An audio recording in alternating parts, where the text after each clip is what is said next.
Three, two, one, go, and we're Blast off. live. Yeah, freaking Mercedes now is all Daimler and shit. I wouldn't buy a Mercedes past 92. Uh, Yeah, yeah. fucking the I mean, there's so many cars like the Jeep engine, the 3.7 liter. Uh, I think it's 3.6 liter too. Ironically, it's Mhm. called the Pentastar engine, but it's like the most. It's the most retarded engine ever. I mean, I don't know. My friend had one. It was like he kept having a carbon buildup on like the first cylinder, and Mhm. like he was using synthetic oil and premium gas, and and when I looked into the engine, it was crazy because it was like the Pentastar engine had this like oil fuel an oil injector in the cylinder to cool off the cylinder, which I've never heard of that before. But like, and then it said to only use regular oil, not synthetic. And so I think the synthetic oil was getting into his cylinder, and then fucking carbon buildup was happening, and then it was forcing him to go to the fucking car place all the time to get his engine work done. And it was like, and all they were doing was scraping a big fucking thick layer of carbon buildup off of the cylinder head, or Yeah. off the piston head. Thing has the automatic like a bunch of like we have three vans. One of them's like 2019, and then I have the newest one, the 2023, and I fucking hate it because like it beeps at everything you do. Like in New York, when you parallel park, you get close to other cars, and it Yeah. starts beeping at you, and it beeps at you, and it beeps at you, and it beeps at you for this, and it beeps at you for that, and it beeps if somebody comes close. And I hate that automatic shut off thing where it like automatically shuts off as soon as like when you come to a stop. But Oh I yeah. realized that if you don't hold the brake down all the way, it'll stay on. So I'm like, all right, it's like the auto shut off, Oh yeah. you know. Yeah. It makes me want to get a car. I want to get the most fucking belligerent car you could have. I'm just gonna take a car and put a 350 in it, straight pipes and a fucking stick shift, and fucking make it as loud as possible. Have like the Harley of cars. I mean, that's what my car sounds That's like right now. The exhaust all fucked up. It it's sounds like when my car badass. sounded like when I got my catalytic converter stolen, my Honda sounded like Lamborghini Aventador. Yeah. Uh, Well, I think there's going to be a market. Um, I'm talking to my friend in Pennsylvania. Um, I think in the coming years, it's going to be a huge market for like pre 2012 cars. oh yeah. And like right now, like my Honda Odyssey, I used to say because it was like it just breached 100,000 miles, but it's a 2001, and it's like bog standard. My parents paid cash for it, and they bought the freaking bog standard one. Very Jewish. Um, That's a good it used van though. I used to, huh? Those Hondas are pretty good. They're pretty Well, reliable. yeah. Once you get the transmission rebuilt, knock on wood. But back then, I used to say like a few years ago, I could probably sell it for like 2,500, maybe $3,000. I guarantee if I put that up to sell, I could sell it for 5 to 6 grand, easy, Hmm. because Oh yeah, nobody the market. wants these new cars anymore. Yeah, Yeah. nobody wants them. Yeah, that's why I want to just put a carbureted engine in some. Mm. I was telling my friend, why don't you, if he knew somebody who like can rebuild cars, why don't we get some like good old like Toyotas, Hondas, like the old like certain like Buicks, like the stuff that was like the GM cars back when they actually worked. And I'm like, why don't we get them, like fix them up to the max and then resell them? And I guarantee you people will be buying them. There's a guy on Stay Dirty this guy on YouTube. I'm sure he's on other things too, but I watch his shorts on YouTube. He's like a professional car repairman, mechanic, and he's doing that. And I sent it to my friend. I'm like, bro, this guy's doing exactly what I told you we should be doing. Yeah. He's buying like old Toyota trucks, fixing them up, and he's like, yeah, these are going to double in whatever I paid for it in the next couple of years. Because especially with that new law coming out, that all these new cars. I mean, apparently it didn't go through yet. The last time they had to vote on it, it didn't go through, but it's probably they're gonna find a way with that law that all 2027 cars have to have kill switches. So, and it like watches everything you do. Yeah, it's all bullshit. Yeah, it is bullshit. And Or- there's just all the beeping and shit. Like you back up, you get close to a car, beep, beep, beep, beep, beep, beep, beep. You know? Yeah. For like racing and stuff, the more moving parts, the more problems you'll have. Yeah. Like, Yeah. Yeah. That's Freaking. exactly the problem. Yeah. That's exactly it. All these new cars have so many problems, and there's so much more to go wrong. You know, like yeah, that's why I don't like electric nightmares. Yeah. Well, you know, there was something interesting. I was watching that guy Stay Dirty, and he was talking about how, because like another thing is like all these new cars, you really can't work on them the way you used to. Like you used to be able to work on your own car. You know, parts were cheap, parts were plentiful, but now it's like you have to you have to download a system, like a whole program just to like just to like reset the transmission, and you know, it's like I'll send you one of his links. I'll send you like the one of where he talks about like how crazy it is now to like put a transmission back together, and like transmission fluid, you can't get it. You have to buy a specific one for like Ford. You know, it's like gotten crazy. Yeah, I thought about like trying to figure out how to like totally rewire a car, because all the older cars have anything past 93 has soy wires, and they degrade, and so all these cars have all these wiring problems, and like I mean, it would just be a lot of soldering, but I hate soldering. I mean, I'm pretty good at it, but the just rewiring the car, but then like somehow redoing the interiors, and or maybe just I don't know, figuring out a way to not have to fuck with all that. I mean, technically, it's all just dead weight, all the interior. I mean, if you could figure out how to like make an interior that's really light, maybe just spray the whole car with truck bed coating. Completely waterproof. Yeah.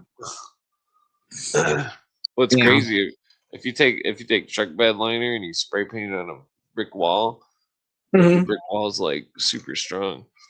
Oh wow. Yeah, I mean, it probably weigh a lot. And spray paint a car with it. Oh, you know, it could be the secret to it. You know, it could be a way of.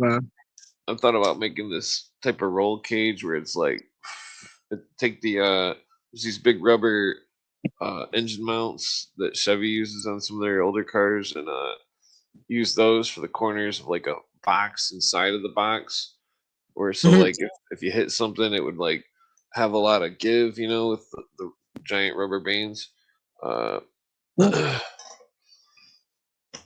Something like that. I don't know. It seems like it would work. Oh, yeah. I gotta see that. I gotta, you know. Yeah. Yeah. The or even magnets. You could use magnets to do it too, but that would take a lot more electricity. Or, well, I mean, you actually wouldn't need electricity. It'd make the car weigh a lot more. That's true. Yeah, the magnets will definitely be a lot heavier than like some rubber slats or something, or spray. You know. Yeah. There was this one old timer we used to smoke weed with. He was a Vietnam veteran. He knew like so much about like 60s and 70s Fords and like racing cars and shit. He's still alive. He's badass. But like uh, he said he used to have this like Ford Falcon with like a 427, all this stuff, and how light the car was with all these modifications. I don't know. It's interesting. I mean, it's probably a death trap, but Yeah. I mean, that's not funny. But yeah, the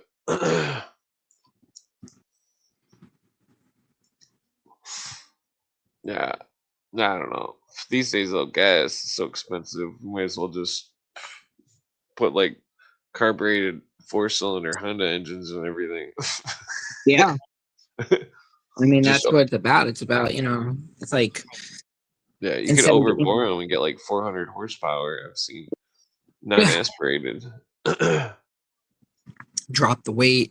Oh, yeah. Well, I mean, that's the thing. I'm sure there's plenty of like, Honda Civic engines available that you can just, drop into like, you know, like Nissans and stuff. Like if you can put in, because especially like the older Nissans with the CVT transmissions, they're junk. The cars usually hold up. It's just that CVT transmission that just completely collapses. But if you can, you find cars that their transmission sucks. You find a close replacement. You replace the transmission with something more reliable that works, and then you get like the ones like the new where the engine explodes, or like the middle, like not the newer ones, like the older ones that the engines would constantly explode on, and then you just replace that with a better engine if you can set that up. Yeah, it'd be cool if they just put stick shifts and everything. Yeah. Fucking There was a guy in upstate New York selling a Honda Odyssey that was converted into a clutch with a stick shift, and I was like, "Damn, I want this!" I used to have yeah. the a listing for it. The only time I ever really, I've only had a problem with stick shift twice in my life. One was when I was driving my roommate's car, which he didn't tell me it wasn't legal. And I stalled out at a red light because it was looking like 92 Ford Tempo or something. And I'm like, getting it restarted right in front of a policeman, like, oh, hello, just waving. I was in the city, so they knew I was white, so Yeah. yeah. But like, oh yeah, the other time, what was it? Oh fuck, I'm stoned. Oh yeah, I remember. Okay, yeah, me and my friend were moving a bunch of some rich people paid us to like move all their furniture or something, but like, and then somehow I got stuck with like it was a really nice truck. It was like a '76 Ford, and it had a stick Oh, shift nice. and like it fucking I was pulling this huge trailer and I had like tons of stuff just fucking heaped up on it. Like it was just way heaped up on there. This is like back when I used to smoke and stuff back in the 2000s. And smoke and drive, and it was like fucking driving there and fucking like I didn't have any problem getting there or anything. But like then we got there, me and my friend, he passed away a long time ago, but he was really funny. But like we got there and I'm like trying to back it up a hill or something with this giant trailer and fucking and I'm like stoned off my ass. I'm like, oh shit. Fucking That's awesome. yeah, I kept fucking it up and like it was crazy because I've never fucked up a trailer backup before. yeah, yeah. Then it was my dad's girlfriend's truck or something. He used to go out with this realtor lady, and she's like, "Oh, what you got in the truck?" And she's like, "Whoa, it's like weed in here." I was like, "Yeah, we torched this ceremonial or wait no." We smoked like a huge joint of the way. Yeah, it's definitely a lot more interesting. Well, I learned to drive. I learned to drive stick on a Dodge. Well, not a Dodge Shadow. It was like a Plymouth Sundance, but I think it was I think it actually was a Sundance. It was a Plymouth Sundance, and it was a driver's ed car for stick shift. And then I drove an actual stick on a Volkswagen Passat when I was in Israel, and my friend's Citroen BX. Yeah. But That's why I told my mom when she was trying to get a car, when she got before she got the Nissan, I was like, "Well, get the Nissan with a stick shift. I'll teach you how to drive it." You know, Oh yeah, but she I've threw a gotten. fit. No, I don't want to. I got to drive. What was it? I got to drive 92 Tempo with a stick, 92 Ford truck with a stick, 86 Ford truck, 78 Ford truck. Uh, what else? There's something else. Damn it, I'm stoned. My friend's Volkswagen a couple times. He had like this 80s Volkswagen, some kind of little golf car or something. Sure. Well, hatchback. Yeah, it was an okay little car. They're like go karts. They're fun. I drive in a go kart. But it's funny because you could clutch start it in reverse. Oh, roll it backwards and then push it and get it forward. Yeah, That's just let it interesting. roll backwards and it would clutch start, pop the clutch. It's like yeah. Wow. No. Yeah, that's yeah. We don't have the space to do stuff like that out here with the push start, the you know. Oh yeah. I mean, out here the problem is that people always like, oh, why would you want to own a stick shift out here? You don't get to enjoy it. I'm like, yeah, you do. You get to shift up and down all day. You know. Just ride around in second gear. Yeah, pretty much. I mean, you drive around probably like a lot in third. Second Oh, and yeah. third. But yeah, I would get next car I get if I get something new. I'm definitely getting a stick shift because I've always wanted one. My uncle has driven them for years, and he had a Nissan Sentra. I think it was like what was it? Maybe like an '06 or something, and he gave it to his son. And then he got an automatic because I think his wife has arthritis or something, just in case. But even though I don't think she drives anymore, but Oh, yeah. yeah, he gave up his stick shift. There's one what is that called? Honda. It's like a Honda with a rear engine. It's some kind of little car, but it's badass. Uh, You mean the S2000? no, no. It's mid-engine. Yeah, I think it's mid-engine. Or no, it's Yeah, the rear. S2000 is a mid-engine. No, it's a different one. It's 3 letters. CRX? No. CRV? CRZ. Let me look it up. There's a new one called a CRV, but I think it's a hybrid. I think it's like a hybrid car. Because it is cute. It looks like the CRX. It's based on the look of the CRX, but it's pretty sure it's a hybrid. Oops. Let's see. No, it's not the NSX. It's not it.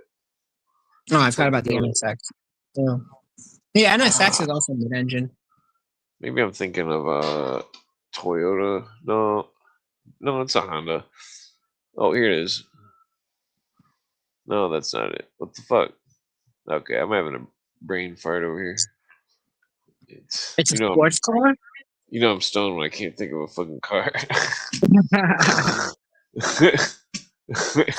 Yeah, I'm trying to think of which one it would be. I'm like the Honda Prelude. I think that's a That's front engine, front wheel drive. Yeah. The only one I know of is like the S2000. I think was a mid-engine. It'll come to me later. Yeah, I miss driving the old Crown Victoria. Those are nice cars. That was one of my favorite cars. Those old land yachts. One of my dream cars is one of the Lincoln Continentals or the Lincoln Town Cars. Lincoln Town Car, especially. Yeah, I had a 1990 Town Car. That was my first car. It was my favorite. It only went 85 miles an hour. Oh, you needed it to do. It was nice. It was a comfortable ride. Oh yeah. Freaking the car. One time I was 2-tracking with the car and like I was in the 2 tracks and fucking I ramped this thing and fucking like the bumper dug into the ground. The whole car was like boom, and fucking. Yeah. And I get out of the car and look, there's nothing, there's not even a scratch. And I'm like, oh shit, hell yeah. Whoa, It's that's pretty awesome. lucky. You had the LED speedometer. Yeah, I'd always sit at the stop sign and brake torque it. Wow. And then Yeah. I drove it so bad, fucking the computer had it all. The computer didn't want to shift until you were like redlined in every gear because I drove it like. Wow. Especially on Yeah, a car like that. God damn. I was a bad kid. I mean, not really bad, but just an That was asshole fun. driver.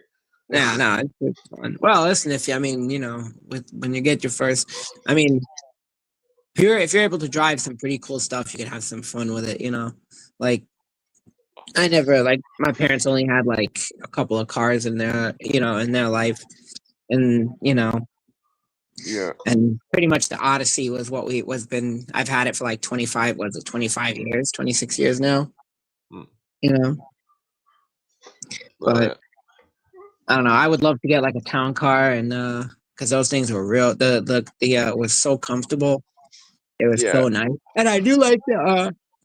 My friend had a Crown Vic for a while, and I was like, yo, I gotta drive this thing, and I took it around, and I was like, dude, I love this thing. I love these big Oh, ass yeah. Lamborghinis. You know. The Mercury Marauders a step up because it's got posi traction and 24 valves, I think. Mm. But like it's got the Cobra engine, but like the or like a cheaper one would be like there's a Mercury Grand Marquis Yeah. LS. The LS is limited slip, so Hmm. it's both back wheels spin instead of one. Hmm. Or you get a police edition. They got Oh these man. what is it? It's like a Chevy it's like a remade. They only made it for the police ones, except for Chevy has the SS, which technically the SS is like the best modern car. Like for like I don't know, it's like it Mhm. looks like an Impala, but it's rear wheel drive. It's got a stick shift. It's got a Corvette Wow. engine. Wow. Yeah, it's like super fast, like 50 grand. Uh, I The definitely want to Caprice. get one someday. What's Oh. that? There was, I was gonna say the Caprice, like the Caprice. It was Oh yeah, the they did five. remake a Caprice, but that didn't have a stick shift, but it's still cool. Yeah. Yeah, there was this guy. He made a video of himself. I found it on, I think it was Facebook Reels, and he was going. His grandfather had a Caprice wagon that never went above 35 miles an hour. That spent its entire life on Martha's Vineyard. And Oh, like a '90s one or something or '80s. oh yeah, the '90s one, the big ovals. And I was like, oh man, I love it. You know, Yeah, I those are cool. absolutely. They Yeah. probably get like They're 20 real cool. miles per gallon if you light foot Oh it. yeah, yeah. Not if you can get them up to more than 85, you'd be lucky. But I doubt they go faster than that. But he had a cool thing because he was like rebuilding it and he was adding more power. The last video I saw, I mean, it's from a while ago. I don't know if he's still doing it. I didn't check, but I just whenever I catch one of the videos that pops up on my feed, I watch it. But he was like changing the intakes and he was showing how tiny the intakes were for that are stock. And then he's like, we're adding this, and it was like these huge intakes, and it was like, God damn. Hmm. It's like, but you can probably get a lot of power out of those engines because it's like it is a V8, and it was you know, Oh yeah, it's got a lot of power, just doesn't use it. I used to like my old Jaguar with an inline six. One time I Mhm. was trying to, my friend was on his motorcycle. He's on a Japanese motorcycle, and he's like, "Oh, I bet you can't follow me," you know. And I'm like, whatever. Fucking, I tried to keep up. I kept up pretty decent, but like, I was going around this curve, and like, this is way a long time ago. Fucking, when I Mhm. used to be an idiot, but like, fucking, I was freaking going like way. The curve was a very slow curve, Yeah. but I managed to get around the curve, and it was like, man, this car can handle good. Fucking, but like, I definitely do not advise doing anything stupid like that. Or anything. I'm against driving like that these days. Well, for the last like quite some time. Uh, over like 12 or 30, 15, probably been like 15 years since I've done anything stupid. Mm. Yeah, the older you get, the more you stop. You start taking your life into consideration. I used to go out on Yeah. when I had a Plus Honda Nighthawk. car insurance prices. Oh, that too. True. Also, It's like, I never want to get a speeding ticket again. I'm just gonna drive slow. I call it driving like a Christian. Well, I mean, that it's. I mean, that's one of my friends. He passed away in a car accident because fucking he wasn't even driving, and like he was in the passenger seat, and it was like and it wasn't even like crazy drivers or anything. It was just really foggy, and some Mhm. like plow truck or I think it was like a tow truck or something ran into him. They were in like a little tiny car, and God damn. yeah, I don't know. It's just there's a lot of that wasn't even bad driving. It's like Mhm. the road seems like. I mean, I'm surprised they don't have like more trains and stuff. Seems like they should reconstruct a giant train network all across the country. And then there would be less semis. Yeah, that's true. I drove a Yeah, train. because the semis ruin the roads. Mm. Well, Like I if think they have they'd to, make it a lot better if they. There was a thing that I saw this technology where they'd put like a camera on the cab of tractor trailers, and then the back would it would kind of like project onto the back what the traffic ahead of you looks like. So while you're driving in front of a semi, like behind a semi, you can see what the road ahead of you looks like. It's not oh just, yeah. now like that would be kind of cool if they actually instituted that. Well, it's like But if America went back to trains and stuff, I think there'd be a lot less drugs and stuff because then all the stuff that went on the trains could be regulated more easily than yeah, stuff that's in semis and shit. Uh, yeah. And Plus, it'd probably ships, be more cost efficient with the repairing the roads because you probably wouldn't have to repair the roads all the time. yeah. But don't forget also, you have a lot of companies. It's like in Los Angeles when they used to have like a huge tram system and the trolley system that went all around Los Angeles and everything. And then like Goodyear and like the oil companies conspired to get rid of it so they could sell more tires, oil, and cars. And that's why California turned into such a shit show because it actually used to be really easy to drive around, to get around like the LA area without having to, sit in traffic. And they wanted to sell like Goodyear Hmm. and GM and I forgot which oil companies. Like one of the oil companies was like, "We are losing out a lot of money. We can make more." So Yeah, it ended up. I just wanted to build a helicopter when I was a kid. I was like, Mm. that was my goal in life. Yeah, that's a good goal. Maybe I should pursue it again. Build my own helicopter, Yeah. even though I'm afraid of heights.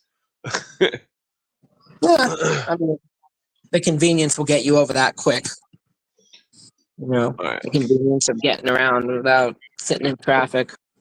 I'd just save it for emergencies or something. It's true. Yeah. Yeah, when I was a teenager, I used to ride around. I had a Honda. My first motorcycle I bought it sight unseen off eBay, and it was a Honda Nighthawk 750, which is pretty much as powerful as my parents' old Civic. It was like a 4-cylinder, had like 70 horsepower or something like that. Like it was huge, heavy, and fast. And I used to take that shit out on the Jersey Turnpike and I would crank it up and I'd be wearing some crappy helmet.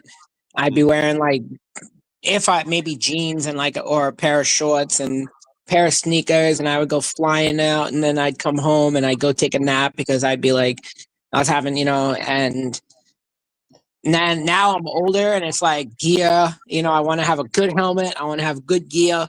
I want to at gat, all the gear all the time. Like I don't have that same like when I was a teenager and I was like reckless. Well, yeah, I rode on Enduro before. It's like a 750 Enduro. Mm-hmm. It's pretty fast. Tall, right? Those are tall. Those are like not a dirt bike, but they're like kind of like a dual purpose. It looks like it's like a small, looks like a motorcycle, but it's like a dirt bike. It's for road, or it was like a 750 Yamaha or something. Yeah, it's like a dual purpose. Yeah, it's like an 80s one. It had like a old school Xenu. Yeah, damn it. I think I might grab another cigarette. No, I better smoke a joint. Nah. Yeah. Whoa, excuse me. Yeah. The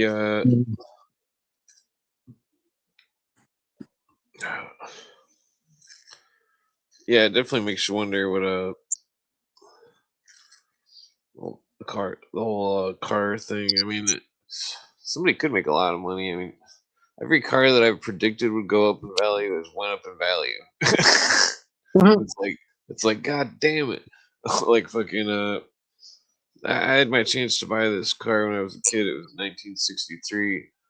It was 1963 and a half Ford Galaxy, and then it was red with a white interior, and it was in like mint shape for $3,000. And fucking I don't know. Basically, my mom stole my $3,000 and fucking didn't tell me.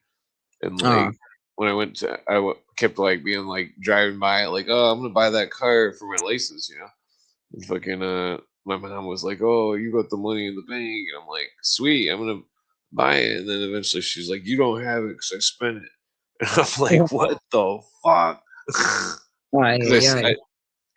I sued. I broke my leg in 7th grade skiing, and then I sued the ski company because they didn't help me put the skis on or anything. And it was a class field trip, and all. I asked them a bunch of times. And I didn't know you weren't supposed to tighten the skis down all the way. Yeah, that's a piece of information. Yeah, because the skis didn't come off when I fell. Otherwise, I would have been fine. Wow. Well, plus they wouldn't allow an ambulance to come. That they tried to take me themselves. It was fucked up.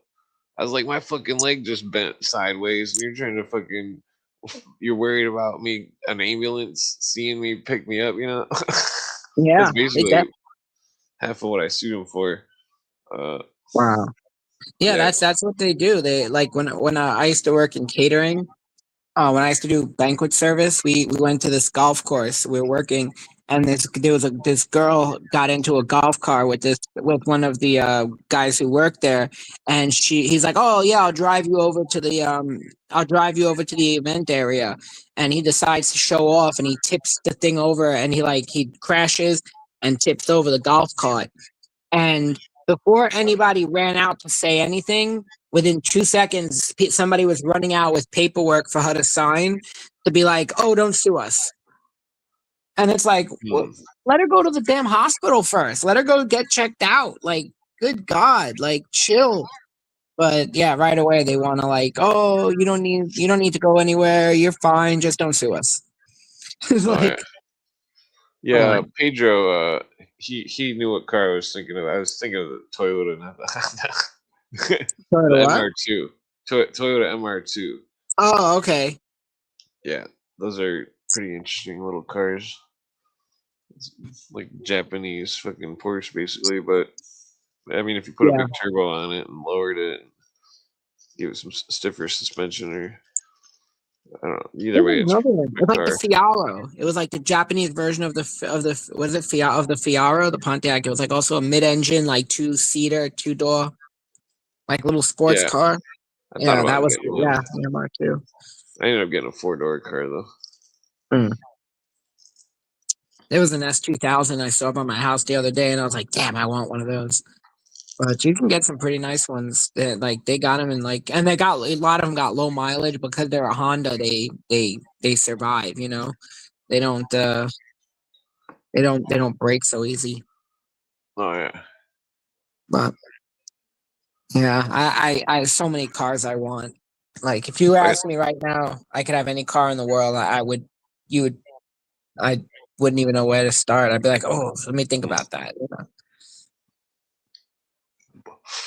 I'd get the I think it's 92 or 93 Mercedes SC 500. I think it's called. It's got Mhm. a Porsche engine, Porsche V8 with a stick shift. It's like a Oh GM wow.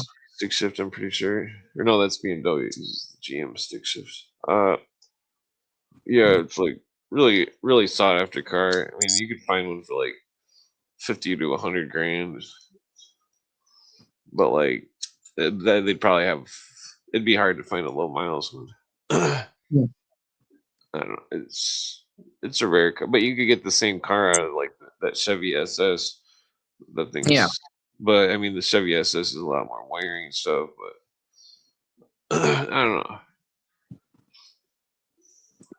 Seems like it seems like you'd be better off just buying a car without an engine and have somebody put whatever engine you want in Yeah. it. True. If you have if you could choose anything you want, but I mean, it's got to fit, and then they got to adjust the suspension and everything, and it's got to be room in the engine bay. You know, I mean, that's the thing. It's like you got to. It's like you got to get the. You could just be a rebel and get a tractor in the city. my I friends mean, heck, always you don't need to go that fast. my What's friends would up? always drive they would drive their tractors to school. I could have drove a tractor, but I just I mean I know how to drive tractors, so I yeah, I got to drive the combine a couple times. Mm. That was pretty. It wasn't really fun. It was my stepbrother was scared to drive down this really fucking steep hill. He's like, oh, he set me up for failure. I'm driving this combine on the hill, It was like a really far slant, And he's like, but I was just fine. I just took it really slow. Yeah. I think he was scared to do it. He's like, oh, let's see if he. I don't know. Maybe he knew I could do it. I don't know. Maybe I should judge him. Yeah, freaking. Uh, one time I Mm. was driving the tractor and it was like getting stuck, and I was like in some swamp or some shit. like, and then it was like started catching and almost flipped over. And then I found out Mm. later that a lot of people died from old tractors like that. God damn. Yeah, it was like a really older one. We had like a we had like a '60s International, couple of John Deere's from like the '50s and '80s or something, and then like a '90s John Deere, and then we had like a uh we had like this 1890 some Alice Chalmer tractor. The thing was like Mm. I don't know. They all drove fine and stuff. It seemed like it was. I don't know. It's weird. I never really thought about it until I like ran away from home.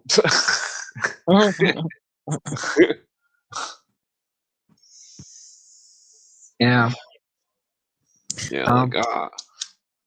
no, are you saying you're about to pass out? Yeah, I'm actually getting pretty tired, but I'll let you know next time I'm off. I'll try to plan a little bit better. So, Yeah, I need to get some kind of research together and do a lot of thinking. what are you trying to work on? I mean, there's a number of things. There's I mean, latest stuff. Let me see here.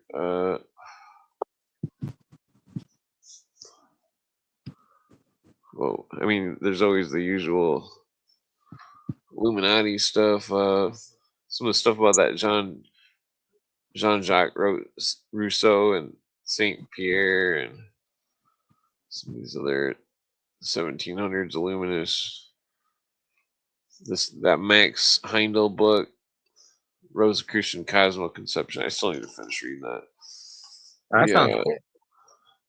yeah. Some of it's pretty interesting, but some of it's what is this one? Yeah, I don't know. It's I did want to go into a big detailed background search on every patient of Jolene West. Of who? Every patient of Jolene West. Jolene West. Yeah, Jolene or Jolly. I don't know who that is. He's like a CIA doctor or something. Oh, Yeah, some kind of seems like some MK Ultra type shit. What is all this? Yeah, that's pretty cool. I was trying to get into the connections with the Illuminism, Theosophy, Baha'ism. Yeah, I'll try to. Well, I still got to finish that Fulcanelli book and a number of other books, but like, I don't know. Well, I'm also making a fucking. Well, I'll let you know. Yeah, let me know if there's anything cool to look into. I'll definitely take a look. So Alright. I want to get back into some research stuff, you know. Oh yeah, But listen to Cooper's stuff. He always gives me good ideas. Well, listen to it. But maybe like, I think you sent me something to not too long ago. I'll go through and I'll see because I did save a bunch of stuff he sent me, but I don't think I got a chance to listen to it. I should listen to it while I'm working, while I'm just sitting in yeah, traffic anyway, you know. some of the So legalese stuff he talks about is really good. legal weed. Legalese. Oh, legalese. Like legal weed. It's like that. Yeah, that Cooper is. was an advocate for legal weed too. Well, I can imagine a lot. You know, it was. Yeah.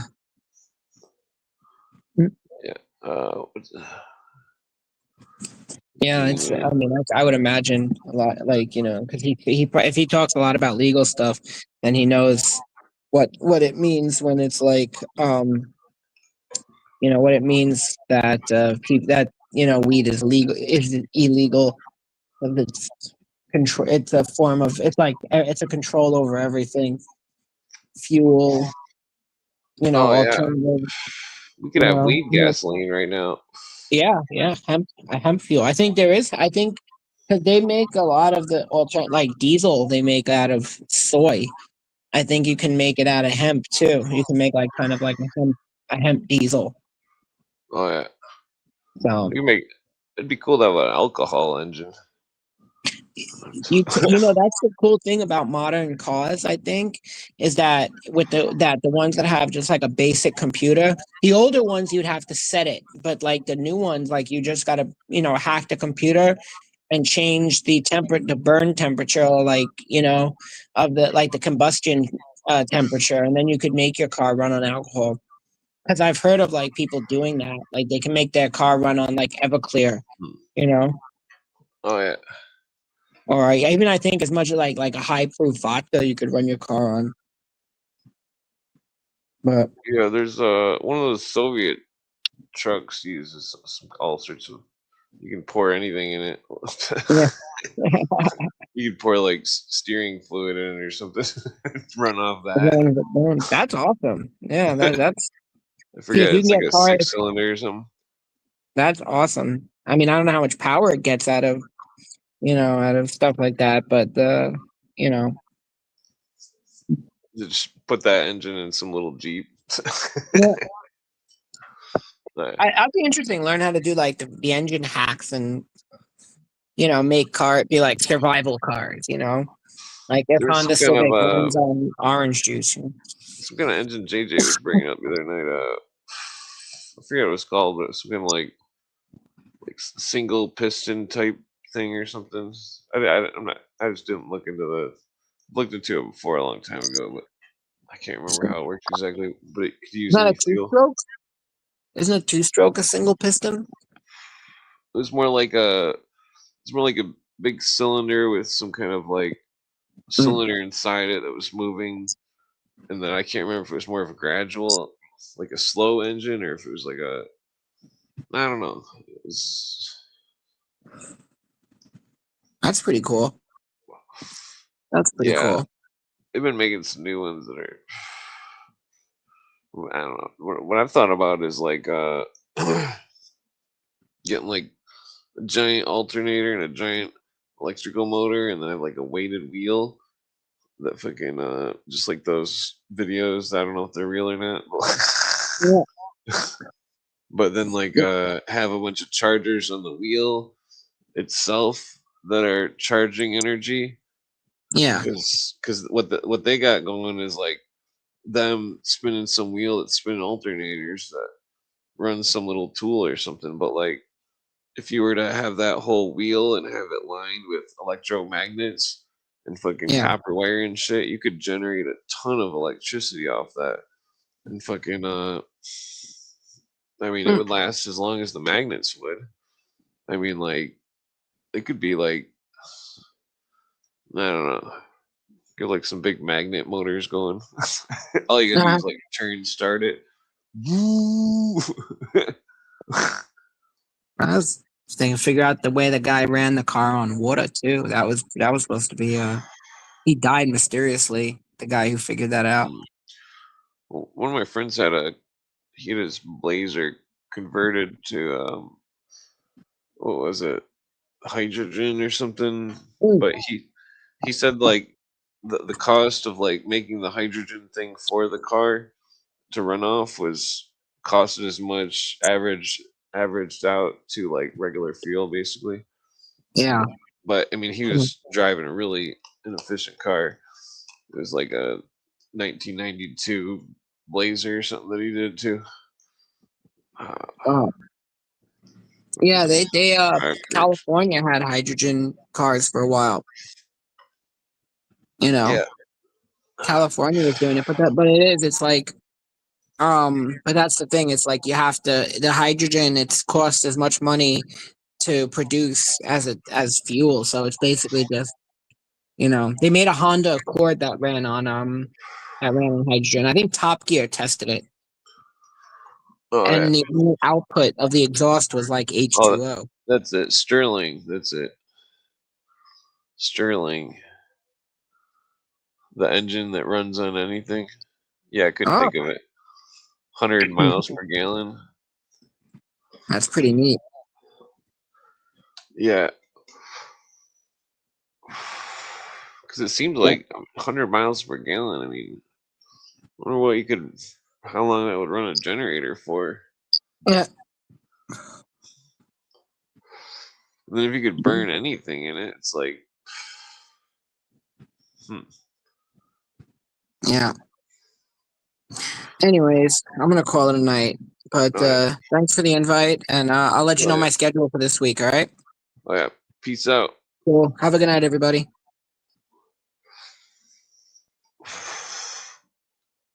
Yeah, freaking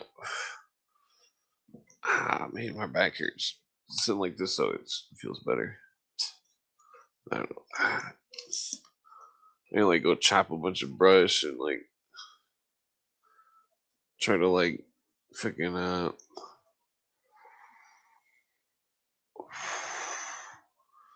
I gotta do like a ton of shit. Change the brakes. Change the brakes. Go for a cigarette. What's oh shit. We got guests. Greetings, it is me, the disembodied blue avian spirit of David Wilcock. Yeah, how's it going? Let me just greetings. grab a cigarette real quick. Yes, the blue avians, they know smoke of the cigarette. Is there a song any folks would like me to sing? Because David Wilcock is quite a singer. Okay, sorry about that. No, I was just going to sing a song, the Blue Avian National Anthem. Do a Todd impression. Where did the Hulkamania go, dude? Oh, he had to wake up for work. Yeah. I remember what that's like. I'm not a bison rancher anymore, sir. Oh yeah. I was getting up at the crack of dawn though every day as a bison rancher. Yeah, I need to fix my car and go get a job. Right? I got to do something. I got to do something along those lines myself. Not necessarily get a car or a job, but just do something. Yeah. Yeah, I was gonna go work for some weed farmer. Well, that sounds cool. Yeah, just fucking. I'm not sure what he wants me to do or whatever, but getting some discounts, hopefully. Oh yeah, yeah, free weed. Let's see here. Damn, I'm just rolling a cigarette real quick.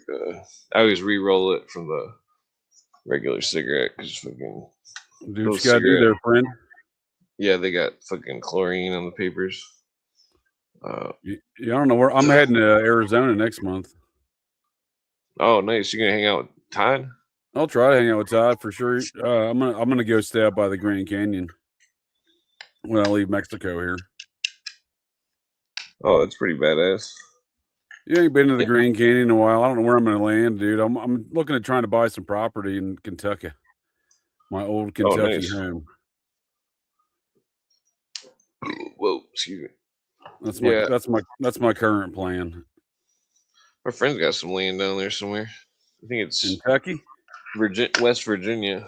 West by God, Virginia. Well, I moved back to West by God, Virginia. They gave me some better bonuses, dude. Kentucky doesn't charge me taxes on my property. Oh, nice.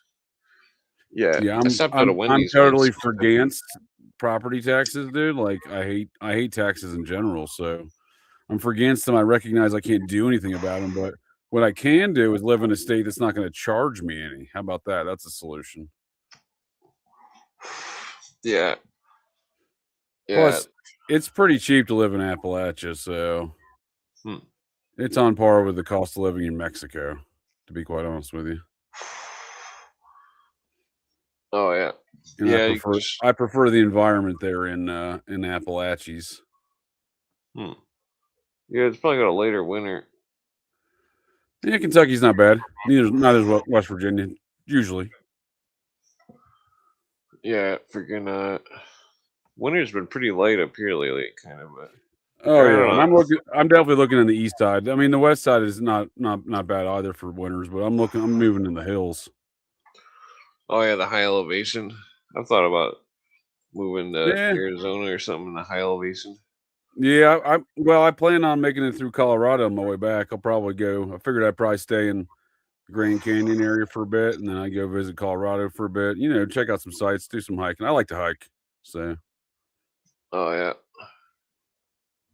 My dog likes to hit the trails with me. Yeah, I used to hike a lot until the ticks came around. Man. Yeah, dude. I've been reading they're real bad this year, huh? Yeah, I mean they've been bad since like 2010. It's like no shit. Because I used to hike like every day, and then they started. No, it was like 2012 or so. They started getting bad. Fucking it's like all in the 90s when I did construction with my dad in 2000s. I never seen any ticks anywheres, and like fucking never had a tick on me once. And like I don't know, I went hunting with him quite a few times when I was a kid, and like never seen any ticks on the deer. Yeah, we had a crazy influx of them a couple years ago down there in Southwest Ohio, and I used to get them all the time, my dogs, and have to pick them off of them. But they weren't the kind of carry. Luckily, they weren't and I get them on myself too, and whatnot, my son, everything else. But they weren't the kind of carry disease. They were like these I remember looking them up. I'm like, these aren't the normal looking ticks. These are like they're Asian long fucking body ticks or some dumb shit. And they weren't the ones that were carrying. You know, they don't carry rock. They weren't. There was no known cases, at least at the time, of that breed of tick carrying any of the Rocky Mountain spotted fever or the Lyme disease, any of that shit. All right. Yeah. I'll be right back. I see a giant fucking spider that needs to die. Oh, Dude. yeah, you better kill it. God, I'm a vampire Glad hunter. that I'm happened. a spider. Dude, this is a giant. This is a giant fuck. I don't know what kind of fucking spiders they got here, man, but it's a big fucking spider, and I'm not having it looking at me across the room, dude. I'm over it, dude. Oh yeah, it could be a brown recluse. Nah, Yeah. it's a big fucker. It's a big fucker. Brown. Oh, yeah. If this is the brown recluse, we're all in danger. This is a big fucker. Well, good luck. Thank you. I'll be right back with you. Yeah, I'm gonna mute this in case I scream like a little girl. Just kidding. Yeah, man, that cigarette was rough. Yeah, better wash it down with some weed. Probably smoked too much weed, but I don't know. My friend's dog had a bunch of tumors, and it smoked. He gave the dog the RSO, and the tumors flattened out and went away. And like one time, my friend gave me an ounce of it, and I ate it, and like fucking, I was high for like fucking way too long. It was fucking like a week straight. Like, I don't know, but yeah,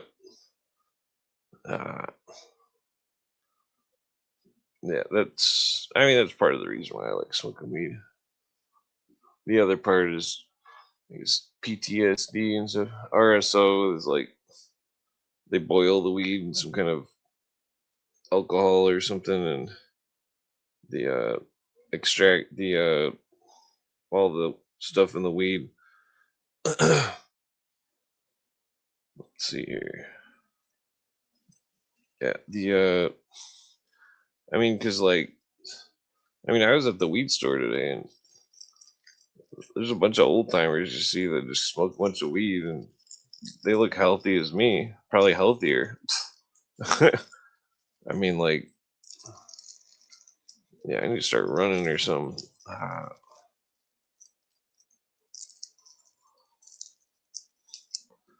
Yeah,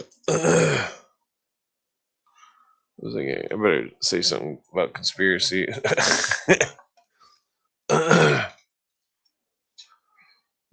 Yeah, this big air filter going, it's making a lot of noise. What was I getting at? Yeah, there's other plants too that they say that. Where's one of them? The graviola plant. Right there, graviola. It's supposed to cure all sorts of shit that you're not supposed to talk about.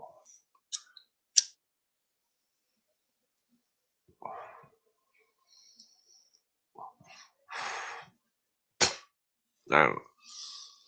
Yeah, like some of you gotta wonder about the alcohol and the hops and stuff that's made out of, like all the there's so much bad shit, like fucking canned food. I would not eat canned food. Try to avoid food that's packaged with black plastic.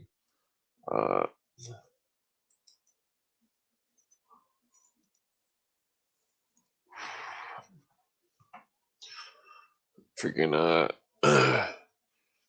yeah, I don't know. This weed kind of tastes like shit.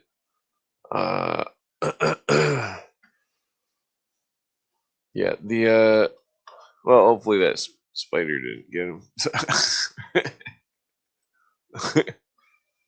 Yeah, I did invite a couple other people on. I don't know if they're coming. Dr. Ock. Oh, looks like he might come. Okay.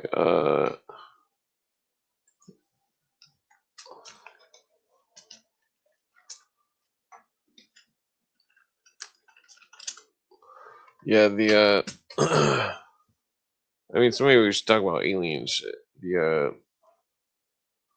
Seems like it comes and goes in waves. The year 2000 fanaticism. 2000. What are we talking about? Blue Avians? Fanaticism, basically. That spider. Oh, pardon me. That spider put up a bit of a fight, dude. Oh yeah. Whatever the Yeah. fuck it was, dude. I don't know, dude. It was big, dude. It was Colors. fucking huge. Might have been a blue avian, dude. I'm not sure. They have like a. It might have been a baby light tarantula, green. dude. It might have been a baby tarantula. I don't know. It fucking jumped, dude. When I initially hit it, didn't seem to do any damage, dude. I just grabbed my shoe and I just fucking squared up and hit it, dude, and it didn't do any damage, and it jumped. Whoa. Yeah, dude. Was It went it into like fight brown mode. or Yeah, oh, it was brown. Yeah, did it have I'd say it was about the size of a cigarette pack. whoa? Did it look like with its legs and shit, dude? Was it like gray and black or was it like I brown? didn't turn the light on, dude. I just beat the shit out of that thing. Oh, okay. And Yeah. then I grabbed a fucking paper towel and scooped it up and said, "See you later, bitch." Threw it in the trash. Yeah, I've seen wolf spiders get real big. It looked like it did kind of look like a wolf spider, dude. But like, I don't know what kind of native spiders they got down here. I'm not fucking around with that thing, dude. I've It's looking at seen, me from across the room like, I'm not sleeping in here tonight unless I kill this motherfucker, dude. Yeah, there's these big black ones they got like a green and yellow stripe. They're not poisonous or anything, but they're fucking scary. Oh, and I don't know if this was poisonous, dude, but me and my sandal weren't having none of them. I just took my sandal off and just said whap. And I was shocked, dude. It didn't seem to be affected initially. And then it looked at me and it jumped towards me, and I had to like kind of move out of the way as it flew across the room on me. I'm like, what the fuck, dude? And I just wanted to attack him. I'm like, fuck this thing, dude. Oh yeah. Yeah. Freaking spiders. Fuck them. I don't, spiders and snakes, dude. I can deal with just about any other creatures. I will immediately kill some spiders and snakes, dude. I'll lop that fucking snake's head off with the closest object in which I can lop it off with, dude. Shovel. Oh yeah. My friend got bit by a brown recluse. I seen it happen. He was moving his couch and it swung down right on his arm and bit him. And I was like, "Oh shit, you just got bit by a brown recluse." He's like, "No, I didn't." And, and he's like, "Ah." But then like 2 weeks later, he's like, "Oh, I got the staph infection on my arm. I don't know what it is." I'm like, "Pack it with fucking spider, dude. You got fucking necrofasciitis or whatever, just eating away at the fucking tissue." Yeah. Yeah, the only cure for a brown recluse is to pack the wound with charcoal and then empty it out every like 3 or 4 hours. It'll draw the venom out with the charcoal. I usually just try to avoid getting bit. That's my general. Oh yeah, I will kill some creatures, dude. I got no problem with it. Or when that kid fell in the zoo at Cincinnati and they had to kill Harambe, dude, the big gorilla, dude. My first assignment, dude. My boss's boss in the Air Force. He had long retired by that point and was the head of security at Cincinnati Zoo. And I sent him a text message that day when they had to kill Harambe. I said, next time you guys have to make a tough decision. I was like, I got a 22-minute response time to the zoo. I will come shoot that fucking animal for you. Jesus. They were like, I don't know, we should kill this animal. And I'm like, well, the kid's probably, doomed anyway because his mother's a retard for letting him fall into the fucking gorilla and he was holding him over the rail and shit. Nonetheless, dude, it shouldn't really be much of a conversation whether or not you're going to kill the animal to save the kid. Yeah. I said, I'll be your guy, dude. I got a 22-minute response. That's pretty crazy. That's Did I ever tell you that story about when I was a kid? When I was at the zoo? No. I was like 5 years old. And for some reason, I was compelled to climb into the tiger cage. No shit. And I was hanging upside down on the fucking on these cables, trying to pet the tiger. And then the tigers grabbed my fucking 49ers jacket. Fucking. And then these people yanked me out and fucking I had to leave and so. Remember those two gay magicians in Vegas, dude? And they're like, "Oh, I can't believe they got eaten by a tiger." I'm like, "Really, dude? You're these idiots or these gay magicians are going on stage every night with fucking tigers, dude. Of course they're gonna get eaten by one of them eventually, dude. Get serious. Even if not for any other reason than that tiger's like, I'm tired of this gay magician's bullshit, dude. I'm gonna bite that motherfucker." Yeah, cats are. I had a house cat when I lived at my mom's, and it was it was like a 20-year-old cat, and it was fucking still looked pretty healthy. But I was sleeping, my arm was hanging off the bed. I woke up and the cat was chewing on my finger. And I was like, what the fuck? I get you, dude. I mean, cats, they'll eat, they've been known to eat their elderly homeowners if, their owners, if the elderly folk die. No one goes check on them, and cats are already eating on them and shit, dude. Jesus. Like, cats are fucking, don't take long to eat. I don't know if they eat their own, but they'll eat other creatures for sure. Yeah. Yeah, I thought about getting a dog, even though I'm allergic. Just because I my love old lady dogs. wants dude. one. I'm not much of a cat person, but I love dogs. All right. Yeah, I used to have an Airedale when I was a kid. It's a good dog. Oh, dude, dogs are great, dude. Yeah. Great My friend always companions. had pit bulls. One time my friend was mad at me because I was beating him at video games. And Yep. he fucking like got up and started ready to fight or something. And his dog, the pit bull, defended me. Oh, nice. Yeah, mine's. I got my boy Abner boy. He's part pit. He's a good dog. I mean, people get kind of weary about him when they're like, "Oh, is your dog a pit?" And I'm like, "Well, he's a mutt, but he's got some pit in there, sure." Yeah. There's as long as the dog's Yeah, very- alone and it's good trained. Oh yeah, it's all about training, dude. And I've trained him well. He's got my back at all times. Yeah.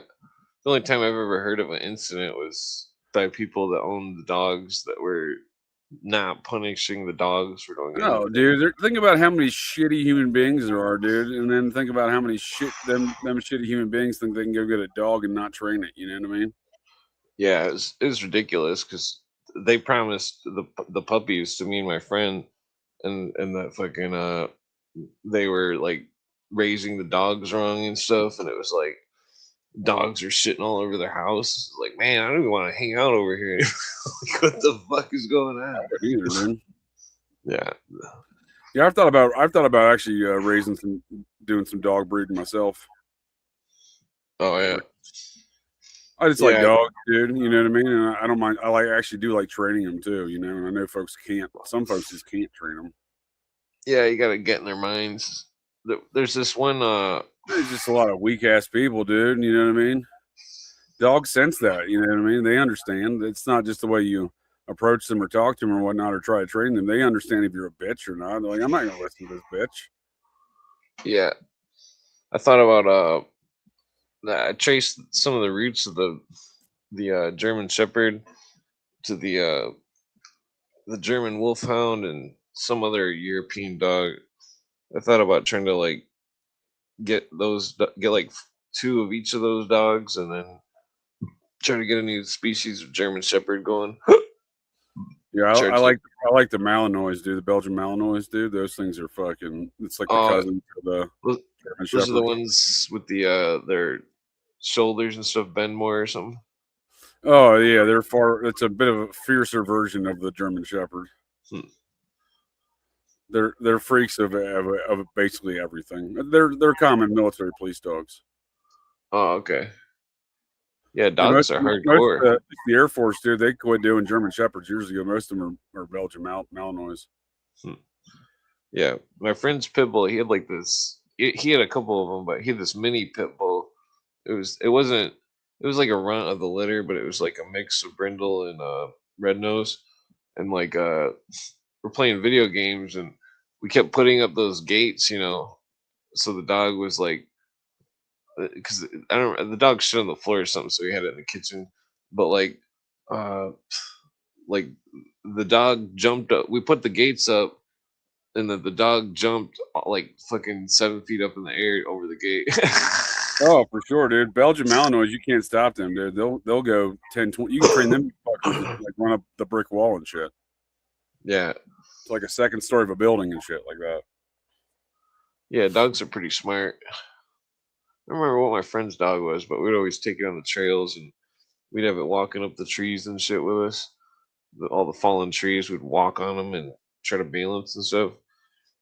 You know, Lucy Morningstar there in the chat's got half pit bull, half hippopotamus. Pit bullpotamus. Her dog, dude. Her dog is huge. It's an enormous dog. Yeah, one of my friends had a Malamute. It's like might have been mixed a little bit with a Rottweiler or something, but I'm pretty sure it was mostly Malamute. It was a really good protection dog. It was like really protective. It was like I don't know, freaking dogs are it's like they can read your mind or something. I swear. That's what I'm saying, dude. Dogs have sixth senses for sure. Yeah, they can sense bad people. Absolutely, dude. Yeah, my friend's black lab it could sense if somebody was bad, and it would like just straight up growl at him. Oh, dude, yeah. If someone comes around me with any appearances of unscrupulous or malintent, Admiral Boy will go into fucking attack mode, dude. Oh yeah. Twiz, greetings, sir. What's going on? Oh, Hey, you what's know, up? just that doing my Dr. Dave Inferno? Blue Avion Spirit of David Wilcock thing. I don't understand the reference, but tomorrow night, that's I had a cancellation on my show tonight, so I had to put. I'll do that show later and just record it. But yeah, I got a real barn burner tomorrow night, sir. I saw you. You posted about that. hell yeah.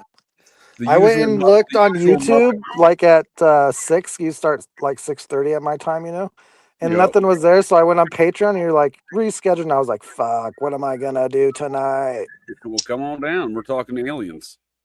Hell Well, yeah. But yeah, You I'm going to introduce all week yourself. long. I got some Brett Turvey focused conversations this week. He's an interesting Muppet. I don't think this is your, Might be an this is your alien first himself, time though. on Twiz. Who are you? What's your background? I'm just Twiz. I don't really have a background. I don't think. I don't know. You smoke weed? I don't. Crack. Don't. I've never smoked anything. You've never Whoa, smoked what? weed before, dude?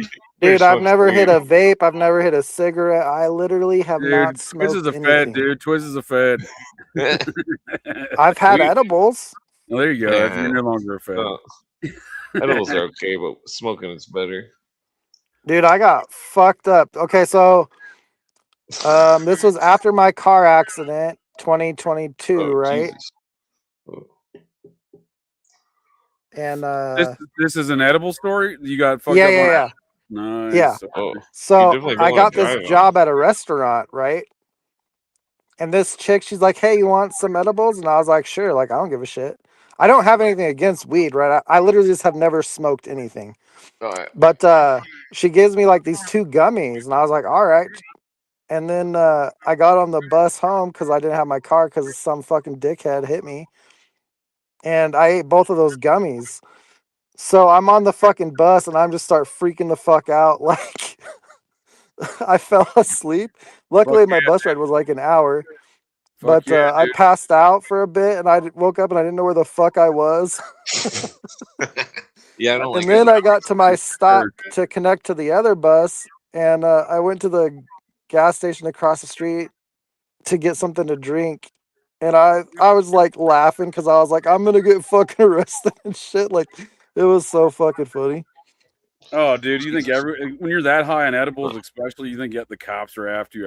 Everyone knows. Yeah, I was hella Everybody knows I'm paranoid, but I was fucked up like right laughing now. at No one myself knows because you're I was like, fucked up. nobody gives a shit.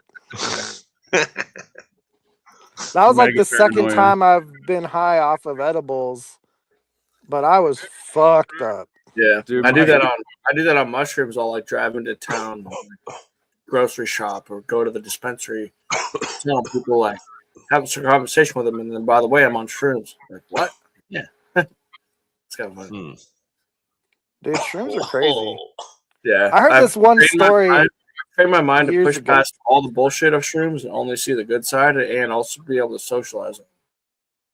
Yeah, are you like microdosing? Or are you? I'm not a mushroom expert, but I know microdosing is a thing.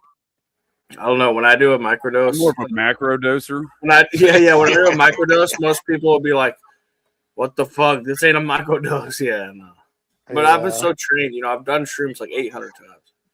800. Oh, dude, Yeah, I'm you're not getting I used do to like it. shrooms for sure. I did my usual intake is a quarter. I generally Yeah, do. that's I'll eat an crazy. eighth, and then I'll wait an hour and a half or so. When I start feeling it, then I'll eat the other eighth. Yeah, so you're like me, but I start with like 0.5, and then I'll do like 2 after I feel it. Yeah. I don't like the come up and the feeling of acclimating, so I take 0.5 to get used to it.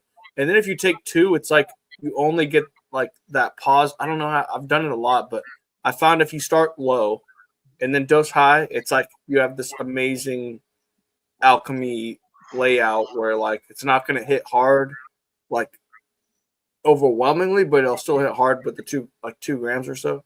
I don't know. I've done a lot of different. Oh, dude, I've had so many weird mushroom experiences. I've done everything. I like to do my choose your own adventure style. Just take a bunch of shrooms and go out in public, like you're saying, just see how it goes. Yeah, I like testing my mind. Like, can I hold my shit? I just have some of the weirdest experiences when I do that, man. I got stuck in downtown Los Angeles one night. It felt like Judgment Night. I'd eaten like a whole, quarter of shrooms. Another time, I did a bunch of shrooms at Serpent Mound, and me and my dude Doc Inferno, he was on here the other day. And then we got jammed up in the small town outside of Serpent Mound there in Ohio by a bunch of townies, dude. Like it got super weird. We stopped to take a picture at it was me, him, our dude Recluse, and this other dude. We stopped to take a picture at a Knights of Pythias lodge. And we just stumbled across this old shack, dude. Looked like it was an old shack. It turned out to be a Knights of Pythias lodge. It was still in operation. So we thought we'd take a photo. The locals didn't care for that. Sure, they sent out the welcoming crew. It got weird. Locals can suck it. Oh, dude, you don't want to miss one of those hillbillies, dude. No, you don't. Start hearing that dueling banjos, dude. You better get out of there, friend. I can blend in, especially if you see that Appalachian grin. Twizzing is what I'm talking about. Oh shoot! I've never been to Appalachia like that. I just know the fucking Montana rednecks. Different breed. I bet. A lot of those folks in the hills of Appalachia have never left, dude. It sounds crazy in this day and age where everyone's kind of interconnected with the interwebs and smartphones and whatnot, but a lot of those folks just still never leave their. Apparently, one of the counties in Appalachia is the poorest county in America. Oh, dude, McDowell County, West Virginia, for sure is got to be up there. It's just south of Logan. I think that's pretty normal for most people. Like most people don't really leave where they grow up. Really? Still today. Still here. Yeah. I still think it's like 80% or some shit. They might go travel a little bit. No one in my family, dude. All aunts, uncles, cousins, siblings, all that shit, dude. No one. They live everywhere, dude. I don't know. Maybe that's just my family, I guess. We are the disembodied blue avian spirits. That is, of course. It's an interesting surname. I understand it's long. Oh, we got a man down. Where'd Isaac go? The lasers got him. I think the blue avians are after him. Yeah. Did y'all see that that Trump posted a photograph of him walking? It's definitely a Nevada flight line, so presumably Area 51 with an alien in tow in handcuffs. Really? Oh, yeah, I've seen that. You haven't seen? Oh, dude, it's fantastic. It's not a real alien.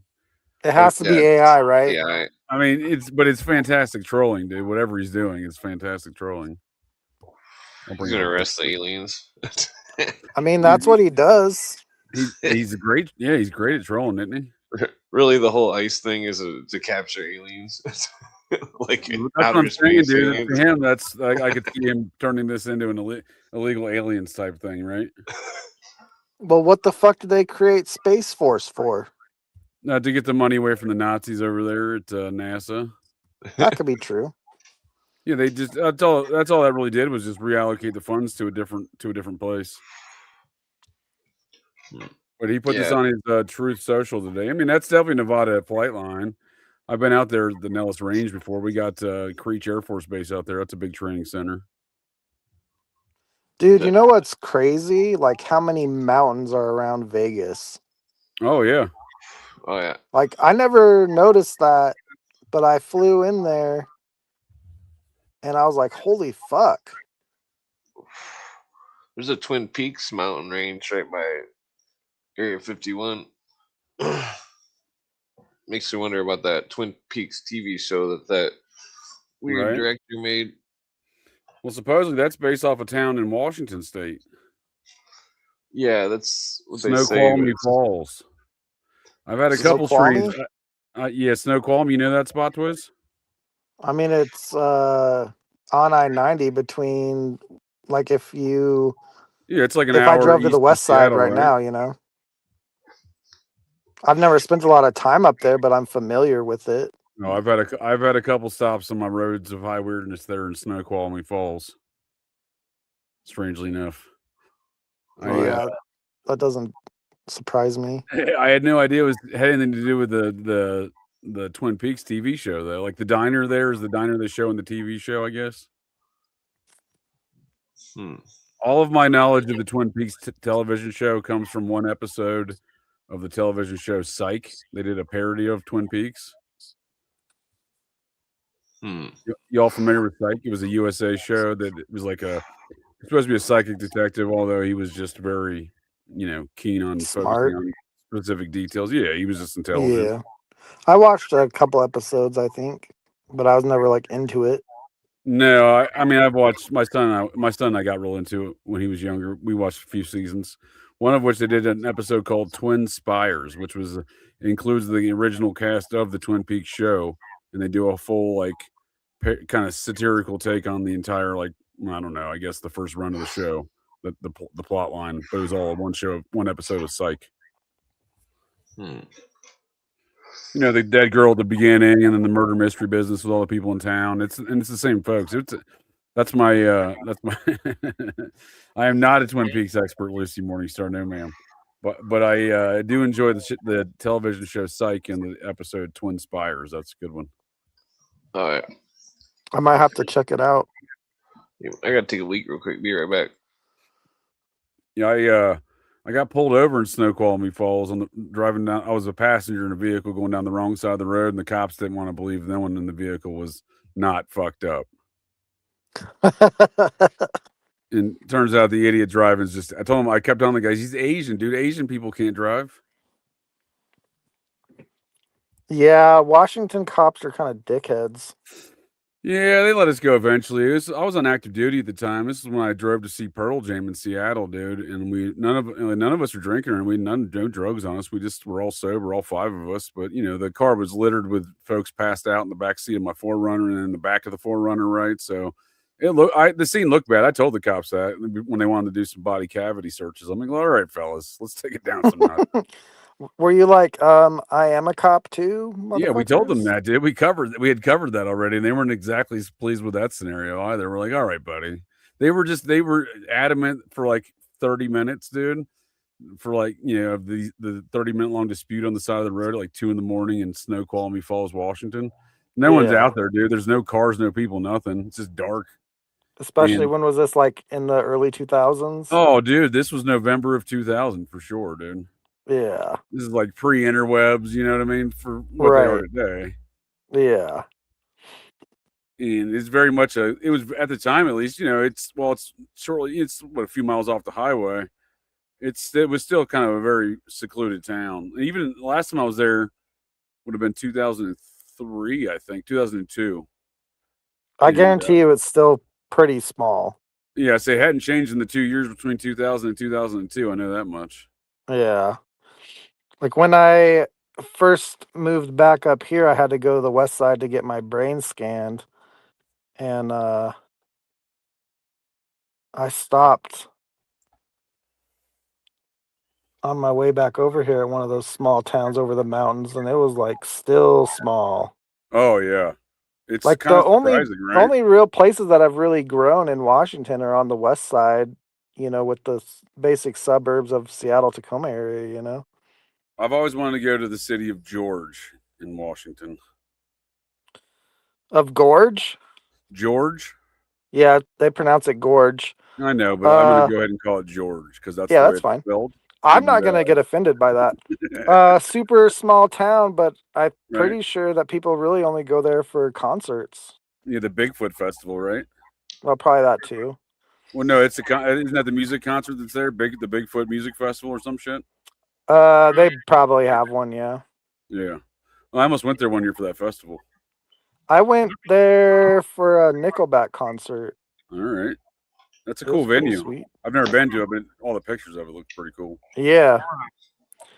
It's pretty scenic. It's not too much difference than if I just drove down the Snake River here. You're up Yeah. high on the fucking mountain and you look down and see the river.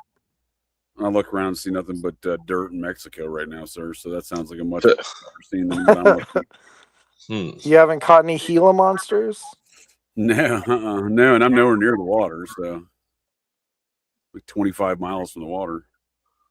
Right. I'm Damn. surrounded by swamps on all sides. Nope, just dirt and mountains. When are you leaving? I'm gonna leave in 3 weeks. 3 weeks.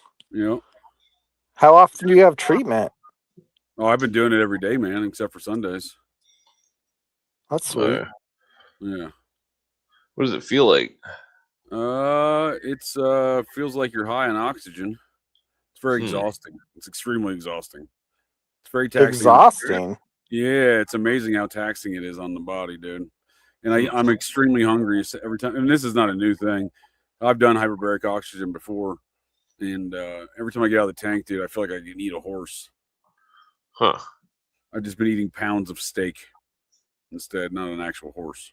That sounds absolutely fucking amazing. Should have taken me with you. It's beneficial for numerous aspects of one's health for sure. But yeah, it's very exhausting, dude. Like, it's amazing that you can just go lay in a tank for a couple hours and it'd be so exhausting. But you know, you're going through, it takes you down 3 atmospheres. So I mean, it's a lot of pressure you put on your body, right? Takes the pressure off. Well, it expands the pressure. It basically dilates all the blood vessels, so all the blood vessels get more oxygen. Right. Or blood cells. I'm sorry, blood cells. All right. No, I mean, I feel like I'm getting, you know, I feel like I'm healing. It's exhausting, and I'm super hungry. It's crazy how hungry I am.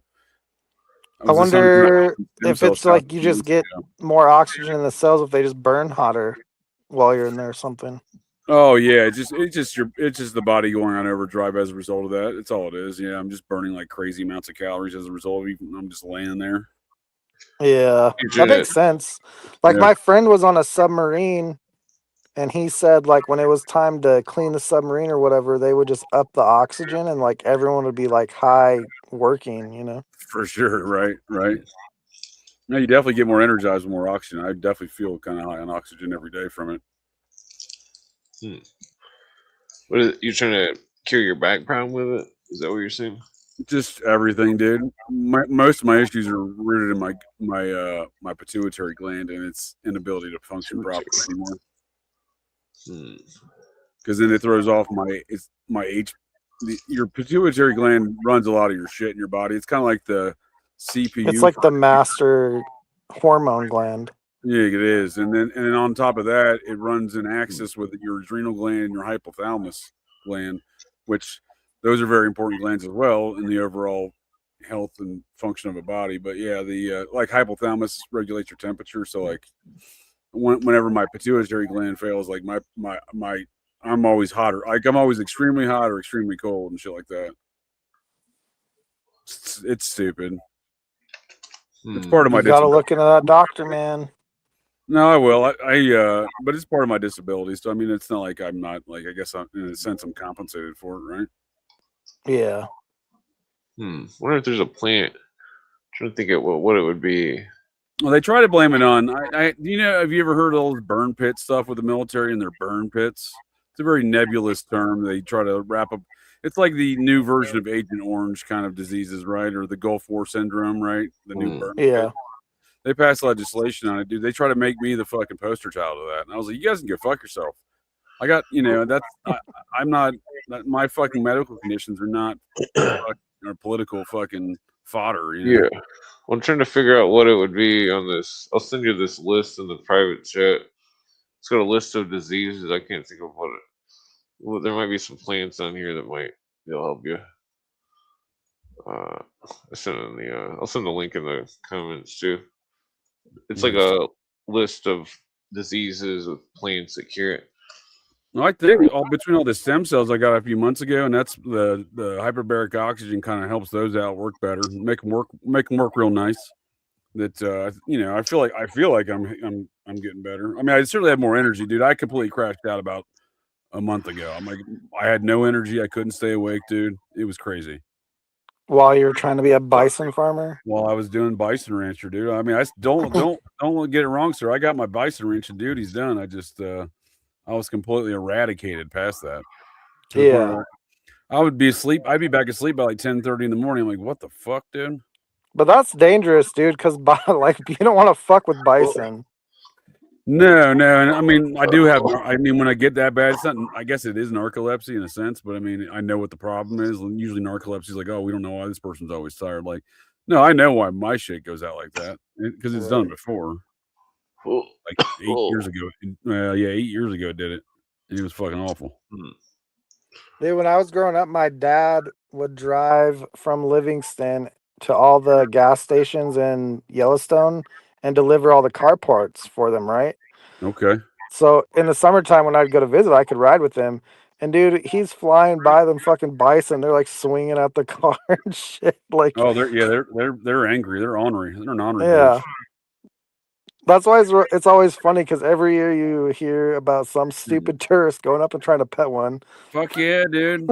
Last time I was in Fatlinburg, Tennessee, dude. There's signs everywhere. Do not stop your car. Do not feed the bears. And there's like it's like one and a half lane mountain road, so you can't go around folks. And there's just miles of folks backed up because some jackass stops his car in the middle of the road to go fucking feed the bears. And so, like, I remember by the time I got up past it was literally like an hour and a half fucking sitting bumper to bumper. And there was multiple folks stopped by that. By the time I got up there, all feeding bears, I just rolled down my window. Every one of you are all retarded. Every last damn one of you. You can't read just hollering at them. You can't read a sign. You don't feed the bears, dum dums. And I'm like, I hope you get. And they're like mouthing back off. I'm like, I hope you get eaten. Because like that's what I hope folks like that get eaten. Maybe the folks will stop doing dumb shit like that, dude. Huge signs that you can't fix stupid. You can't legislate stupid. No. You can't fix stupid. Signs. No. Do not feed bears. Do not stop car. Did you see that chick? Feed the bears. I can't remember if it was last summer or the summer before that, but they were trying to take pictures of a bear in Yellowstone, and that bear bluff charged them, and she freaked the fuck out. Good, dude. Like, it's a big ass bear. What are you doing? Right, exactly, dude. At least the ones in the Great Smoky Mountains are, you're not dealing with any grizzlies up there, but I mean, nonetheless, dude, like it's a big fucking bear. They should have people handing out tickets. That'd be the one time I would be for handing out tickets. Well, that's what I'm saying. I'm sure they've even tried that, dude. It just doesn't. You can't legislate or fix stupidity, dude. It's impossible. No. Just keep finding them. Right. I mean, they would, because that's what most of it is just to steal money from people anyway. They don't give a fuck if you're safe or not. They just want to steal your cash. Well, I mean, like, just because if there was like people feeding bears and there's some kind of problem, then it'd cost more money to send. Dude, they don't care. They don't. Dude, every time they just want money, dude. Especially like national parks. Did you see what it costs to go to a national park anymore? I thought the fucking taxpayer money funded those things. I've never been to one. Well, plus, taxpayer money should also fund court systems and licensing. Yeah, dude, make that happen, Twist. Make it happen. From the start, though, who did the federal government pay money to for the land that was given to them for the national park? Exactly, it's our land. That's what I'm saying. They can't be charged to come on our land, dude. You are, as a federal tax-paying citizen, is our landowner. And all that's why I've never understood like why people are paying for licenses. Like they're gonna pass a law that mandates you to get a license. You're paying for the fucking government, and they have the fucking gall to fucking charge you for it. What the fuck is going on? I don't disagree, sir. I don't pay for licenses. I also don't pay to go into national parks. Of course, I do get the benefit of being a disabled veteran. I get a free pass for that, but nonetheless, still wouldn't do it anyway, dude. Fuck them. Right? Yeah.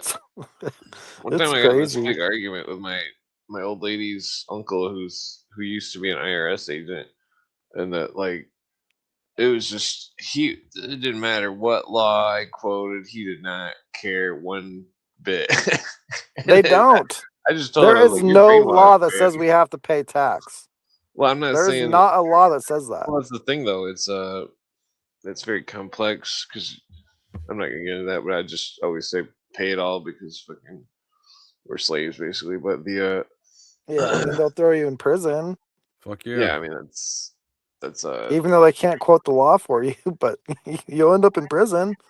Well, it's That's because all these systems exist to remain in business. The courts exist to remain in business. I mean, most of the shit they do is with their bottom line, quote unquote, bottom line to consider, not the actual laws, regulations, protocols, and procedures. yeah. You know what I mean? Right. That's why I call it Muppet World, dude, because no one follows shit, dude. Like, how much money is Moscow making just for FOIAs right now? Well, that's a good point, dude. That's a good point. I mean, should they be making any money, dude? Is the question.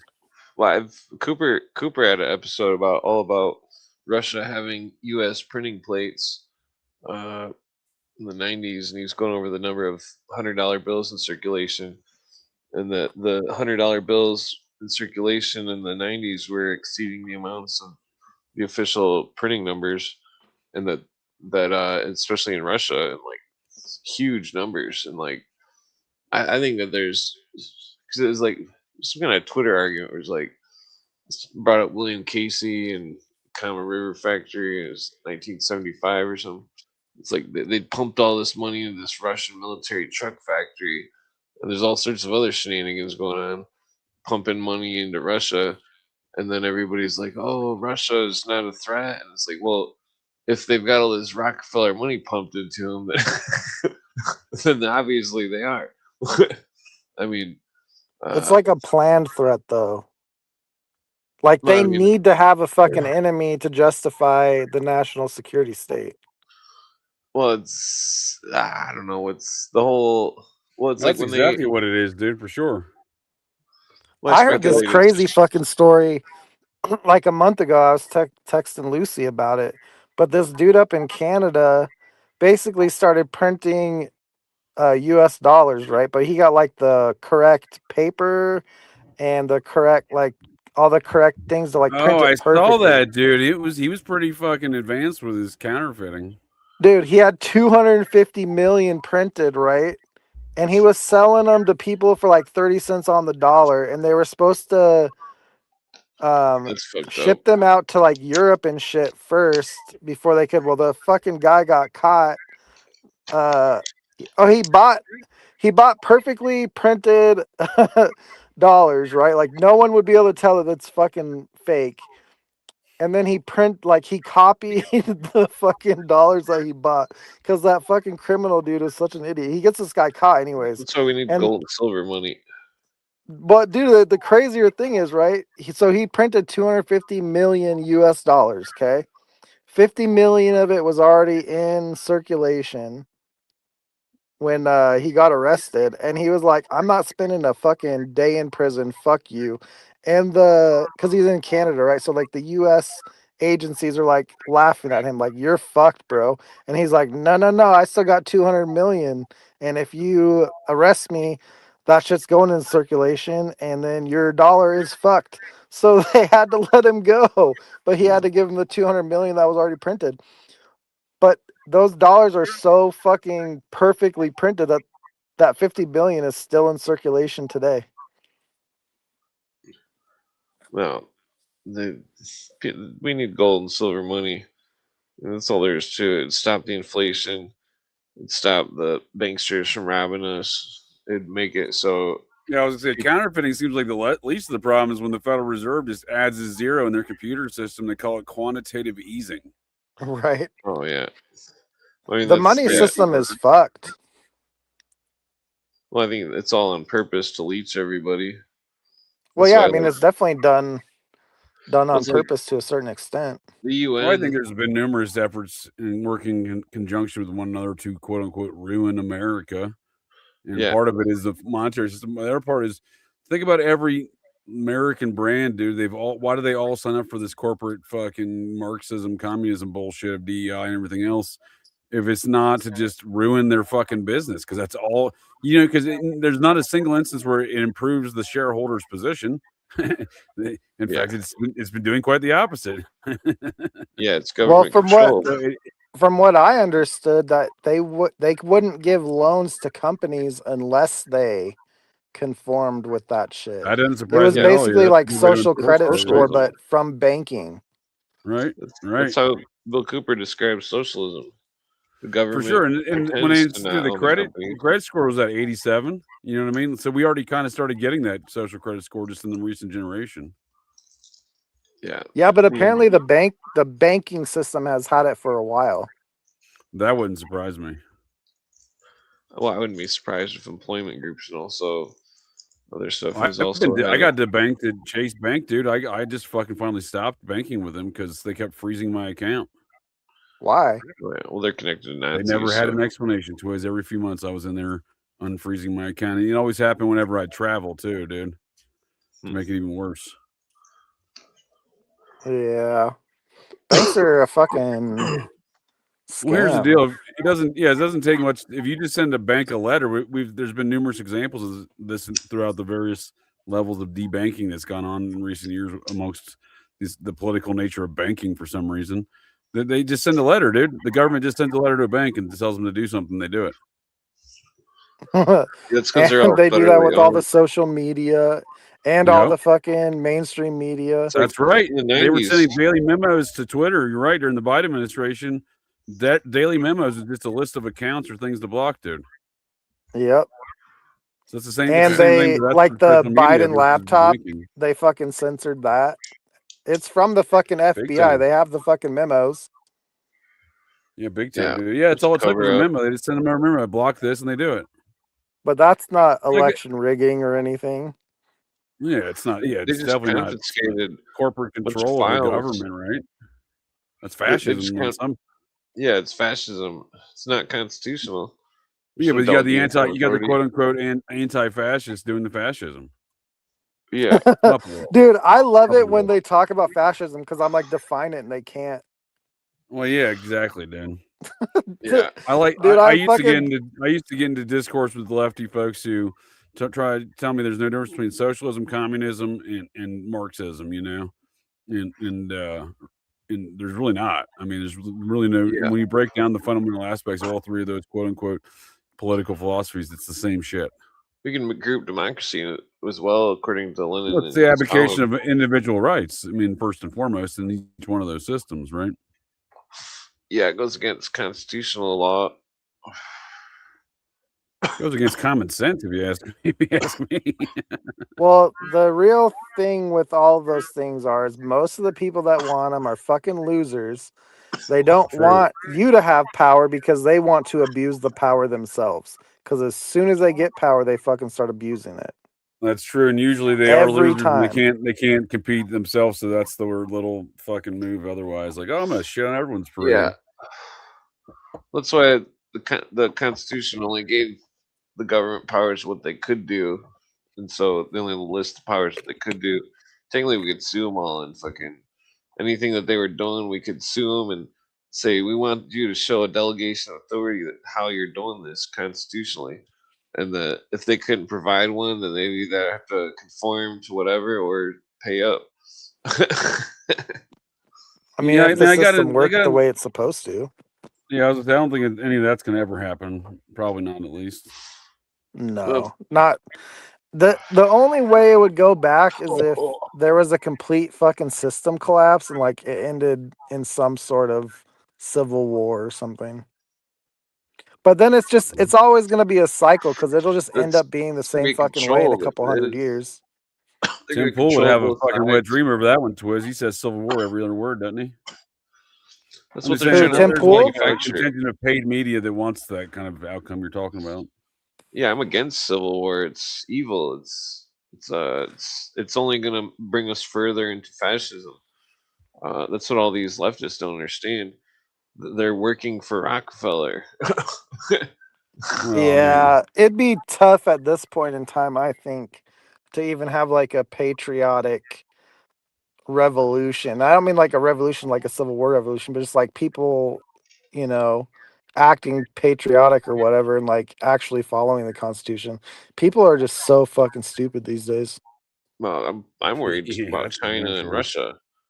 Oh, sorry. China's done that in this place for a long time, man. What's like? I mean, like, how far is it gonna get? I mean, Jonas said there's already been Chinese cops and Canada for There's an a entire decade. city in California that just got busted as being Chinese spies. The entire government of the city of Arcadia, Yeah. California. Yeah, I there's think there's something- in like New York City or something, like there's like their own police department. That's like yeah. Oh, yeah, for sure. But Yeah, they have it's Daniel- not like control, dude. official New York police, right? It's like unofficial Chinese police for the Chinese people or whatever. Right. Like, Well, they have Yeah. systematic control, man. They were able to shut down a Chicago school board or school district from hosting a Taiwanese speaker at their school due to the one China policy here, because we all work for the UN now. But the CCP literally shut that down at a school board level in Chicago. yeah. Hmm. Yeah. CCP is I just don't dangerous. think Yeah, that's wild, dude. I don't think this shit was an accident. I think they did it intentionally. Oh fuck yeah! They Yeah. sold it Planned. out, dude. That's why folks like, dude. How else does the Chinese Communist president's daughter go to Harvard under a assumed identity with bodyguards following her to clash to shit? Like that's only able to be achieved by the concurrence of elements of the U.S. government, and they do so because they get paid off. Right. Yeah.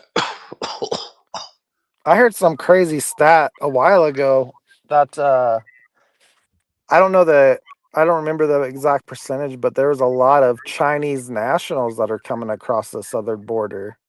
Oops. That's been going on for a while, man. Back when I did some border missions in 2006, 2008, there was a lot of Chinese coming. There was a lot of Mandarin speaking Chinese coming across the border. They have like, I want to say at the time they had around 20,000 of them living in one neighborhood of Phoenix. Mandarin. Whoa. Yeah, Chinese it doesn't speaking. surprise Jesus. me. Yeah. Yeah. Yeah. It's not Like- just Mexicans or Central Americans coming through that border. You know what I mean? Oh no. Think about how many terrorists from the Middle East they catch. Probably more than they Yeah. report for sure. Yeah, Plus all it's those Mexican not a gang small members. number. Those Mexican gang members are dangerous. Fuck yeah, they killed 4 students in University of Idaho a couple years ago, didn't they, Twiz? I mean, that's definitely possible. What I do know is Brian didn't do it. It's becoming the only conclusion left that the elephant in the room which no one wants to talk about, that it was deeply cartel related. Yeah. Yeah, that's pretty interesting. I told you that I have a friend who tells me that a cartel confessed to doing it, right? I don't know. Was it Sinaloa? I don't know the exact cartel. Like, I don't really care. But I bet it was Sinaloa. my friend has a cartel member being like, I killed those kids. So Yeah. Jesus. It's fucked up. And that wouldn't surprise me if that's accurate, dude. You know, that's I know about some similar kind of activities going on in and around that Roden family situation out in Pike County, Ohio. They all got murked. That was all cartel related, and they put it on somebody else. yeah. Ooh, it's fucked up.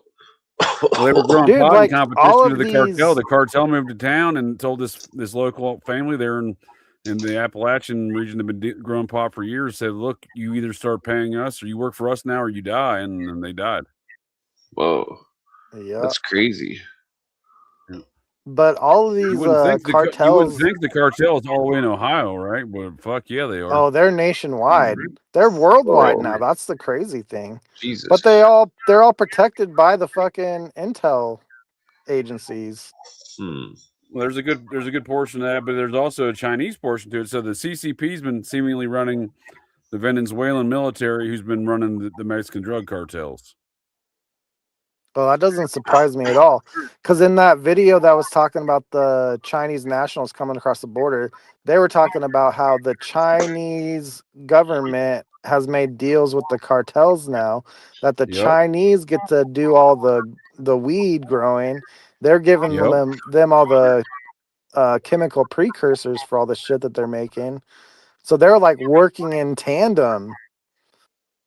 Yep, and the Venezuelan military and Maduro were middle management. Hmm. That doesn't surprise me at all. Yeah, Yeah.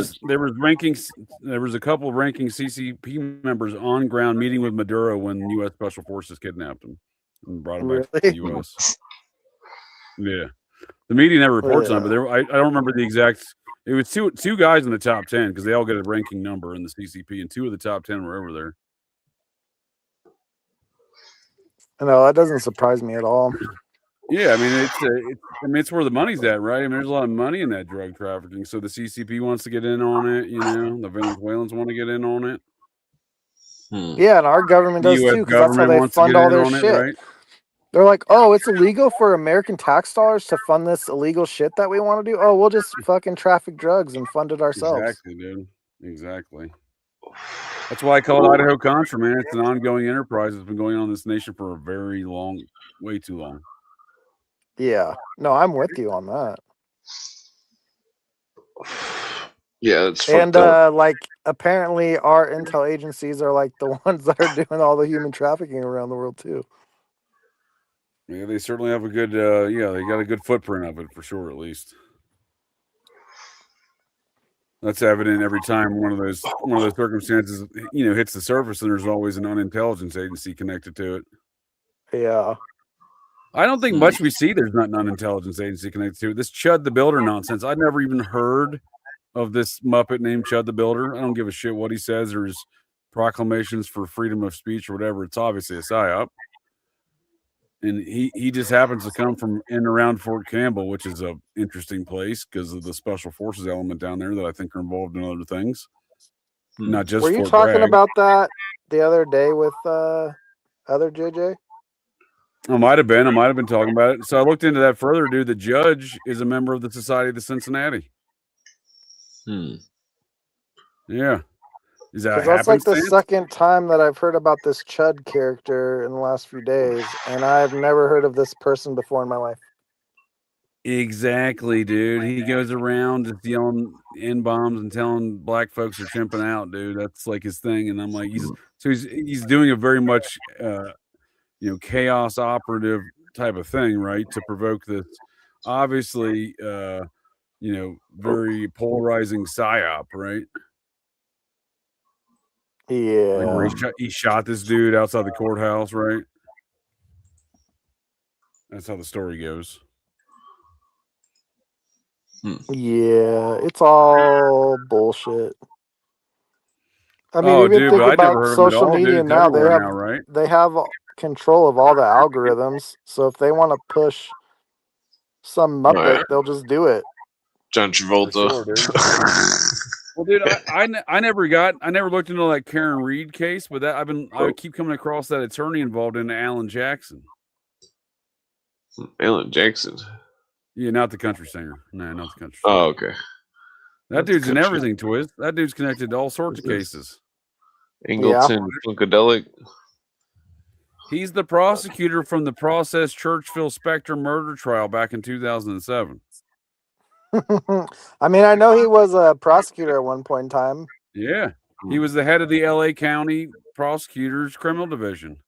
The old position Marcia Clark had during the Orenthal James Simpson case. Who's the guest? Angleton. James Jesus Funkadelic. What's happening? Oh, is that Dr. Inferno? That's me. Okay. One and only. Can't call me. It is me, disembodied blue avian spirit of David Wilcock. Doctor, That's do you me. concur? It is me, Angleton Funkadelic. Angleton Doc, I was just telling you a tale of our mushroom travels in and around Serpent Mountain. We got to recount that again. I was just gonna ask if you were on shrooms again. That's funny. I wish. Oh yeah, I probably should. I probably should be.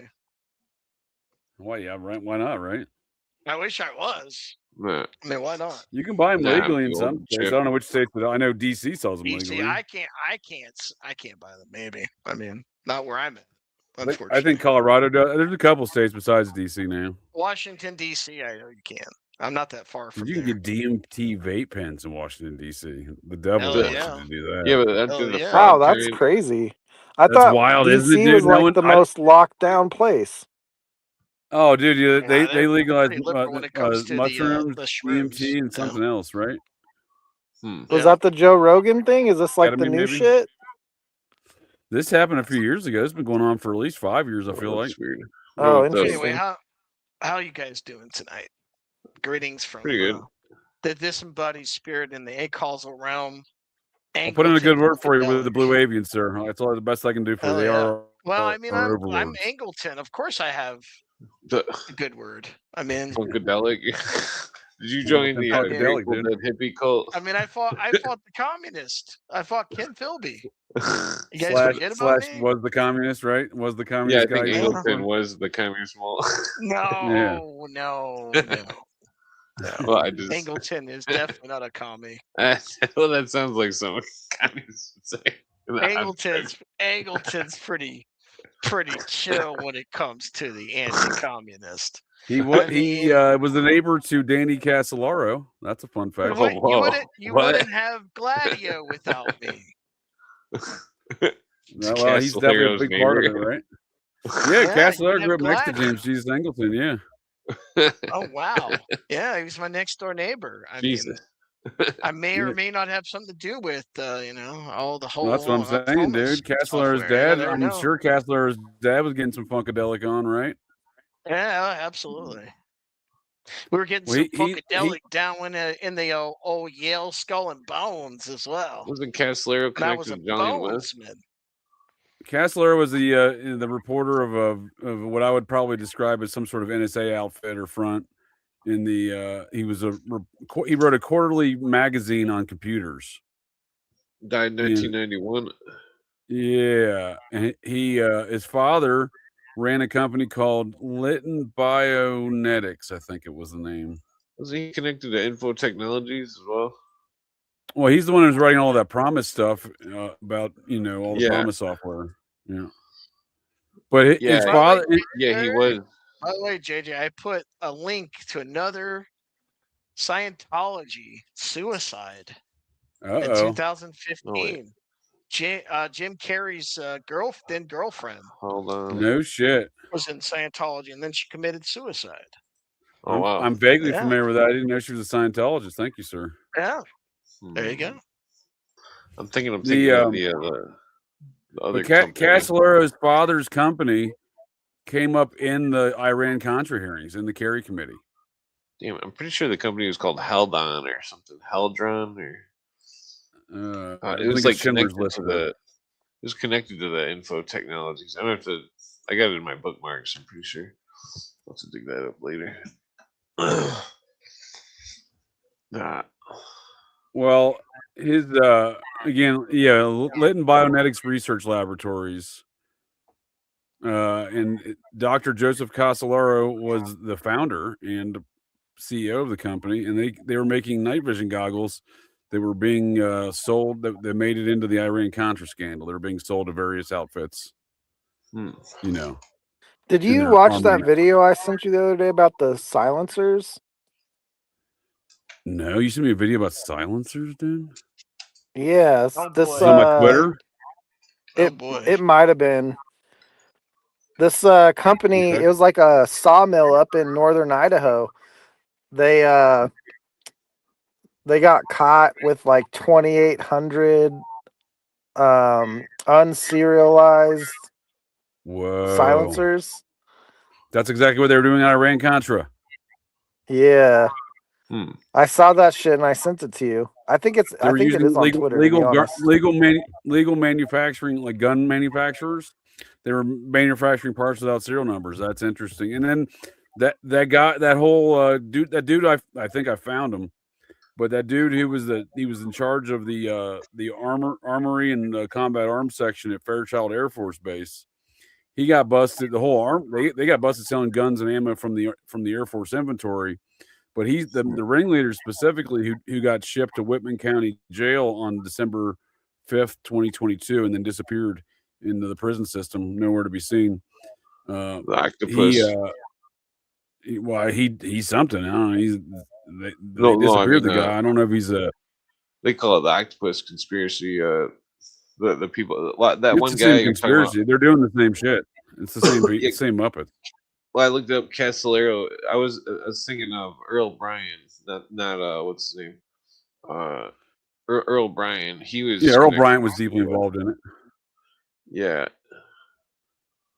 Yeah, but dude, those The guy dudes at had Fairchild was selling silencers to the ATF, and they were also not within the Air Force inventory, and they also didn't have any serial numbers on them. So that's interesting. There's another spot up there. Cooper. yeah. Cooper They had claimed a that- fucking tunnel that was a couple hundred meters that went across the Canadian border. That's wild, dude. Was that Bonner County? Somewhere up there. I mean, it was right on the fucking border. Because that's I mean that's right where Ruby Ridge was, up that way. Really? Bonner County, Bonner's Ferry County. Yeah, Bonner County, the county north of it. Yeah. It doesn't surprise me. I don't know. I guess I never really thought about where Ruby Ridge happened, because I know Waco was in Texas. But I think it's in Bonner County, but if it's not, it's like right across the county border. yeah, it's like way up north. That's interesting. Yeah, Boundary County.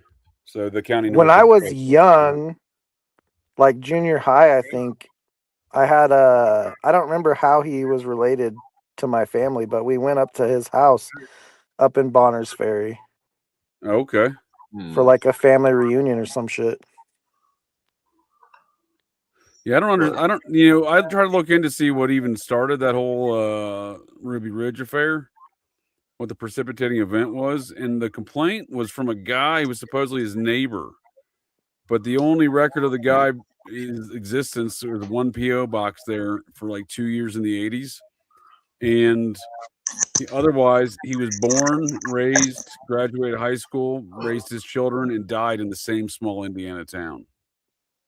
Yet he's somehow the complainant in the complaint against that was the precipitating event in the Ruby Ridge affair. Makes no sense. Yeah. Okay.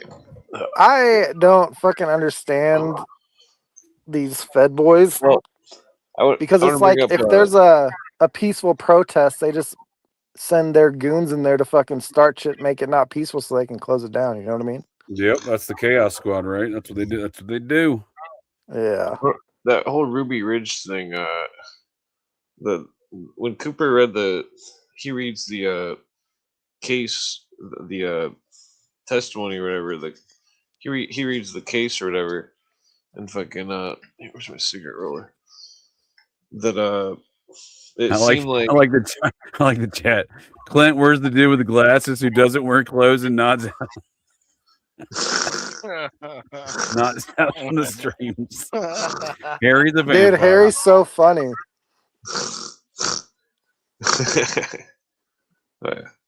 Yeah, I don't know where he came from, but every time I see him on panel, I just die laughing. Harry's been a regular here for years. Definitely as a character. that other company that's connected with Info Technologies that I was thinking of is Hadron Inc., and that's also connected with Earl Bryan as well. It's funny, JJ mentioned something about night vision goggles. Well, there's like that whole like novel that Robert Guffey wrote, Camillio. That's a whole ordeal with that gang stalking stuff started with the guy that was being targeted. Damien. Kind of interesting. Yeah, Camillio. Yeah, I know those DARPA produced quote unquote night vision goggles. So DARPA. They were developed in the same frame as the monocular night PVG 17s, PVS 17s. Yeah. So which is the monocular night vision goggles, but it's not a night vision technology inside of that casing. It's actually a shortwave infrared technology that was developed by DARPA. Yeah. That's the shit that can see through smoke. Yeah, I wrote Robert Duffy that. I sent him some of the documents on it. I think he thinks I'm a fed or something because he never responded. The density camera thing. Yeah, it's fucking fascinating technology, man. I've used it before. It's fucking amazing compared to like the technologies of what your capabilities are with regular night vision or the long range infrared, the hot and the cold. What if you could enhance it to look underground? Dude, you I can mean, enhance JJ, your you're dreams by anything, you're dude. not a Fed. I mean, damn. Dude, sir, I work for the Blue Avians. I don't know if you knew that. Okay. The Well, of course. yeah, I think so. In regards like gang stalking, dude, of course they're going to use whatever technology they have available, right? Yeah. Well, they were making this guy hallucinate, and they were like projecting. This guy was like seeing like really strange visions, like little elves and stuff dancing around in his living room. It almost sounds unbelievable to the skeptic. You would think this is absurd, but I mean, the kind of experiences I've had over the last few years, I kind of believe it. Sounds like they MK Ultra'd him. Well, I think that they're. I was reading this memo or some kind of CIA declassified file or some shit last night. It's a shame Guffey won't come on the on the podcast, but man, I mean, I plan on like touching upon his book, when I do get a chance to. Well, I love his writing. Get back to podcasting. Get back to podcasting, which I want to do shortly. Well, there was in the CIA thing, it was like saying about psychonetics, psychoenergetics, all this stuff. Yeah, and I think what they're doing is that they're trying psychic to driving. Well, I think they're testing which people have psychic ability by Operation Stargate. Yeah, like Operation Stargate. That was okay, Stargate. They were trying to do that. They were trying to find psychic kids. You've seen that. Hal Puthoff is doing the rounds right now. He's telling everybody he's being quoted as the former CIA project lead of Stargate, and that's his title. That's his current title. He's going around with now. Hal Puthoff. He's the guy that was mentioned in that document you were quoting last night. He's the guy that he's the guy that wrote all that shit. He's the guy that's being cited throughout the whole document. Well, he's an OT7 Scientologist. Well, I think instead of getting people into the experiments, that they're doing external experiments. And they are. They're trying to convince everybody of their belief system right now. He's going around telling everybody he's personally seen 4 alien bodies. Yeah, the whole alien thing is the Project Blue Beam, and they're trying to pull they're probably going to try to pull a low key. Blue aliens. Okay, they're going to try to pull a low key alien invasion stuff. Now, dude, low key, dude. Trump just tweeted a picture of him with a handcuffed alien. You tell me that's AI? It's got to be. Well, it's definitely AI. I'll believe it when I see it, JJ. I'm the skeptic on this panel. I don't. I agree. I agree with you. I'm just bullshitting, but it is interesting. It's not really. They're trying to make it less low key with Trump doing some shit like that. Of course, they're trying to prime people for some fake alien invasion. It's funny how Hollywood pictures and Twin Peaks and all that other stuff already forecasted a lot of this stuff and revealed a lot of secrets that people think are just entertainment. Just reveals all this stuff, right? Right. Well, I think it's all part of the predictive programming, right? Yeah, I mean, a lot of people dismiss predictive programming. Our friend from the farm seems to dismiss that, but you're seeing this video. Like for instance, when we were talking about the long kiss goodnight, they talked about September 11th before it happened. Fuck yeah, dude! They laid out great detail in that film, don't they? And it's a CIA director character, isn't it? I tried to say that, but I was kind of shushed about that. Yeah, that was a good movie. That one's kind of in your face. It's an MK Ultra assassin by all definitions. Like a Project Monarch type of situation where keywords just Which Project Monarch was bullshit, but it's probably. What do you mean it was bullshit? I don't disagree with you. There's a lot of false shit being spun around that topic as well. Kathy O'Brien isn't the most reliable. Well, I don't believe Kathy O'Brien for sure. Yeah, I mean, she said a lot of spurious claims throughout her. I think she was brainwashed to say it. Probably, I think she still is brainwashed to say it. Like a misdirect. So when you start delving all this stuff, I mean, the implausible becomes reality, and the reality becomes distorted, and you don't know what's real anymore. David Icke of the mind control victims, right? Like the Alex Jones. There's a first stop on these paths, and you want to think these people are being objective in their fucking. And you have no one's telling you about the Blue Avians, sir. We all work for the Blue Avians. Well, you got to look at aliens theater too. Well, this is I don't have the video. I can't remember what the video is. There was a KGB video that was found in Russia collapse of supposed alien that they supposedly leaked from. I don't know where they got the video, but there's a bunch of videos out there. Like this one seems more. Probably I the don't know. Nazis, dude, because the Nazis in Russia were talking to the Nazis in America. We know that much now. And Yeah. I'm generally of the opinion that most of the unidentified flying objects that are not of a American government Yeah, variety, or maybe it's- even a Chinese mean, they're government coming variety, they're of a from- Nazi variety. They're Yeah. coming from Antarctica, from those bases Yeah, in Antarctica. I agree with John Judge's theory of the unidentified Admiral fascist Byrd? observatories. Okay. John Judge would, for years, that was his position, was these are all Nazi Yeah, John aircraft. He's another one Yeah. of these. I like his research, there was- but he's the one that sees Nazis everywhere in his research. But I mean, I was he's not talking wrong. about. He's Let's talk about that often last not night. wrong though. When you look at, there's Nazis true. everywhere. I mean, There's a so is problem. There's Alex- Nazis there Alex- everywhere. There's a book. Also, well, there- Alex Constantine is another one of those people. There's a book that brings up a picture of some kind of navigation device that was bought in New Mexico at a flea market, and it had a swastika in the center of it, and it was all at 30-degree angles, and that they say the UFOs of the Nazis types fly at 30-degree angles. Yeah, they're bells. They're supposedly bells, little blue bells. Yeah. I was watching this podcast the other day. I forget the lady's name. I think it was on Julian Dory's, but I just saw her on Rogan, which I haven't watched yet. But she thinks that she was part of like the Looking Glass thing as a kid. She talks about when she's like in elementary school, she'd have like these counseling sessions, but she can't remember anything that happened once she walks through this door. Yeah. Did she go That's 20 and back to Mars and meet the Blue Avians? She might have. I speculate the Rockefeller. But as an adult, she researches remote viewing and shit. I sent that thing to Lucy. I speculate the Rockefellers have been brainwashed.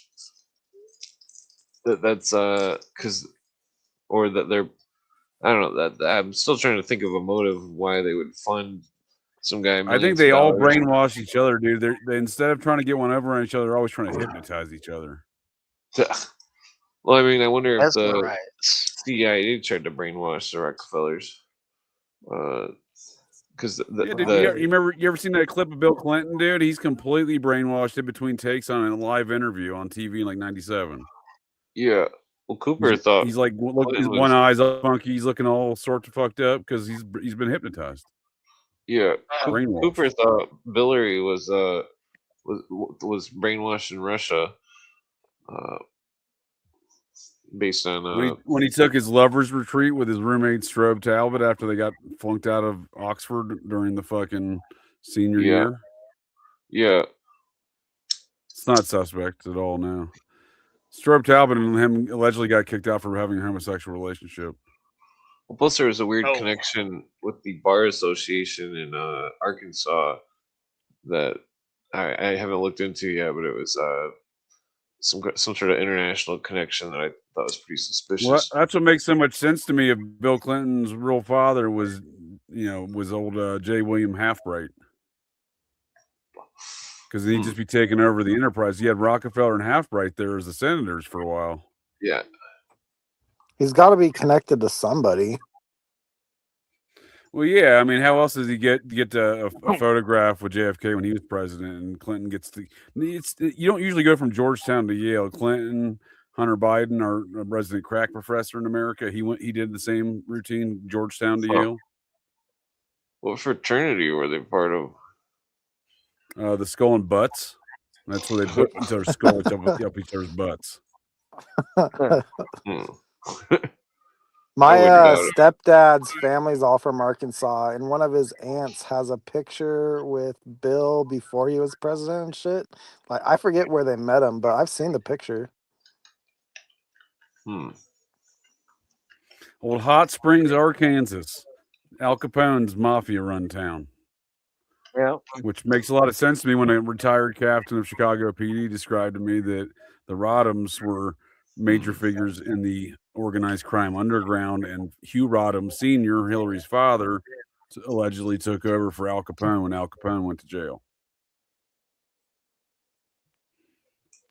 And that makes a lot of sense to me too, because she would link up with Bill out of Hot Springs, but also Hillary's mentor was Saul Alinsky, the infamous Rules for Radical author and commie bastard. He no offense there, Angleton Funkadelic. No offense taken. I mean, well, we know James Jesus Angleton was the secret commie he was looking for. So I don't think you probably knew Saul Alinsky. So Billary, I don't know. I think Billary was Billary had a Phi Beta Kappa honorary thing given to him from Georgetown. I think that's interesting. There you go. Phi Beta Kappa's connection with Illuminus.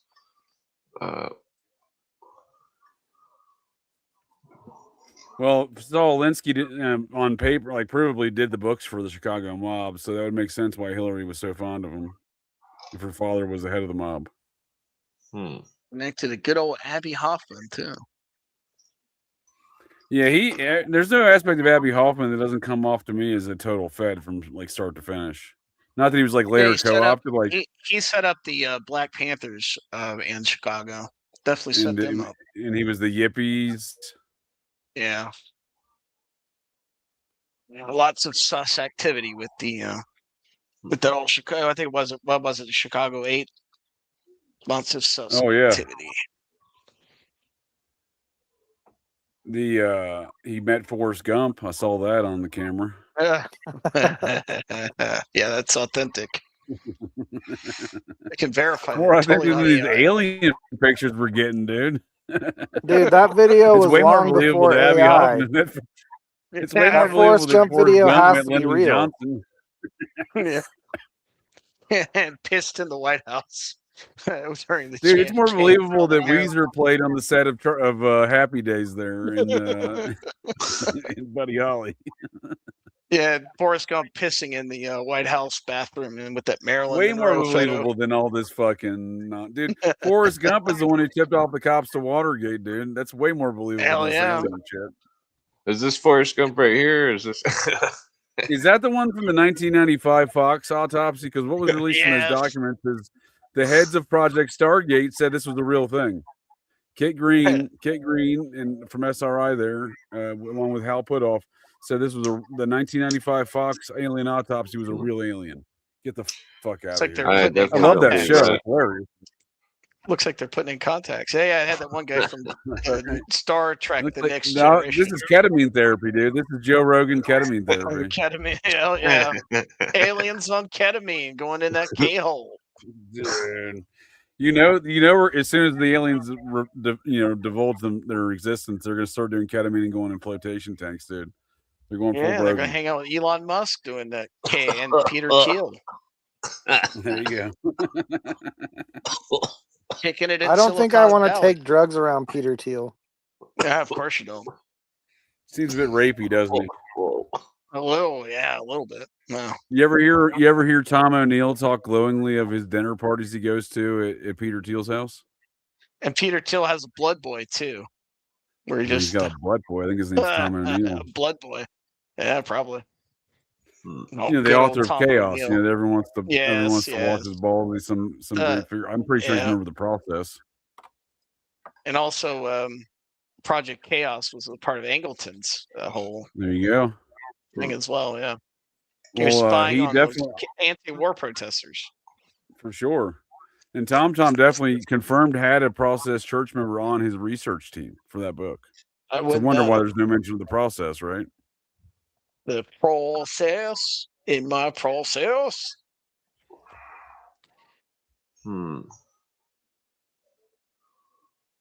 There's way too many of these fucking groups around the world, man.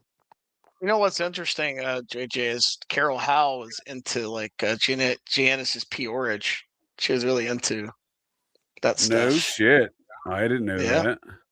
Well, he was the head of the Neo process. It's the Church of the Psychic Youth. Well, not only that, that YouTube that you linked me to, it mentioned that she was really deep into the Genesis Right. peorage. I gotta listen to that interview. Someone else sent me a different Yeah. interview about it too from a different show Well, today. link me that. Link me that. Yeah, I mean, I didn't even see what you sent me yet. Give me a second. I'll tell you right now.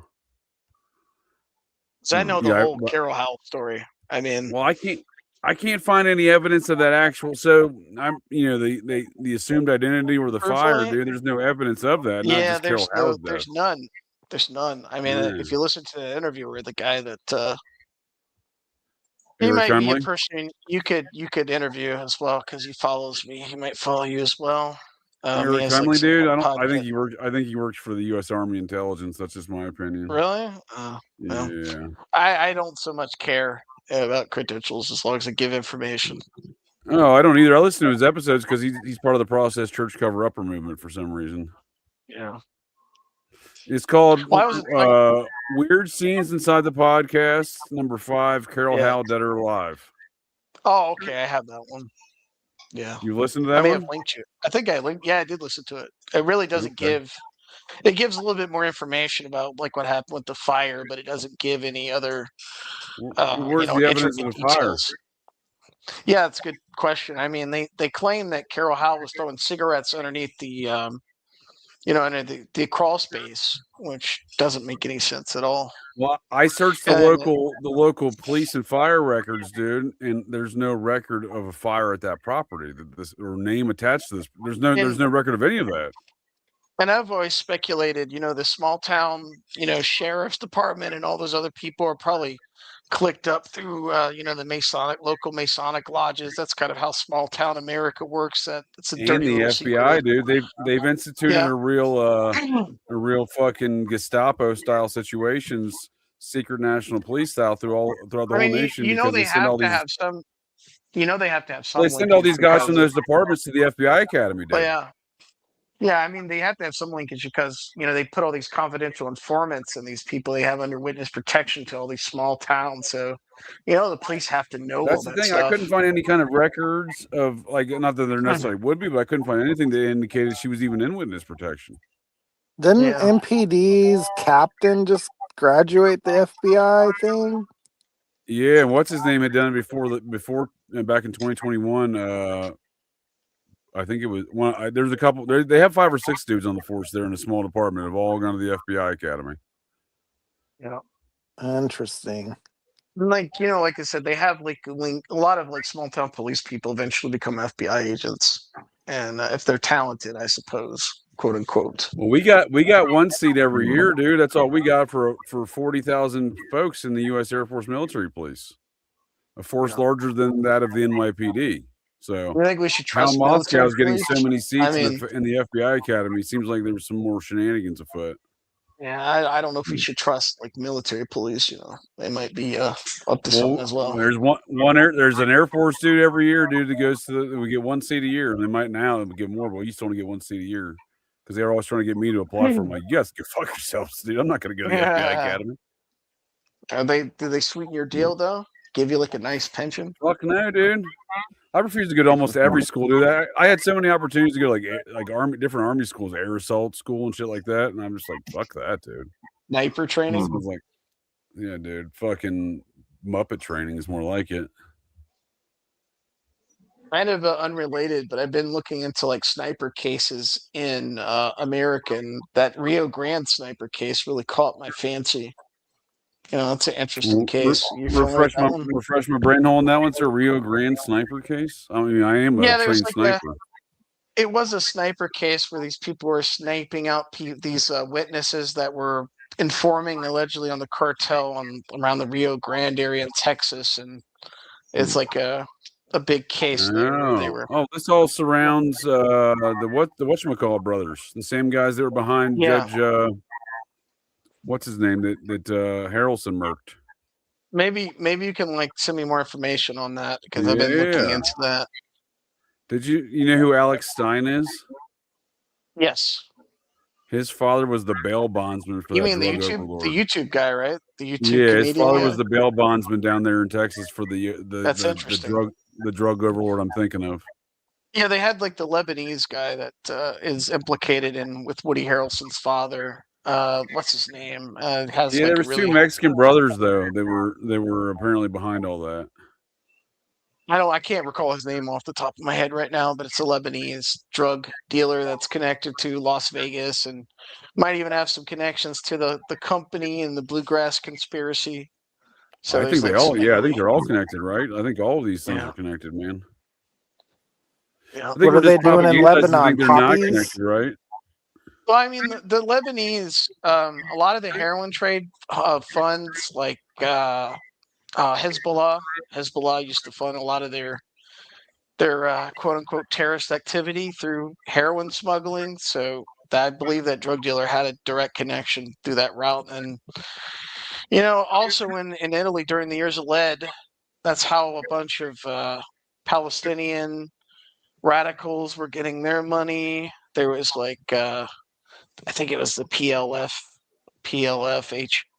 or something like that. They were getting all their money through that, and there was some kind of mysterious guy that was also spreading LSD around and was connected to the proliferation of LSD in like the 70s.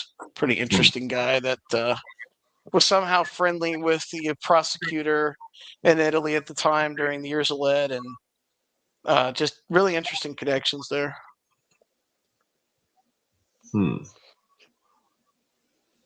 Yeah. Let's have the American years of lead here, I think. I used to think that. I don't think so. I think it's the American years of dud. American years of fat, dude. Is that what you're saying? People are too fat. Years of dud. Fat to do anything. Years of dud. Yeah. too lethargic to do anything. They just sit around their keyboard and plot all these like different AI kind of psyops they do, spreading misinformation to people. You're more connected to the interwebs. I was talking to Twiz about this before, and Clint. We'd never heard the name Chud the Builder until recently. Nothing screams more psyopy than Chud the Builder. Oh boy, that's quite a quandary. After he did all that stuff, they claim that some FBI people, interrogated him and asked him what radical group he was a member of. He claimed that before he went to court. He claimed that before he went to court. Yes. Yeah, sure enough, I think he was probably tapped in with somebody because that's what they want to do right now, foment some kind of racial hatred and for sure pull out the racial hatred and foment all this stuff online. And unfortunately, America's kind of primed for it right now because no one talks to one another. Keep you isolated in your Discords and your Telegram groups and your Twitter groups, and no one communicates with one another. It is a technocratic fucking cell that folks have put themselves in. Yeah. And then you got Peter Thiel is financing like far right stuff, and then you got the CCRU Nick Lands guy who I like, but is definitely probably up to some fuckery as well.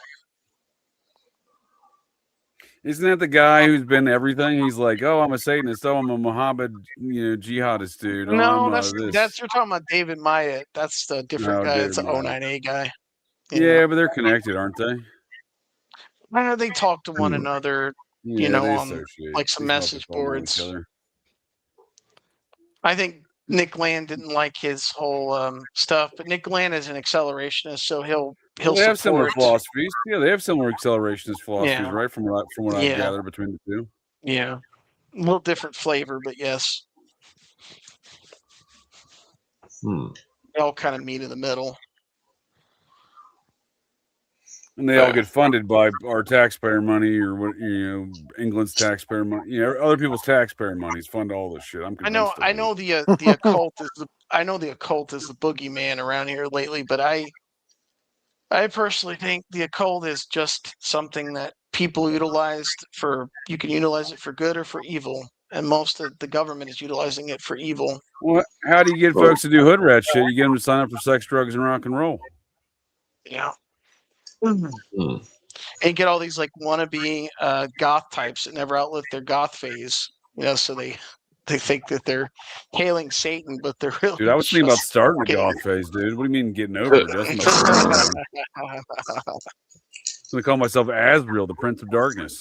Yeah. Take away the title from Lucy Morningstar. You're gonna end up like Brian Koberger, dude. He There's wore like a lot of black. My, I've my never seen younger brother anybody was wear so super much goth black years ago. I used to call before. him Azrael, the Prince of Yeah. Darkness. There's like so many like psyops going in so many directions to so many like political groups. It's ridiculous, and the internet is primed for that. And you can do this to the far left. You can do this to the It far is because right. it is prime for that because you can never leave your algorithm, right? It can always just keep feeding you Yeah. that same Well, algorithm. your algorithm is your god to a lot of people. Keeps Do you them guys watch isolated. Chase Hughes at all? Who is that? He is a It's aliens or blue avians, sir. I don't get into it. he's like a I don't even know how to describe it. A hypnotizer, like a psyop expert or whatever. But if you watch his videos, he talks about how like the news and all of the algorithms, they always feed you something that'll make your mood go up and down and up and Yes. down and up and down. And then Yeah. they always insert Usually whatever anger you. bullshit they want. And you Usually get on anger you. Twitter, or at least I get on Twitter, and I kind of look at each post that they're feeding me because I don't know why 80% of the fucking shit I see on Twitter I even see because I don't agree with it. I don't like it. Nothing, you know? But it's just really funny how it works. You mean you didn't want to get force fed Charlie Kirk's snuff film over and over again? I wasn't really on Twitter a lot, other than like when my friend texted me that it happened. I was like, "There's got to be Twitter fucking that day, videos of dude. it." You It's know? just like the videos play automatically. You're just like, what the fuck, man? What snuff, more snuff. Yeah, it's fucked up. I'm the weird guy that wanted to see that video when it happened. Watched it a few hundred times. Don't get me wrong, but I didn't want to be forced into it. Dude. You gotta prep somebody for that. You shouldn't open up your app and be like snuff film. You know what I mean? Yeah, same with people Yeah. getting beat up and shit. Well, I don't like ever the look for first those video videos. I They're always saw, on my timeline, dude. Crime shit, violence, all sorts of shit's always on there. I don't stop to yeah. look at it. You know, it's always on there. No, they want you to fucking see that shit. Yeah, the last couple of days, all it's been on there is Chud the fucking builder, dude. I'm like, who the fuck is this asset, and who's the I don't think asset I've of? seen that. CHUD. Yeah, the builder. That sounds kind of Masonic, doesn't it? I had a great day on Twitter today, arguing with fucking gray pubes on his fucking alt account because he's a pussy. Oh boy. Who pays that guy? Did you say who pays him? Yeah, he's obviously an agent of somebody. He's an Dude, asset I of don't somebody. fucking know, but he is a complete fucking retard. That's what I'm saying. You got to be paid to have that kind of moronic fucking viewpoint of things. I don't know what y'all are into today. I'm just saying I'm familiar with his shenanigans. They're not the good kind. Just, you know, Brian. It's Oh, so dude, funny, dude. I don't want to change the clip where subject, he but all watches these the white Elantra without the fog lamps. He's like he's literally and he's shitting himself. It's great. I've watched that clip of him a few hundred times. It's so crazy because all these people that are like Brian Koberger's guilty, they bring up the most irrelevant shit. I'm like, Brian Koberger wasn't in Moscow. They're like, well, he bought a K-bar on Amazon. Okay, I bought a K-bar on Amazon. Did anybody die for me buying it? Like, show me some Like fucking proof he walked into a house and stabbed some people. I don't give a fuck what he bought on Amazon. That's just it. They've never produced any sort of probative evidence, but it's amazing how well they can convince folks without any sort of probative evidence or even real evidence for that matter. They've lied about so much evidence. Oh, it's all fucking fairy tale. Yeah, but look how much people eat it up though, dude. That's so what Doc was saying about folks being primed for shit. You can use the Idaho 4 case as a great example of that because you know folks are really fucking tunnel vision, you know, on he's guilty, but without any substantive reason why. Well, even the fucking pro burgers are not much better because most of the people that they are like, I don't think Brian did it, but like the reasoning behind it is fucking stupid. And I'm like, I told you motherfuckers goddamn nearly 2 years ago he wasn't fucking in Moscow or Idaho at the time of the crime.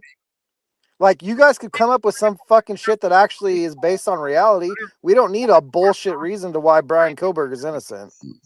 We have the fucking evidence. We'll go grab some food real quick. But people are just so set on it being like a fantasy story. Well, in The large guy part that I- is, dude, right? I mean, in large part is all fantasy. What But I'm people guy believe that all like, I- this even the does. people that are like Brian's innocent, like they have to Right, come up with a weird story about how he didn't do it. right. No, The I guy agree. that the mysterious figure that I was talking about the years of lead was a guy named Ronald Hadley Stark. He was basically smuggling LSD for the Ronald Stark of the Scientology and Manson fame. Ronald Stark. Ronald Hadley Stark. I don't know Yeah, if he was involved with the Manson case, but he yeah, was involved with and the a Brotherhood Scientologist, if I'm not mistaken. of the Eternal Love, and he was Yeah, I like think. also in Italy at the time, locked up with one of the Red Brigade people, Well, I and he did was not know telling the guy that. in the Red Brigade, yeah, he was locked up with him, telling him all about these various different techniques, codes that they could use to get away with their What year was terrorism this? at the time in the 70s, late 70s. Yeah, because the late 70s. Okay, because they closed the process Yeah. chapter in Rome, I think, in '69. Yeah, I think it was a little bit after that. Well, I wonder They if still he have, was over at the process chapter though when he was open. I want to could say be. for sure he's got Scientology connections and Manson connections. I mean, it's possibly. I mean, definitely has CIA connections. Well, yeah, At the that process time, they is were, a CIA MI6 cutout, in my opinion. and at that time, they were trying to get the the far left to just go on LSD and on drugs, and they had a whole operation of like the See, CIA at the I time. really think all of that is way beyond just the aspects of. I mean, you're right, but I think it's also in addition to that, it's the Age of Horus. Yeah, the Aeon They're of Horus. using Yeah. those drugs to implement the Age of, because Leary said it himself that he's carrying on the work of Aleister Crowley. Yeah, they were into Aeon of Horus. Yeah, they were definitely into Crowley. And he was a Yeah. countercultural figure. And you have Kenneth Grant and of course Osmond Spare. Was another person who gave rise to chaos magic, Sure. which proliferated and gave us meme culture and Discordianism. Thanks a lot, Blue Avians. Yeah, that's what I'm saying. We have all these different names for them, but I think it's all the same general philosophies being passed down through what these networks. It's all occult shit. No. Some And weaponizing the occult and using it against people. Well, the Yeah, I truth mean is, you can that's all weaponize it. Discordianism, right? That's weaponizing the occult, dude. Yeah, it's like a reduced version of it. I mean, it's Well, that's what less. chaos magic is, though, right? Isn't it kind of like a Yeah. reduced version? Yeah. Yeah, it's kind of like a version that is accessible to everyday people, so you don't have to Right. go to any kind of initiation or anything like that. You Exactly, can and just that's exactly what I sort of see in program. Discordianism. Yeah, you can program yourself, and you can communicate with these various different entities that you channel through your sigils. So yeah, that goes back to like the 9 that Peter Levenda talks about, the whole 9 experiment where they summoned the 9 in Louisville, Kentucky. Well, They that were was in summoning down Maine. these Egyptian deities. Well, there was one in Louisville, Kentucky too. They were doing. Oh, I didn't know that. Yeah. Were the Blue Avians there for that one? I mean, I would guess the Blue Avens would have been the Egyptian gods they were trying to like summon down. You knew it. They are the Communicating 9. with. I knew Yeah. it. I knew They're it. the 9. The 99999. That's why he's giving you that three hand symbol, dude. Yeah. But yeah, this So- guy Ronald Hadley Stark is a really sus character in during that time period. A shame that people don't cover the years of lead. It kind of forecasts what's going to maybe possibly happen in America. Well, I think there's a lot of folks that want it to happen, dude. There's been numerous Yeah. large-scale gun confiscations. Twiz was just talking about a large-scale silencer confiscation going on up in Idaho.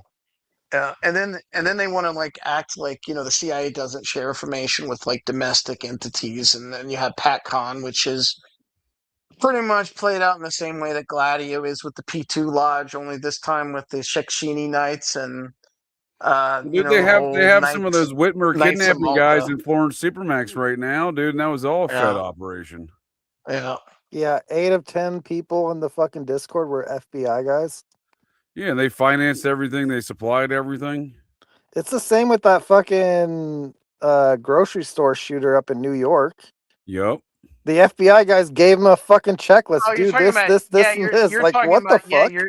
you're talking about that kid Well, that kid was involved in radical, kind of far right politics. He was part of something called Terragram, which people talk about, where they immortalize these racial spree killers, and they have like this mythos built around them. Totally not a Fed operation. What about the Garland shooting, dude? That Draw Mohammed shooting was that back in 2015 in Garland, Texas.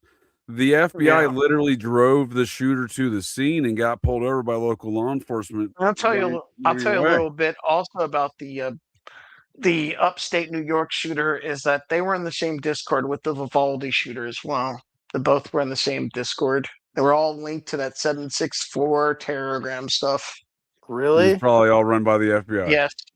Yes. Yeah. Dude, because the FBI agent that got pulled over, he started singing, dude, in that Garland, Texas incident. He started saying that he met other undercover law enforcement agents in his time setting up this other Islamic. And dude, the only reason any of that got known is because the security guards shot the Islamic shooter with the AK-47. The FBI agent just dropped off in front of the school. It's been like a pet theory of mine that I think that they study how to desensitize people online with like gore and cartel, beheadings and Oh, you mean animal like torture forcing and everyone to stuff like watch that. Charlie Kirk's neck get blown up? Yes. Like back and to the Yes. left, back and to the left. Yeah, and they desensitize all these other people that are sort of unhinged. So they were like all feeding off this, and they're already mad at society. Well, So that then happened. What you're describing just happened in Boston the other day, dude. Yeah, Dude went out in the yeah. street and just started indiscriminately firing about some shit like you were just describing right there. And they recently caught this maniac murder cult guy too that was going to dress up as Santa Claus and poison a bunch of kids, and he's connected to Telegram and also maybe the 764 com stuff. Where's as well. that out of? I think that was somewhere in New York City. Oh, I didn't hear about that. If you look up maniac murder cult, look that guy up. He's a Georgian that was getting all these kids to crash out online and all these various different Discords and Telegram groups. So they've been running this game for a while. They've been running this probably game. Oh, since I did read a bit about 2018. that. Georgia, as in Yeah. the nation of Georgia. Yeah, The nation, okay. not the state. Yeah, Yeah. not the state. I didn't realize he was going to dress up as Santa Claus, dude. That's crazy. Yeah, he was going to dress up in Santa Claus and poison some kids in New York City around Christmas. Wow. But they foiled this plot, or whatever. Then you had the one kid that was into 09A and was into brony, which is this weird subculture where like these kids get into My Little Pony. I think it's adults that do it too, man. I've seen some adult men posting some shit about that. Yeah, they get into that, and this kid tried to combine 09A and brony culture together, and he stabbed his parents, and then he was going to Wyoming, of all places. He was driving to Wyoming. He was about to kill Donald Trump was on his list, and then they foiled that plot as well. I don't know why he was driving to Wyoming. That's still kind of a mystery. No one has answered that. Yeah. He was directly influenced by those maniac murder cult people. Well, I assume at some degree that these programs want to bring the terror to the rural areas, right? At some point. Yeah, but I think there's something about Wyoming. There's something about Wyoming, man. The There's devil's something from there, linked Dick to. Cheney. Yeah, there's something also about Silicon Valley that ties to Jackson Hole, where all these Silicon Valley people all meet up. So I wouldn't doubt. That's a good point, dude. There is a lot of Silicon Valley folks in Jackson Hole. Yeah, Jackson Butthole. yeah. Jackson Butthole, yeah. That's one of the interesting things that Jack Cruz talks about. That doctor that I told you about, JJ. For sure. But he talks about how they send all of the melanated people, like the Middle East and South America. They send them all these far places high up north in the latitudes because they don't get enough melanin. It drives them crazy. That's how they get them to act so fucking nuts. Oh, dude, that actually makes a lot of sense of all the little Somalia there in Minneapolis. Dude, I'm telling you, that doctor, like, not only will help you with your brain, but he knows some shit. Tell him to put a shirt on though next time. No, fuck that. Yeah, it's about processing vitamin D. Same thing I tell Harry every time he comes on here with his fucking shirt on. A lot of like you said, a lot of melanated people can't process like vitamin D in colder climates. So it does present a bit of a problem. Them Somalis in Minneapolis, dude. I remember years ago the FBI came and briefed me because there was they had a legitimate threat of Somalis using surface-to-air missiles on the Air Force planes there at the Minneapolis airport. So weren't the Somalis brought over because of like the whole disturbances in Somalia in the 90s, like the early 90s, so the mid to early 90s when they were going over there and occupying Somalia? Isn't that when they all showed up in these various different places? Yeah, but how'd they all end up in the same spot? Well, they gave them spots in Minneapolis and Columbus, Ohio. So you have like it's like what they did with the Hmong people when they were the Hmong people fought for the United States during Vietnam. They gave them a spot in Milwaukee. Yep. And they were living like in the hills of Vietnam, and they helped the Americans fight the Camis over in Vietnam when they were doing that whole Operation Phoenix stuff and doing the My Lai massacre. You got a big population in Milwaukee of them. That's what they do, man. So there's like 100,000 and some odd Somalis in Minneapolis and about 90,000 in Columbus, Ohio. And leave it to the government to stir up like ethnic hatred and stuff to make a mess. Ethnic hatred. Let these motherfuckers take an inch, dude. They'll go a mile, and they let them go a mile, dude, everywhere. It's deliberate. Them Somalis are fast. They know how to run miles. I'm just saying it's deliberate what they do. They know that it's going to cause for sure, kind of internal chaos. Dude, the amount of fraud. Intentionally. I know Trump's agent Nick Shirley, the Mormon, who's doing all that fraud stuff. That's great and all, but the amount of fraud in Columbus is astounding, dude, and it has grown throughout other parts of Ohio over recent years. When you look at like all of the incidents when it comes to, I mean, even going back to the trade unions, when it goes back to when they were bringing in Chinese immigrants and to disrupt the trade unions and all that other stuff. I mean, America's been doing that for a while. America is the master at manipulating, like fomenting like ethnic hatred. For sure. And I'm not saying like the Republican National Committee doesn't do some shit like this, but all these Somalis and shit like that, that's all been funneled in through the Democratic National Committee in all these areas. I don't care about the Republicans or the Democrats, to be honest with you. I don't either. Well, I care about the crime that's derivative from all these shenanigans, dude, because all it does is create all sorts of crime, but and other problems, economically speaking, but nonetheless, and socially speaking for that matter, but nonetheless, it's all in attempts to flip these areas from red to blue. Yeah, that's all it is. And I noticed like every time like there's a breakthrough when it comes to people are getting along and they're joining together for rights and for trade unions and all that other stuff. The corporations and then works like the Pinkertons used to do back in the day with union busting, all these other union busting and like doing all these other things to break up all of a lot of that's gone digital though now, right? Like a lot of that union. Yeah, it's all digital. Yeah. It's all digital. I mean, it's not the unions anymore. It's more or less they can use the algorithm to do all the dirty work that Gladio used to do. Or just coordinating it, right? There was I just saw videos from one of the first gay pride festivals in California for the gay pride season, and it was no one there, and they canceled it like the day prior or whatever because there's just nothing. Whoever was funding that obviously cut the funding. It's probably USAID. That's why I'm not falling into this whole stupid racial dichotomy they're doing now with like Chud the Builder and all obviously that stuff. Because the gay stuff's ending, right? The gay and the trans stuff is kind of taking its course. They got to get back to the race stuff. The trans stuff is like, the trans stuff has kind of played its course. Like people don't all agree on that, and there's like very visceral. They'll bring it back. They'll do a sequel here next PSYOP season, but right now they got to get back to race PSYOP season. And then like the Zizian stuff is like unresolved too. It's like their trial, they've totally buried that whole thing. Oh, I'm about to do a show on it, yes, sir. And not only they buried it, they're still alive and well in Vermont at that compound. Damn, you're gonna do a show without me, bro? Man. I was gonna invite you. I'm not doing it until next month. Okay. Well, yeah, invite me, bro. Yeah, dude, they're still alive and well in Vermont too. That cult's very interesting. I don't think some of the ones they claim are dead are dead. I'd like to see more evidence of that. I agree with you. Well, they're kind of known for playing dead, right?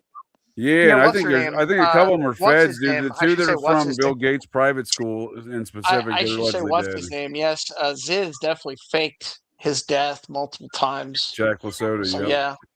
But the two that are from the private school that Bill Gates went to up there in Seattle, I'm not convinced either one of those are dead. They supposedly got killed in that shootout in Vermont. What was the deal with their medical equipment too? Why were they sneaking out medical equipment? That's never been resolved. I mean, there's so not many only things that, dude. The armament they had, dude. That shit ain't. They got some military equipment and shit, dude. That's like it's like the Manson family, dude. The Manson family had buggies and radios from the military and shit. Well, it's all tied to like data centers, like where they're putting data centers everywhere. They're like kind of doing that as a distraction as they're just reclaiming land. All these Silicon Valley people who no one's paying attention to. That's an interesting take on it. Yeah. It usually is about real estate. It usually is about real estate. Well, I mean, a lot of these Silicon Valley nerds, they grew up playing Magic the Gathering and tabletop games. This always gets glossed over when you ask people. So they're trying to enact these tabletop games and these like LARP games to the real world, to where they make all these different places around these settlements to where they can start reclaiming land. And they start digitally, and then they go into the real world. I'm convinced that these LARPing have long predated what you're describing, the Magic era of the LARPing. Because this goes back to like, I mean, of course, D&D and all these other types of applications. They have I try to tell people this. They laugh at me every time I say this, but they have a military outlet. Initially, it was used as simulated warfare. They used the tabletop games and like all of the card games that people LARP. They were using them for like sort of like a precursor to like military training. Well, there's a whole division of the Pentagon that does that, dude. They do model and simulations for 10 years. That's why the Society for Anachronistic, I forget the name of it, the Society for the Anachronistic, where they reenact like medieval type of battles, in the real world, where people dress up as very medieval soldiers. Get medieval on your ass, huh? That's what they tell people. So that's all tied to that. So, and the Zizians were into that kind of stuff, big time. Especially I think so many of these crimes that we see on such a large level, be it Zodiac killers or other things like that, I think there is a LARP element. There's this, there's the LARPing element to that. There's this gamification element to it.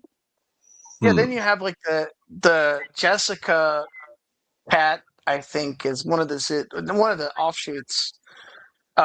We're into that whole entire like ordeal, and we're a spinoff of the Zizians, and was into that whole thing, and we're active in Vermont because Vermont is like a place where they have a lot of the Society for the Anachronistic Arts or whatever. They love cults in Vermont, dude. They love cults in Vermont. Very culty atmosphere.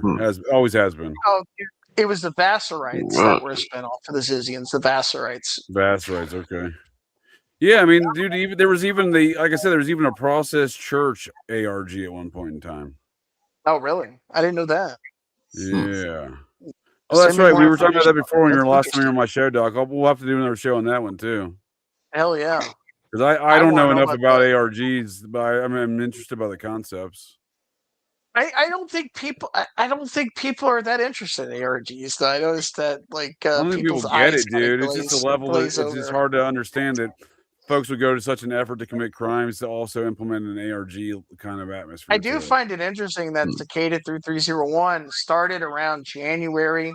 Well, the initial one started somewhere in June, I think, on a 4chan board. And then the last puzzle was around January 5th, January 6th. And then that's the most tragic day in our nation's history, sir. You bite your tongue.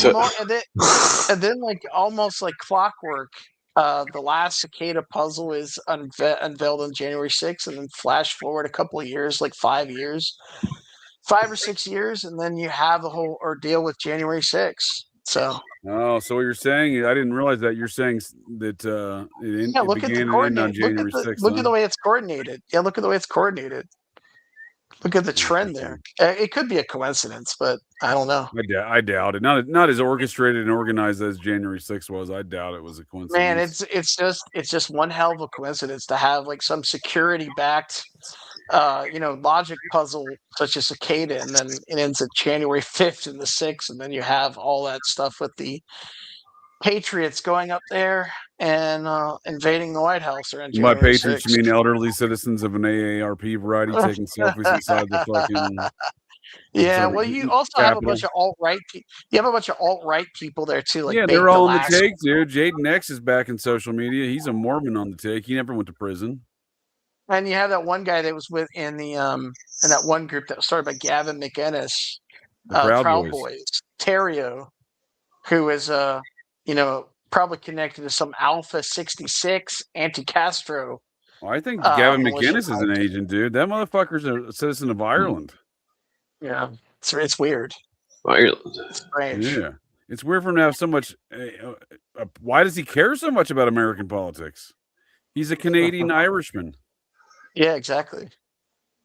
Well, he lives in America now. Well, he claims, but he's it's still- kind of crazy, like how he's still a citizen. how of he those other loses nations. everything He's and not a comes citizen back of every America. time. You know. And why is nobody like pointing out that Nick Fuentes was at like January 6th or Baked Alaska and these other people? Baked that were Alaska. really I remember big. that motherfucker, dude. Yeah, they were really big during the alt-right, and all the Chud the Builder guy communicates with all those Groyper people. They kind of disown him, but he communicates. He communicates with that Albanian guy that goes on Very Serious Podcast, Zerka, and know him. Sneeko.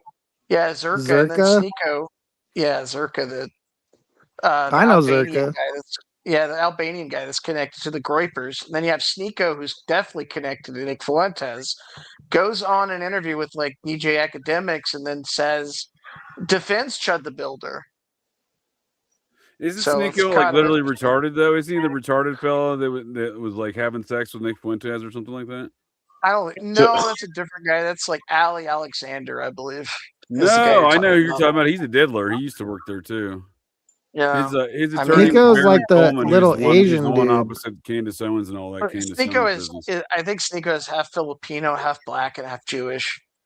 Yeah, So he's he's got like a like a lazy bastard. eye, might be retarded. Yeah, dude, him, Nick Fuentes, and Kanye were hanging out, and like someone left a live stream on, and like they were like jerking each other off or something. I'm not making any of that up. Allegedly. I mean, yeah. I've No, never they heard live this story, streamed but it, that's dude. They, hilarious. they wanna- fucking live streamed it. I don't want to implicate anybody or say anything that's unaffirmed, for libel, but it is like unusual. Yeah, it's a half-baked Alaska. Half baked Alaska. It's a literal baked Alaska.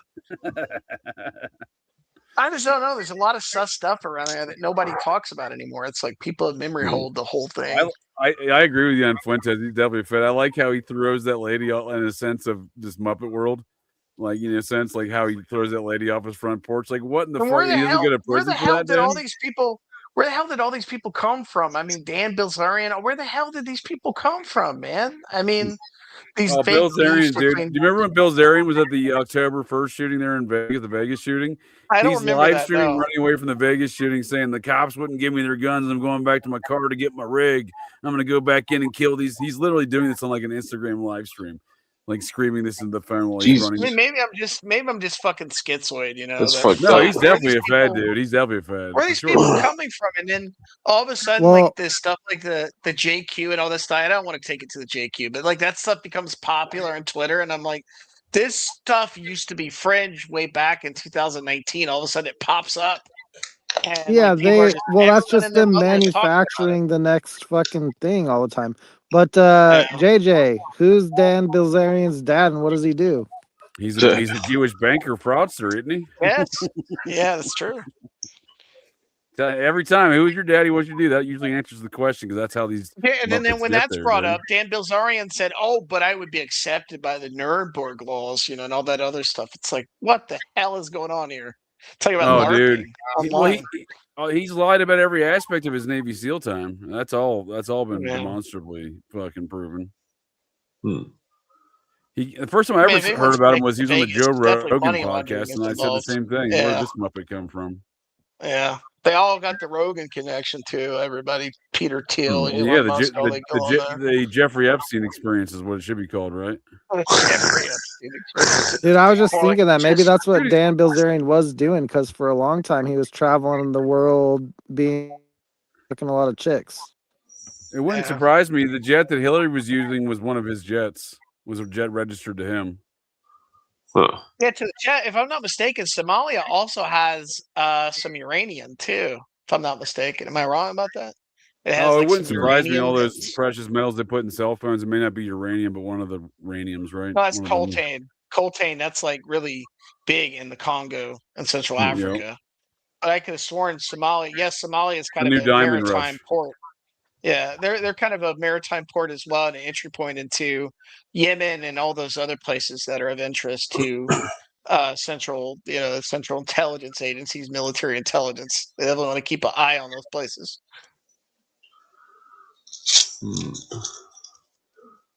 Let's see. Hey Clint, will you post the new link? Kane Bees the Purge there wanted to join us. Oh, yeah.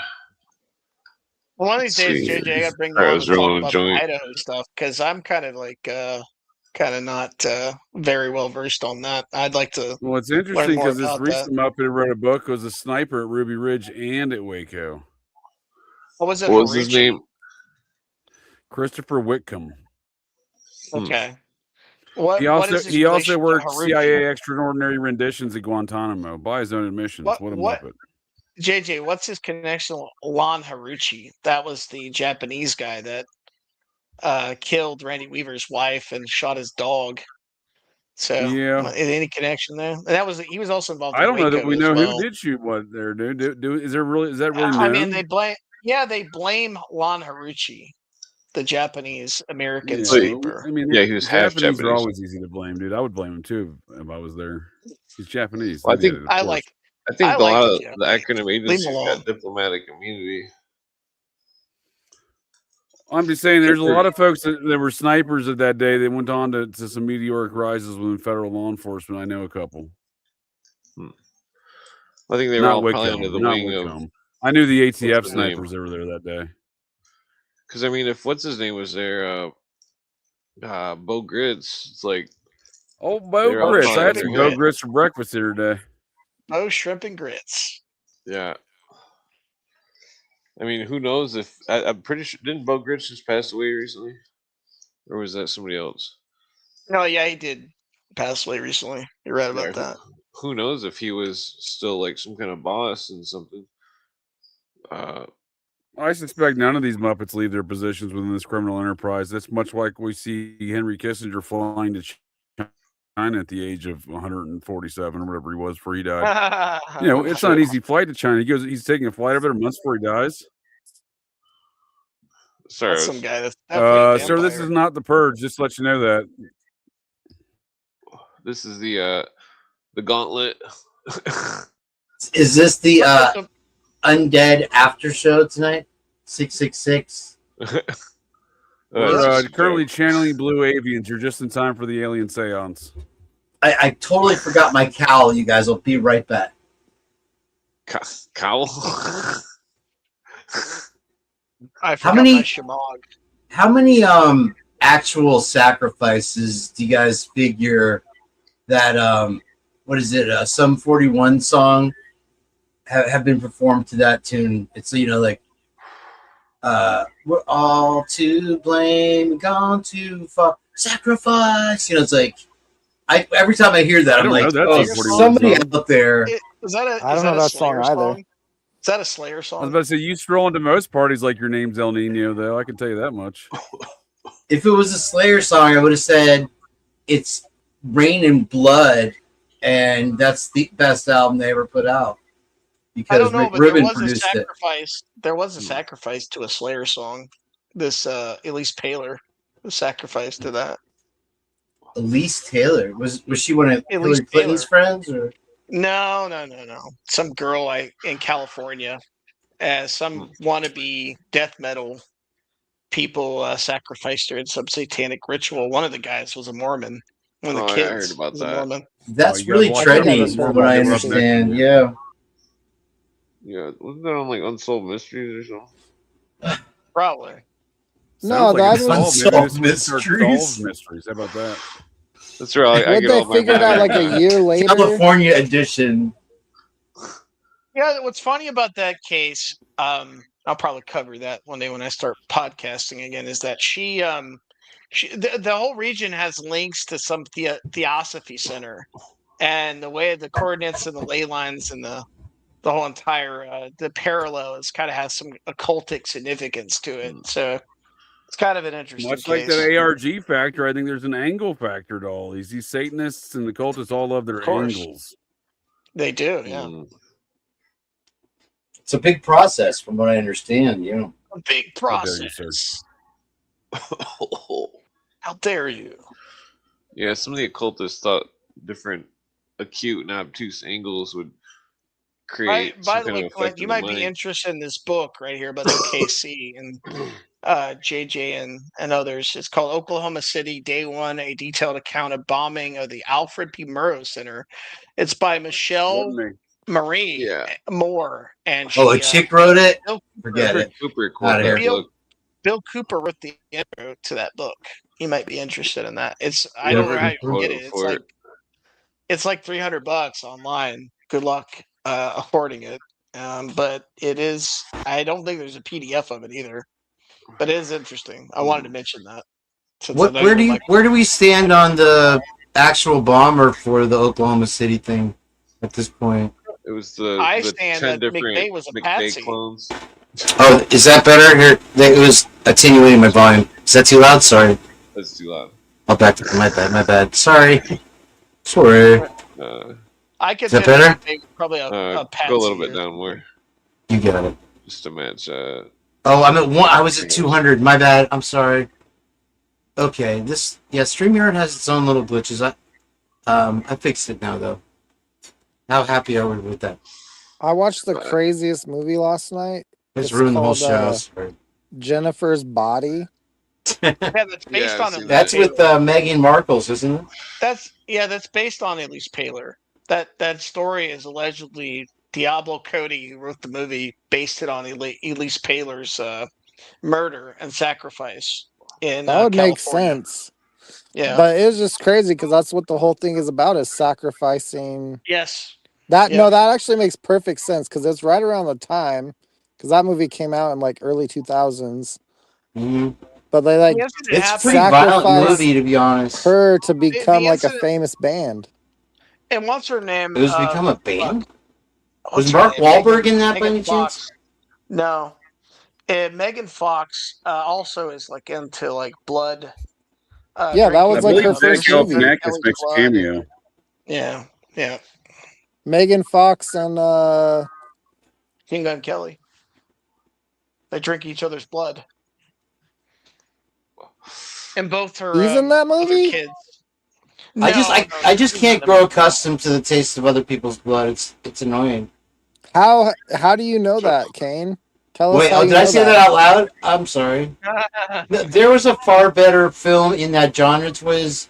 And for the life of me, I forget the name of it, but it's something about somebody's boyfriend must die. John Tucker Must Die.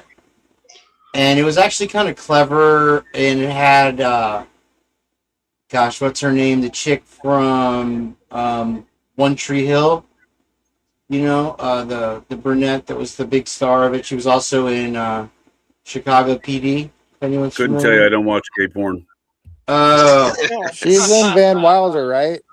The brunette chick. Was she? Yes. I can't collect. I know who you're talking about. I mean, let's be honest, JJ. Who introduced it to me? I mean, they call it Schindler's Toy too, but we know what it really is. Is Lucy here? I didn't expect Twiz. What's up, brother? Just hanging out.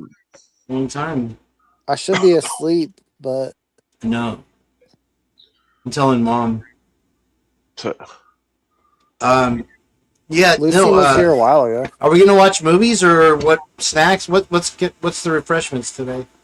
Have we got well, it sounds like you're drinking blood. So, I mean, I'm willing to learn. That gets me a ride on the alien vibration ship. What is that table? Is that from Doctor Who or Strangelove? What's going on with this picture? Dr. Jekyll and Mrs. Hyde. That was a gay porn you watched? You fair? No, that was a movie, wasn't it? Oh, training video. Got you. I know. I heard about it. Dr. Jekyll and Mrs. Hyde was. Wasn't that was a trans. It was during the DEI epidemic.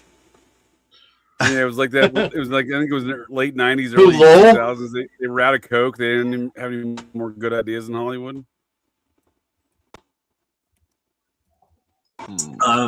That's pretty much like to date since what, about 2001. It seemed well. Again, I mean, the coke fueled era of Hollywood produced a lot of good cinema. That's all I'm saying. I mean, Dean, let's is that face it. is that a picture of Aiden Fauci from that Satanist killer in Florida? The guy No, in your that's a chick. She's super hot. okay. She Who was is that? call her Hatchet Mary. Is that your baby mama, dude? Oh, Is that okay. your baby mama? I wish, bro. I mean, there's nothing like a good slasher chick with some great axe scars going on the cheeks. You know what I mean? I'm gonna look at her. I'm gonna look her up. I'm not familiar with her. No, Hatchet Mary. I just call her that. She was at Costco, and I guess things got out of control, and somebody brake checked her on aisle 4 with their cart, and it ended up in this car chase. And midstream, either somebody pulled the hatchet on her, or she pulled the hatchet on them, and yeah, that's where it Was wound this up. in Interesting. Florida? Of course. I mean, Fort Florida, Lauderdale. either that or Where all Ohio. the craziness. Where all the craziness happens. The craziness America. happens in Daytona and that area. Oh yeah, I know that They're place just very dumb well. up there. Oh yeah. What's that one area? Just Doc, around that's that your old neck beach of the woods, area. isn't it? Daytona. It is, yeah. Daytona and Ormond Beach and Ormond? Okay. yeah, all those places. Yeah. I don't know. If you travel a little bit more west, you'll run across Lake City, which I believe is Oh, Lake City is crazy. They had this like crazy cult there called the End Timers, really. which Oh, yeah, shit. this old guy from Kentucky formed it, saying he communicated with God from the Milky Way. Now you're talking my language. From the They're Milky blue Way, avian right And here. they aliens, own all this? Local they guy, own all huh? the real estate there too. They went there and just bought up all the real estate. Familiar And with that game. yeah, crazy is it's a yeah, Lake City's a weird place. Even it's boring. I It's believe crazy. that it's on the outskirts of a prison, and more or less a good Yeah, portion near of Stark. the people Stark, work there yes. at that. Right? Is They're Stark, yes. That's where Yes. Bundy was, I believe, right? Yes, yeah, and that's Lake City's where Bundy did one of his last kills there too. Really? Oh, My Bill Colby's sister son. went a year after the Chi Omega thing at FSU. She was in Chi Omega the year after. And when you mentioned Daytona, you got to mention Aileen Wuornos. Who is it? No? What's the Aileen Tower Wuornos, Omega? Is that the female serial Gainesville killer. Ripper? Yeah, no, it's Daniel. What's his name? Daniel. What's Danny Rollins? He assaulted. Daniel Rollins He is murked the some Ripper. sorority girls too, right? You know what's weird about him is that this guy supposedly was some blue collar worker, and he studied surgery. This guy was studying surgery, and like he was great at taking corpses and surgically taking them apart. So Danny Rollins, it's a weird case as well.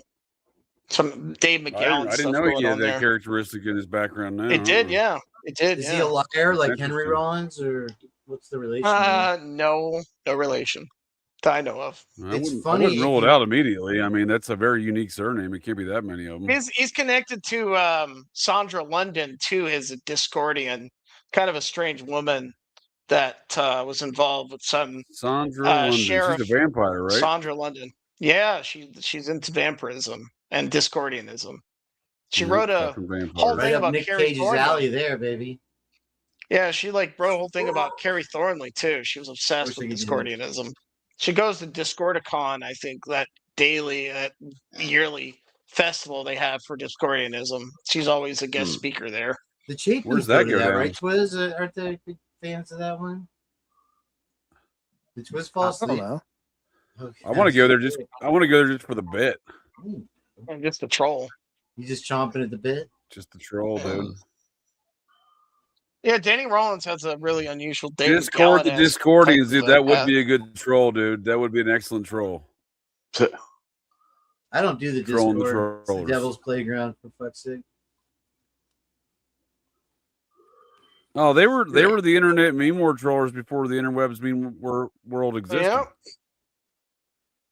So, Jage, I've been meaning to pick your brain hole about the pervy I wish he hotshot wouldn't, dude. fucking come in and swoop down and change the fucking whole layout situation with pervy, man. I got a very Turvey related couple Memphis shows 3. up this week. He's been on my brain hole because, dude, he started playing this weird back and forth mouse game like he's doing now with his old mentor, Dr. Henry Lee. Now, Henry Lee is infamous for a lot of things. One of which is declaring a woman dead without a body. That happened. The Connecticut wood chipper case. I kind of see that coming from him. Yeah, sure. And Dr. Henry Lee declared Vince Foster, I think, was a suicide. The Danny Casolaro was a suicide. Were they found in like chopped up in six different bodies or six different lawn bags? Vince Foster was found with a gun that wasn't his, I believe it was, at a scene that didn't have any blood where his body was, despite having apparently shot himself with a gun that no one knows how he got in the first place or how he got there. Did you check out that clip I posted of the Eric Kirk or Charlie Kirk thing? Never heard of him. The Kirk guys, like Kirkers, you know. The Kirk Order of Dog Blood? I knew you remember. Dog Blood. The Lords of Dogtown Blood. That's a real code, the Kirk Order of Dog Blood. It's an offshoot of the process. Weird. Didn't you say, though, the really nasty ones are the one you never heard of? That have all the power? This would fall in that category. Category. Scary stuff. Yeah, no, I had forgot. Now, okay, the Memphis 3 were not the carnival satanic panic kids. They were just a viral set of well, I guess it was the 90s. That was the 90s satanic panic, big national fucking story, dude. But here's the deal: there was Satanism involved. Mm-hmm. Yeah. Now, Brent Turvey would later look at some photographs, declare that the knots that were tied and the ropes around these boys' feet and wrists were not of an occult nature. They were just there to restrain the boys. So that was Turvey's contribution to these things. He helped get these satanic kid diddlers, the West Memphis 3, out of jail on a whatchamacallit, shit. Whatever they admit guilt. They got a plea deal. No, they didn't get a plea deal. They got a one of them was on Capitol Road there, and they didn't get a plea deal. They got a Alfred deal. There you go. Thank you. Yeah. So they got a deal where they admitted guilt still. So they're still out. They're out. They've admitted guilt. I only question you about it as it has a lot of similarities to Moscow in a lot of ways, as far as we got to find a guy now, and the police being lying pieces of shit. But beyond that, I think you got the wrong take on the West Memphis 3, friend. The West Memphis 3, they knew who they were after, and they got the right guys. Yeah, I guess. Now, were they the only guys involved? I highly suspect not. Yeah, they didn't seem clever enough to do anything beyond. No, they had help, but they were definitely involved. You know what's interesting about that is Damien Eccles, when he got out, he immediately became friends with John Douglas, the famous, criminal investigator, the profiler. They had pictures of John Douglas. What is he profiled or provided value of? You know what I mean? Yeah, truthfully, I mean, that's what I think. These whole criminal profilers are worthless. Exactly. For most kids. Even dude, the term serial killer was invented by John Wayne Gacy's childhood friend. Before or after he did it? After, but he's an FBI analyst who walked into Gacy's house and he goes, "You guys smell that? It smells like 33 bodies in the basement here." He's allegedly the one that smelled the bodies. He has the magic nose. Yep. Is he blind? He can sniff better than any great. Now his name is Robert Ressler. He started the BAU with John Douglas. Yes, Robert Ressler. Yes, Robert Ressler, the guy that supposedly coined serial killer. Well, I mean, the guy at the turn of the century Chicago World Fair, Holmes, right, was considered one of the originators there of the prolific. George Bush's serial cousin, killer. H.H. Holmes, would never do that, sir. Is it George Yeah, Bush's of course. cousin? Interesting. Fuck yeah, he's part. Well, there's Dude, a of kid course, there. he's part of the family, dude. Oh, The those family Bushes, is what I tell ya. institutes all terror in this nation, sir. They also profit from all terror and drug trafficking and human trafficking and gun trafficking and Muppet trafficking. They do seem rather Muppetous. The Rockish. adrenochrome trafficking. Adrenochrome. It's just a shot they give you. It's a booster of youth. I mean, it's not that you're ugly. It's just that you're poor. You know what I mean? You want to look like Tom Cruise. I think the first wasn't it you, Doc, telling me it was Arthur C. Clarke was the first guy in science fiction to introduce these terms of adrenochrome. No, that was Hunter S. Thompson. No, I think Arthur C. Clarke has a reference to it in 2001: A Space Odyssey. Was he? I'm not aware of You can that. look it up. Maybe it real wasn't quick. you telling me that. Then. Yeah, so if you think about it, Arthur C. Clarke, ardent kid diddler, Satanist, and he was a client there at the Always the science Presidio fiction mess. authors. It's always the fucking science fiction authors. Exactly. Have I met they're all friends too. Spirit and Angelton Funkadelic? Yep. Are we new to the art of the stream? That's No, I've George, been here it's a before. Parliament Funkadelic cover band he runs there. It's Aldous Yeah, Huxley. George Clinton. Yeah. Copy Aldous band, huh? Huxley.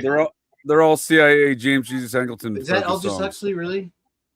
Aldous Huxley was the first one to mention Oh, that picture. No, adrenochrome. you mentioned something Thank at the you. World's Fair. What I don't mean to interrupt, but you I mentioned was something going about to say L. Ron the Hubbard. world. No, You mentioned something at the World's Fair. What's interesting is that Lizzie Borden, the axe murderer, which is kind of a stuff I researched.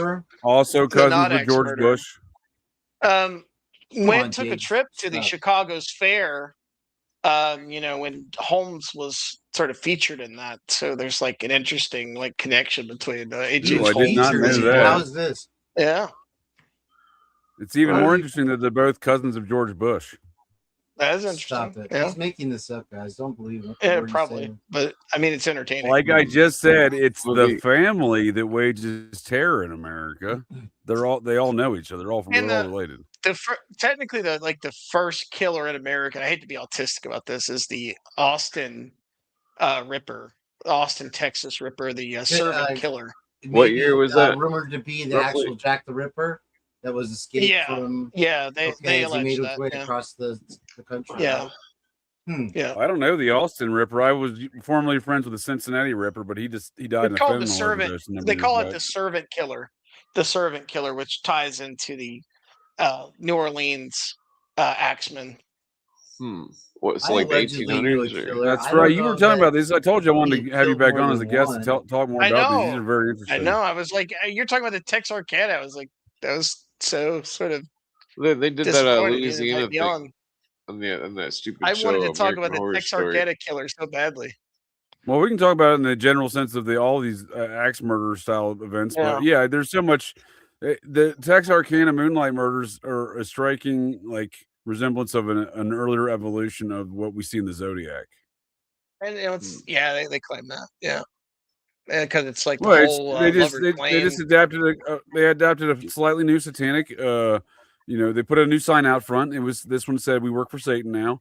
And other than that, then they just started a letter campaign to the media, and that They was put just up a the sign only really to evolution to it. advertise that. Yeah, well, again, that's part of the marketing program. That was the evolution. You have to advertise it. That was the letter Texarkana, campaigns to the. and there's some really suspect stuff with the local sheriff, and the guy that wrote the book on the Texarkana murders. That's often touted as a true crime memoir about. Well, I think it's They're interesting both that the related. murders erupt as soon as folks come back from World War II. Yeah, that's interesting as well. Very good call.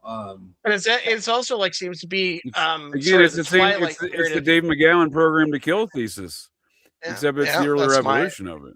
Yeah, that's Twiz, part didn't of you my- know somebody thesis. that's killed people before? Have you ever come into contact with somebody? I thought you said something like that once. I have. Not that I know I'll be of. honest. I have, Come on, unfortunately. flag guy, not even. Yeah, I met a couple serial killers, sir. A couple I know vampires you. too. They're attracted to you like magnets on fly shit.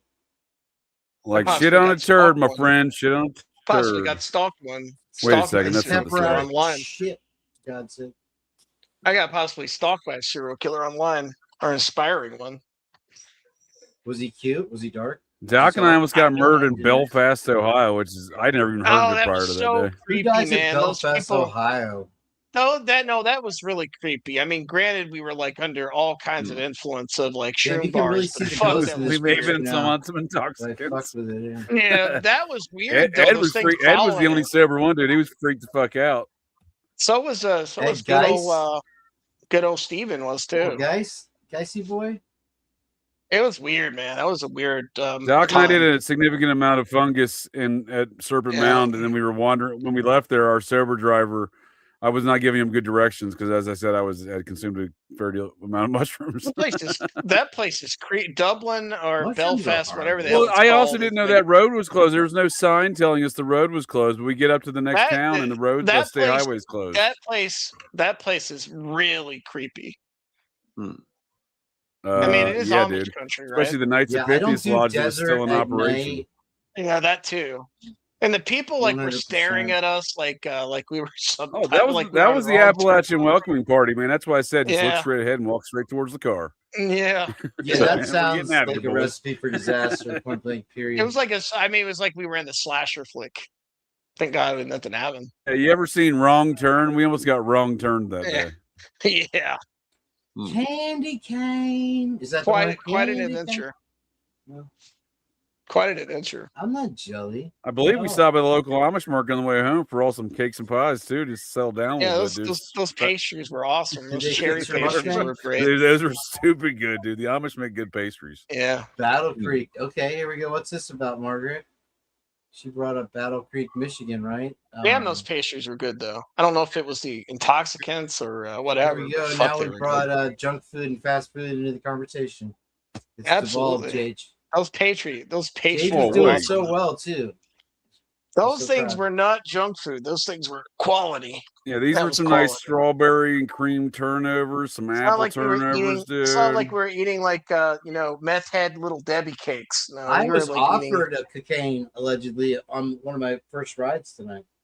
Clint, good to see you, man. Thank you for having me out tonight. How are you? All right. I just pretty realized good. you're in a car, dude. What? I What? did- Who does? Oh, that's It's just his I not didn't a real realize background. he picture. was in the car, dude. I was like, oh, Oh, shit. did I not Okay. put the background noise filter on my beat, bro? I'm sorry. No, you're good. No, I just saw that you were in a car. I just realized that. I thought I don't know what I thought you were saying before. He Oh, just this keeps is- changing his abducted by Blue background Avians? picture. It's- No, this is the ghost picture for my Uber Eats drive. One of my last Uber Eats. Oh, deliveries. that's ghost right. picture. Not a ghost picture. That's right. Well, ask Lucy Oh, that's Morningstar interesting. yourself, sir, the demonic queen of darkness. I don't. Where am I Notary supposed public. to see this ghost here, dude? I don't know, bro. She fucking made it up. I'm trying to adjust the contrast. so you I can see it understand. better. You what's the story? You drove by an accident scene where someone died, and then the ghost came in your car. Listen, bro. You want to hear the real story, man? I do want to hear I the real can story. handle. You want to see some real scary? No. Don't worry about me, yeah. sir. I work for the Blue Avians. I can handle it, dude. All right. So allegedly, I was in St. Pete on my way down Roosevelt towards 275 in Larghetto here, and right as I pulled up to the intersection, a city bus ran a red light, went head on with an SUV. The two 57-year-old passenger and driver in the SUV went through the windshield, and so did the city bus driver. Yikes. Jesus. The Do you guys not know female- what seatbelts are? I don't think they broke or something, man. They Nobody were wears Sounds like strapped. speed may have been a factor in this. He was- yeah, he was- he was flying- Falling, but They help wear seatbelts. people are very aggressive drivers here. I find a lot. So yeah, and the female died right there in the scene. And as I did they made me kind of go around and do a Yui. And so, you know me, I'm the pet consummate journalist. As I'm driving, I tried to take a photograph. First one, I had the flash on, so it obviously reflected back and alerted the cops that I'm a complete idiot. And then the next one was like of my dashboard. This one I took as a just in case over the shoulder boulder holder as I drove away. And I for whatever reason, whatever exciting things happen to me, I text to usually my one of two trusted amigos, Heather and Twiz. For whatever reason, these pictures sucked ass, but I sent them to her anyway. And she sent them back and asked me if the ghost paid for the ride. You know, like you ever seen Creep Show? Thanks for the ride, lady. Thanks for the ride. That's literally what I heard. But if you look there dead center, it appears to me like somebody kind of leaning forward. Let me see if I could, like this chick face there, sort of ghastly ghost. That is not what my back seat looked like at the time. There's no embellishment or whatever. Jen seems to think it's some kind of cast shadow. I can't really make it any bigger, but I don't know. If you sees it, you sees it. Some people do, and others. I see it. I see it. And here, check out my face, bro. That is odd. I mean, it looks like I was in the accident myself. Well, I do see something back there. I do see something back there. Wow. Thank you. Yeah. It reminds me Angleton Funkadelic. It seems as though there's somebody next to her as well. After you You're right. It for a moment. You're right. Wow. Maybe somebody escorting her. That is really creepy. That's really creepy. Yeah. Well, thank Lucy for that one, and whatever you do, don't always believe them up at JJ there after you feed him after midnight, because he could be a bitter compatriot. No, what do you think, JJ? You don't see it now? JJ said he'll be right back. Oh, he's probably peeing. I don't know why I said that. Anyway, so yeah, okay. What do you think, Twiz? It's hard to tell on my tiny screen, but it looks weird. Oh, that's right. Yeah. I see a face. I see a face right there. It looks like kind of pigtails and kind of a distorted, like white. Yes, I see a face. Like what the fuck are you doing taking a picture of my death moment, dude? I see a face right there. She was the exact same age as me, and from Clearwater, where I'm from. So it was strikingly 5'7", 5'7", 5'7", if that's I wanted to claim it was Brian from the night he murdered 4 people. He took like a selfie. I was like this. An Elantra selfie, be like, haha. This is here's a picture of my Elantra. 2018 Elantra, Christine. She's just served me well. I call her Christine because when I had the satellite radio, I would always put it on the metal station or the comedy thing. For some reason, every time I got in the car, 50 station would come on blaring like I was in the movie Christine, So I was like, let's get the shitters, Christine. You've seen the movie before. But what else? Clint, Lucy and I were we had quite a moment on your last live.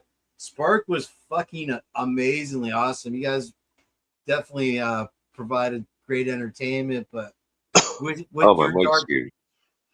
Say again? Well, I just realized my mic was muted. I was coughing anyways.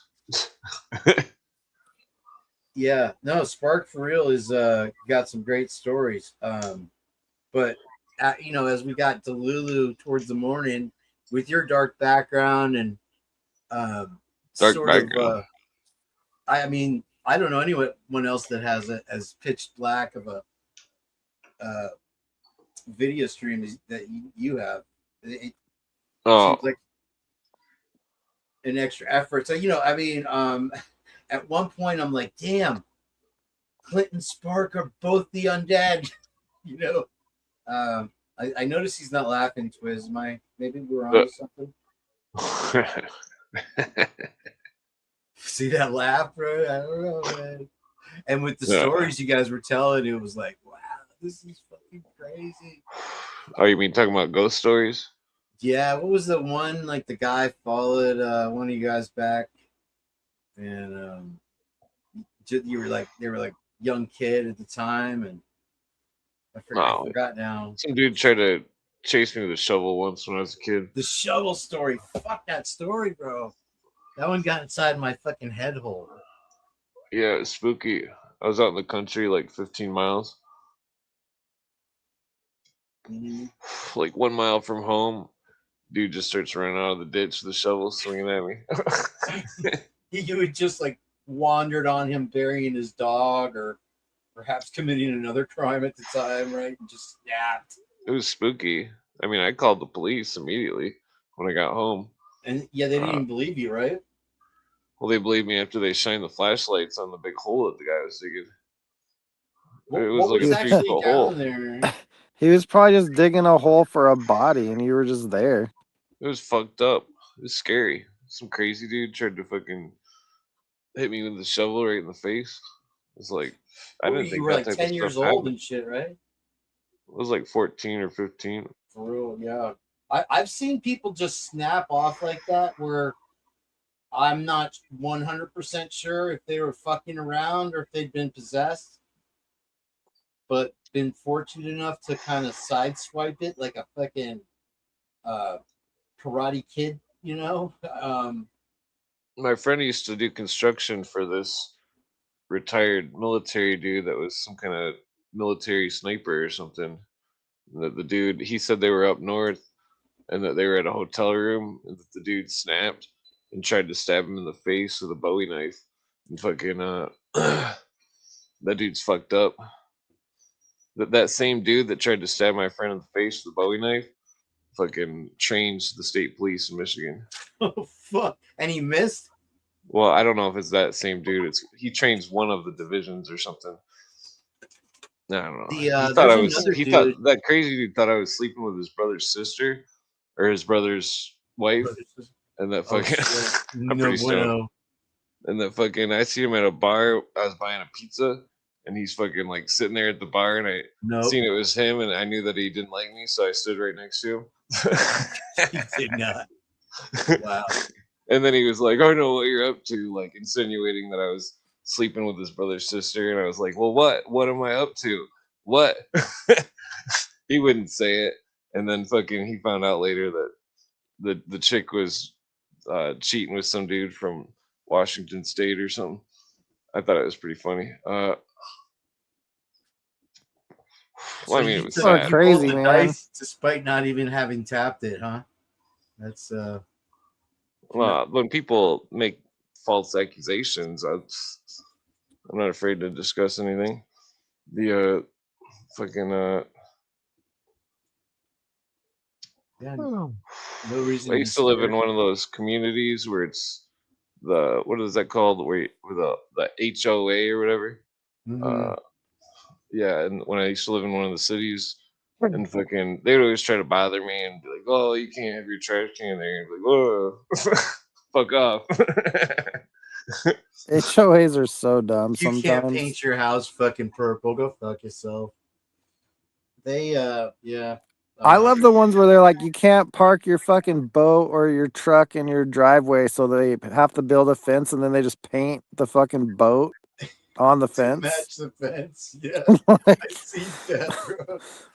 Oh, yeah. Classic. Yeah, don't get me started on HOAs. It is literally the Nazi party in full view in today's world, you know. some of them are okay, but some of them go full fucking Nazi. There's one and few in between here and there, but for the most part, they're a nightmare fucking scenario. I heard they're like trying to pass a law or something that would basically make them all irrelevant.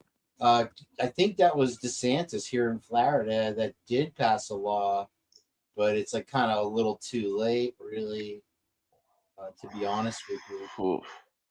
And honestly, the problem has been when people get into the positions, like they have presidents and all these stupid titles. Yeah, they go insane. Seriously. That they can consistently steal from the till. So everybody's paying out for the amenities. Everything they're doing is unconstitutional. It's all it's all been, this whole British imperialism is a huge thing that was established quite some time ago, 1912 or something, 1913. Imperialism. Yeah, the British American Union. That the there's a lot of factors going on. There's you know, I mean, the founding fathers wanted gold and silver money. We don't have gold and silver money. We don't have courts that abide by common law, which the common constitution can only be defined in common law, and that we don't have our Congress waging war pursuant to the Constitution. Instead, the UN Security Council does it, and that multiple wars, almost every war you could think of, was waged by the UN Security Council, and that like starting with Korea and Vietnam, and that Really? yeah. Well, Trump made some kind of move on that since nobody was paying, right? And he's like, and people were like, "Hey, what about us?" And he's like, "Sure, yeah, no, you can just pay 3% there, and Well, no, there everything will was be he okay confronted now." the UN at some kind of UN hearing before the Corona happened, and that he said publicly that the U.S. is giving 24% of the federal income tax to the UN, and that they've been doing that consistently for quite some Dude. time, and that it's like all these UN money fees that happen. It's like there's consistent records of congressional records that state that Russia hasn't been paying the money, but America does, and that these other countries don't pay money, and that America does, and that they're just milking us dry. The inflation on the unconstitutional currency is through the roof. I mean, I just don't know how I missed out on the Bitcoin move. I kind of, and Apple also as well. I knew both were, gonna fucking go big, but I waited and waited, and then it was $60,000 for them. Oh, I could have bought some bitcoins when they were less than $1. Forrest I could Gump have bought invested Bitcoin in when they were Apple, dude. 5 cents. What? Yeah. Yeah, I didn't want to jump in on the HOA conversation. It's all organized crime and commie bullshit. It's all been instituted in recent decades. Association. I like it, dude. There's a specific network of criminal activity revolving around Ohio and in parts of Indiana, with a bunch of attorneys and CPAs, and like you said, cooking books, and just millions of dollars being siphoned from these HOAs. I mean, a lot of times just some rogue fucking fuck that got in there and decided he liked fucking dressing like a woman. And well, that happens a lot. When I say organized crime, I mean literally organized crime. Judges are being paid off as well. And there was a case out of Las Vegas specifically, but the Buffalo organized crime family was running 27 HOAs in Las Vegas. They're paying off attorneys, CPAs, and judges. Right. That's exactly the same thing is going on in Ohio right now. I met with the Department of Justice, the U.S. Attorney's Office for Ohio, and she told me to get the fuck out of her office. So, yeah, I met with the chief counsel for the Attorney General's office, cleared his desk. He was a real piece of shit. It looked dirty. I said, hey, bud, oh, my bad. Did I fall and knock everything off your desk? My bad. So they all know about it. They're all either on the take or looking the other way. But I'm saying these HOAs have been they were instituted in the 80s across America and through state legislatures. And they're being utilized for massive amounts of organized crime. Damn shit. And when I say it leads to the highest levels of politics, the CPA, who's principal in that fraud in Ohio, she ran the Small Business Commission for the Obama administration. Good old Clinton, huh? Right at the root of it, Trump, Obama wouldn't have had a pathway in without that dude. But back to one more thing with Clint and people flying off the handle. I think that's a thing with crazy fucks that either just sit there and skulk and hate life, or been dumped or gone through something, that are these trained assassin killers, fighters, whatever the case may be, go and kind of just roost it at bars. For example, I used to go to this one place and they had decently priced mixed drinks, and I'd pop in there after work, and it's called Sea Breeze in Countryside. Oh, the Blue Oyster Lounge. No Blue Oyster. What's a Blue Oyster? I don't Blue know. Oyster. It's the gay biker club from Police Academy where they always send the It could captains have in. very well been. I didn't, they had a pool table, whatever. I had a drink or two, got drunk, and would call the bartender a bitch and then walk out. But one time, you make instant pals hanging out at the bar wasted sometimes, right? And for some reason, this guy and I were, hanging, talking, and he kind of came from the pool table, walked up to the bar to order a drink, looked over to the dude next to him sitting down. How you doing? Looked back at the bartender, and the fucking guy just jumped up. How am I doing?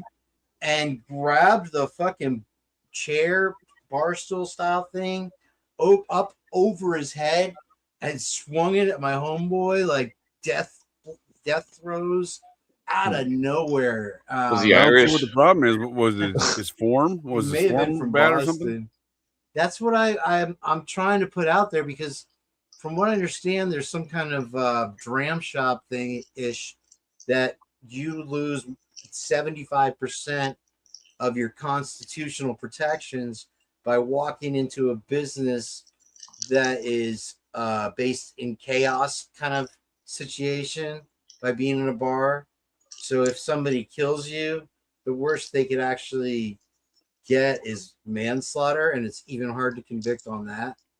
It sounds like Muppet Law, sir.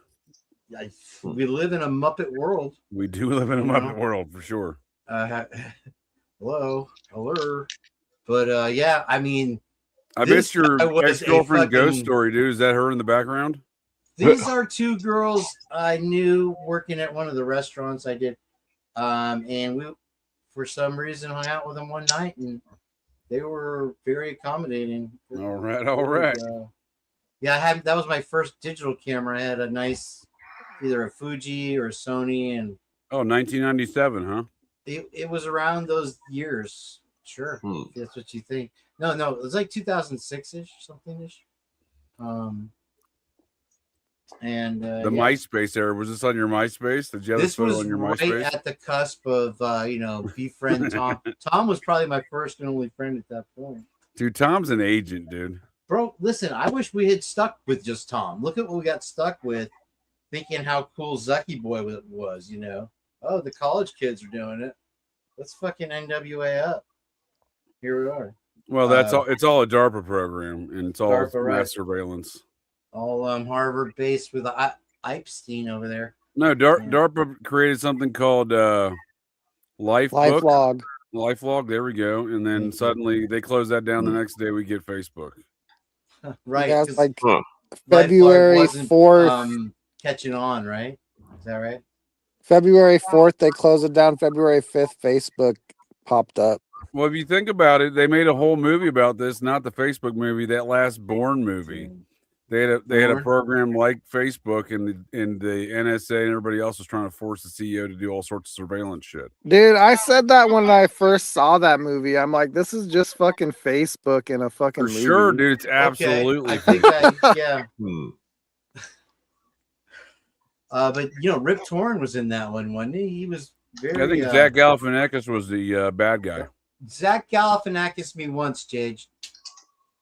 We don't get fooled again.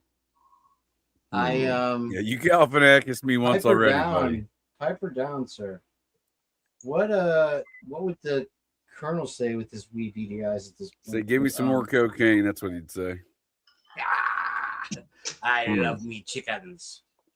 But That's the secret ingredient. That's one of the 33 ingredients is cocaine. Cocaine? Surprised you didn't know that. I'm fully aware, man. I've heavily trafficked through this area. Colonel Sanders. Clip that, turn it in, send him, get him, guys, get him. His giant head crying in his giant. So you legit think that was a ghost, huh, in the backseat of your car?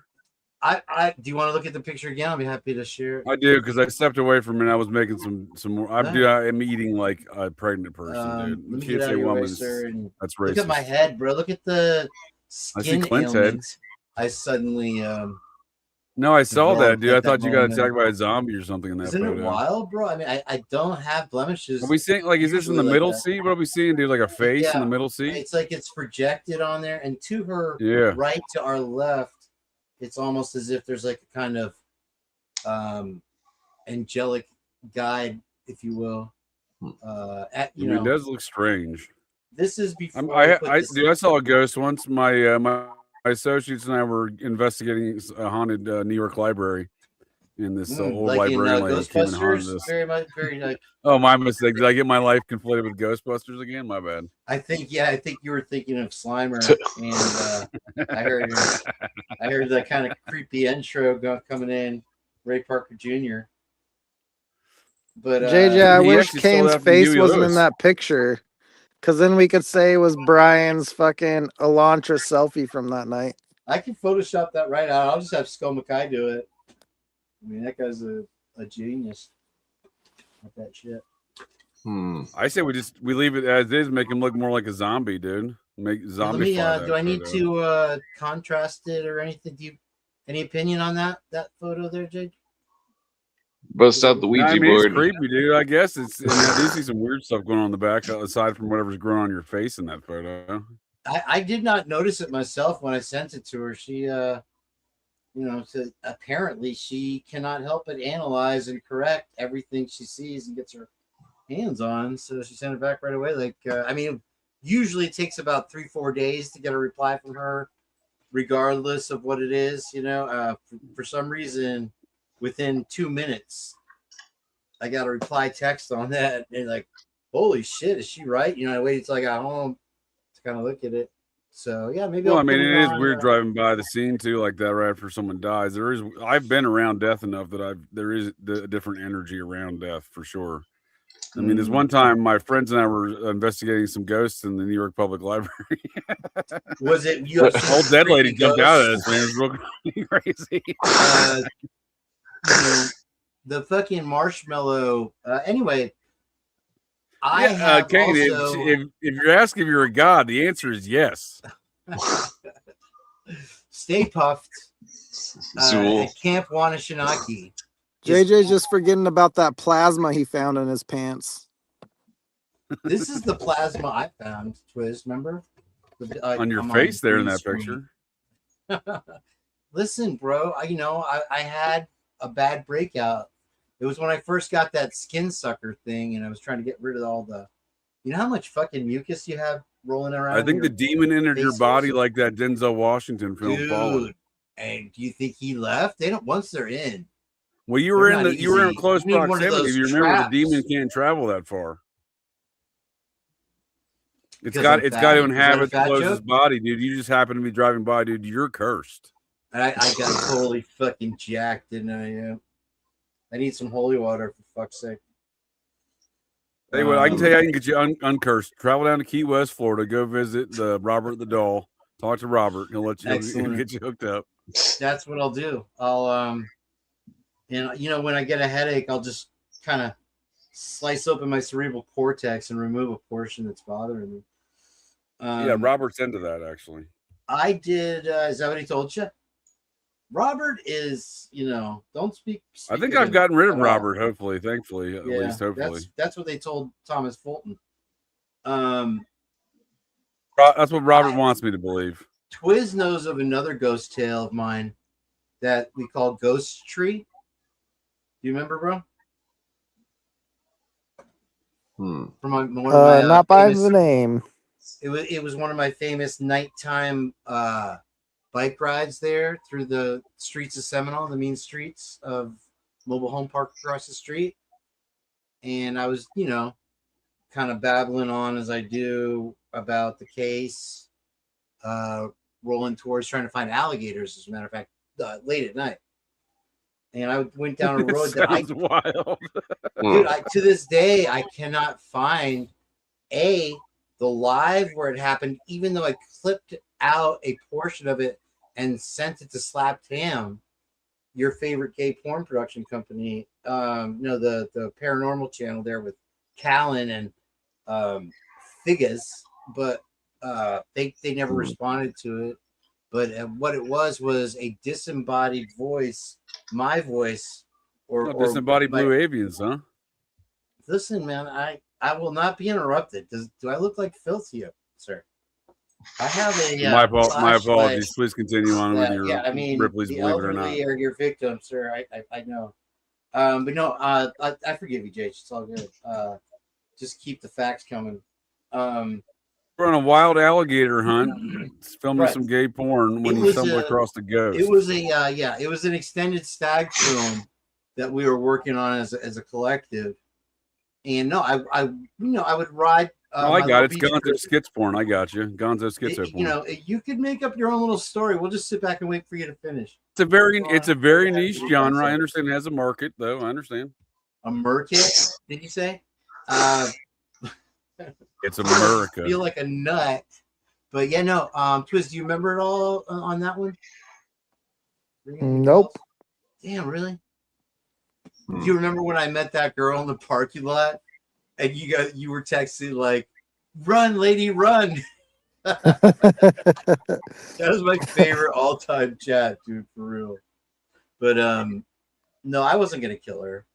But that night. Well, now I think you were gonna kill her. I've seen her since, right? I mean, I literally had these super fucking hot girls that were staying at an Airbnb, and I was driving them to the Saltwater Hippie, this little kind of trendy bar over there in Madeira Beach, and they were fucking like the girl in the front seat, like, always the fucking hottest one comes on. Like I think that they have to prove that they're super hot, and you would just fucking cuck form or whatever the fuck they simp. But this one was like, did she rip a big fart in your back seat? Is that why she's hot, dude? I mean, if you want to do Penthouse Forum, I think it's still online, bro. You can just submit a letter to them, otherwise, yeah, no. And so I was like sitting there, and I've told you about this before, and I was like, do you like true crime? To all the girls, they heard, do you want to get murdered? They said, are you going to murder us? And I'm like, are you going to murder me? No, yeah, it's my idea for a Netflix movie. I have a very successful, hugely popular true crime comedy channel on NBC. And they're like, oh, we're not even interested in hearing what it is to sub up for you. There were the few of many that weren't, It sounds like Cash Cab meets Carrie. That's what they said. They said, like, I totally want to do Cash Cab with Carrie. I mean, with the blood, if you get it wrong, great idea. Murder Cab. Murder Cab. That's something from Rick and Morty right there, for real, for real. Wow, I'm starting to talk like I text them.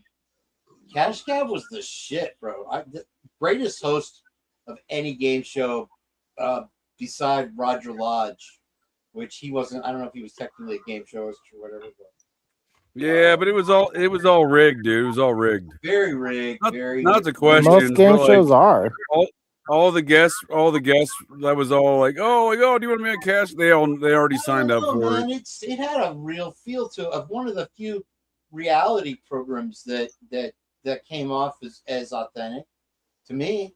It definitely didn't know it had me sold, dude. I loved it. Not even the money was real, though, dude. There's no way that it was a big surprise to the people getting in there. People would have been. No, what they would do was I used to party with one of the producers of that show, dude. And what they would do is they'd go around different bars and they'd be like, hey, do you want to be on a game show? Then sign this waiver. Ass bitches and this and that. Yeah. But then the money they handed you, the shot from the cab in the back is where the producers would sit in the cab behind the Cash Cab.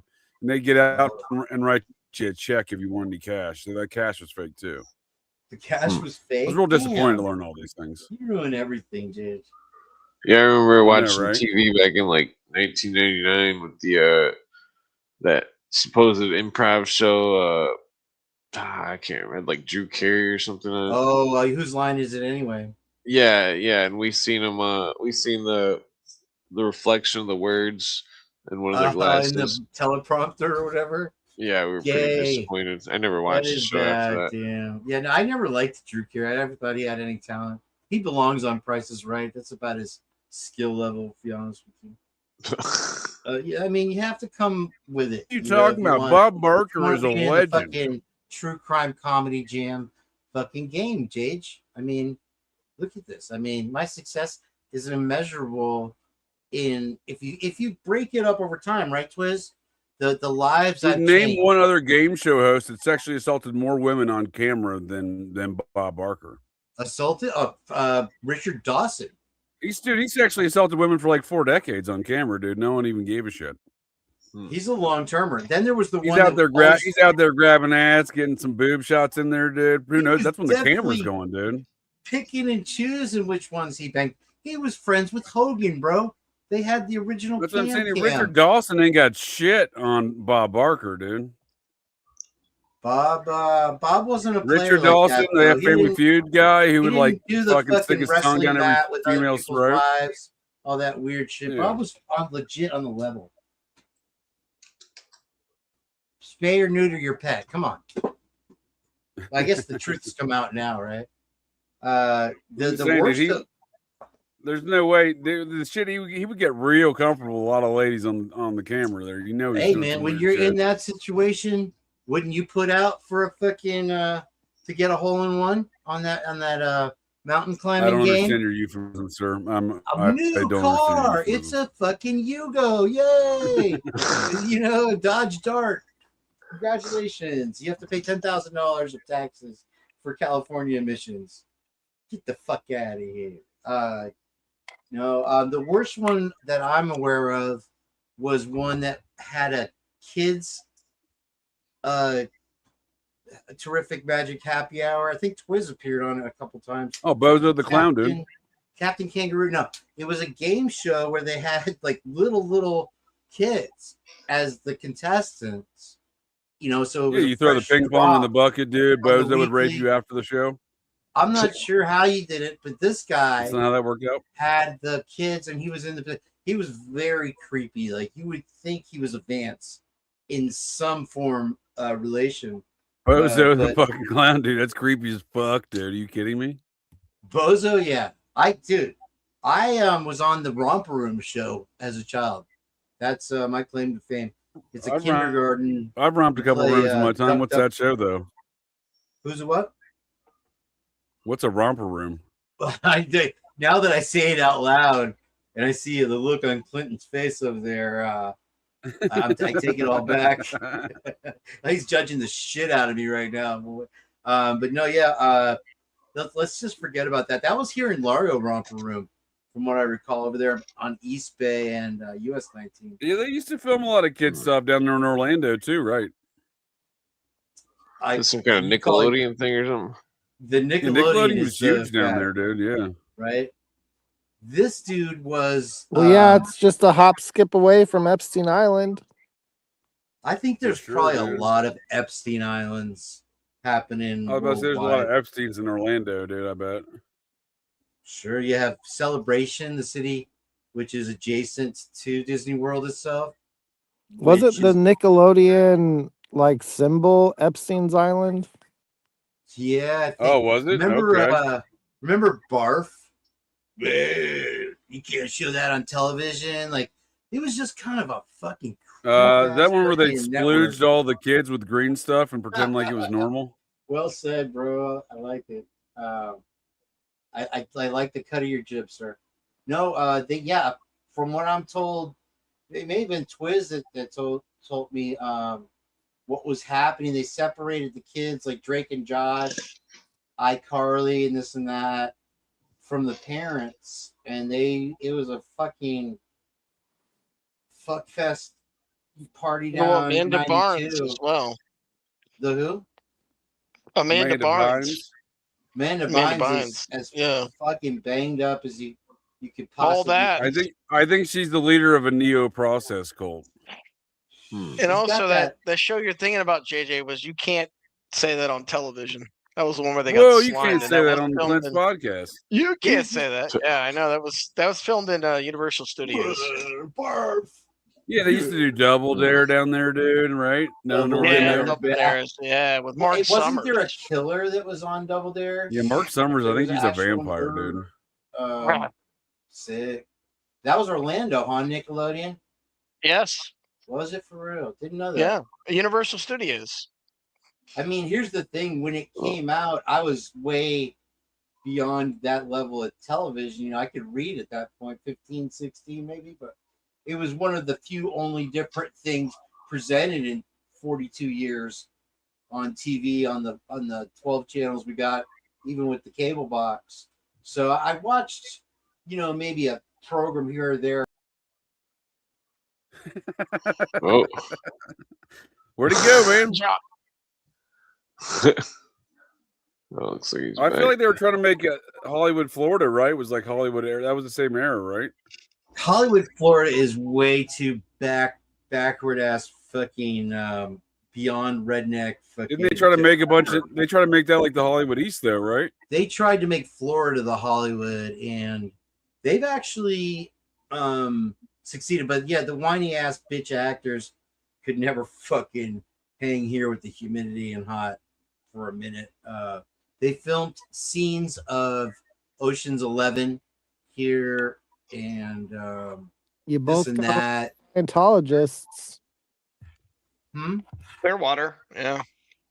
The Scientologists, they couldn't fucking film their way out of a fucking fire pit, bro. They're such ass clowns.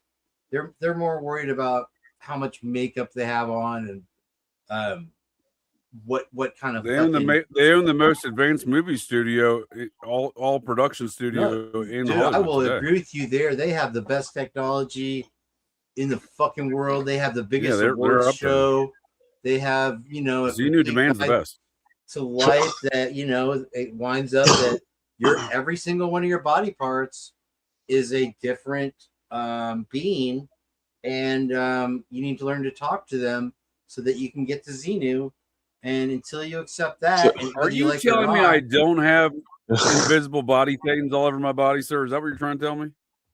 listen, be a P3, drink P3, whatever they try to get you to do. If you're a fucking celebrity with them, It sounds like you're infected you by are- BTs. You better get yourself a nice security check there, Is it a buddy. B3? I You better check your ethics there, pal. I'm gonna listen. security The check you. second person in my cab was this lady who, I mean, dude, she was literally like a dirty hooker from a fucking El Cheapo sleazebag motel. To be honest with you, that looks like most folks in your area whenever I visit there. Just saying. Like, and every time I go to used Tampa to be regions, quite a bit. I agree. the general now consensus. there used to be kind of a standard we call when I lived in Clearwater, of, you know, you have a Clearwater 4, which would turn out to be like a Largo 8. Yeah, You know let's what I just mean? agree they're very low class women. But Very low these things class. have changed. However, Very low class. you do not find them out and about. It's more of a unicorn sighting to see a attractive female nowadays, because they are Especially way in that overwhelmed town, dude. with their you know, They're all you can manatees. pick on Largo all you want. It's never done anything to you. Yeah, it's doesn't full of have- manatees. Manatees not. No, there's not even, dude. We don't. They're even have a drop they're of land water dwelling manatees. here They're anymore. land dwelling manatees. It has dried up, and they keep on building.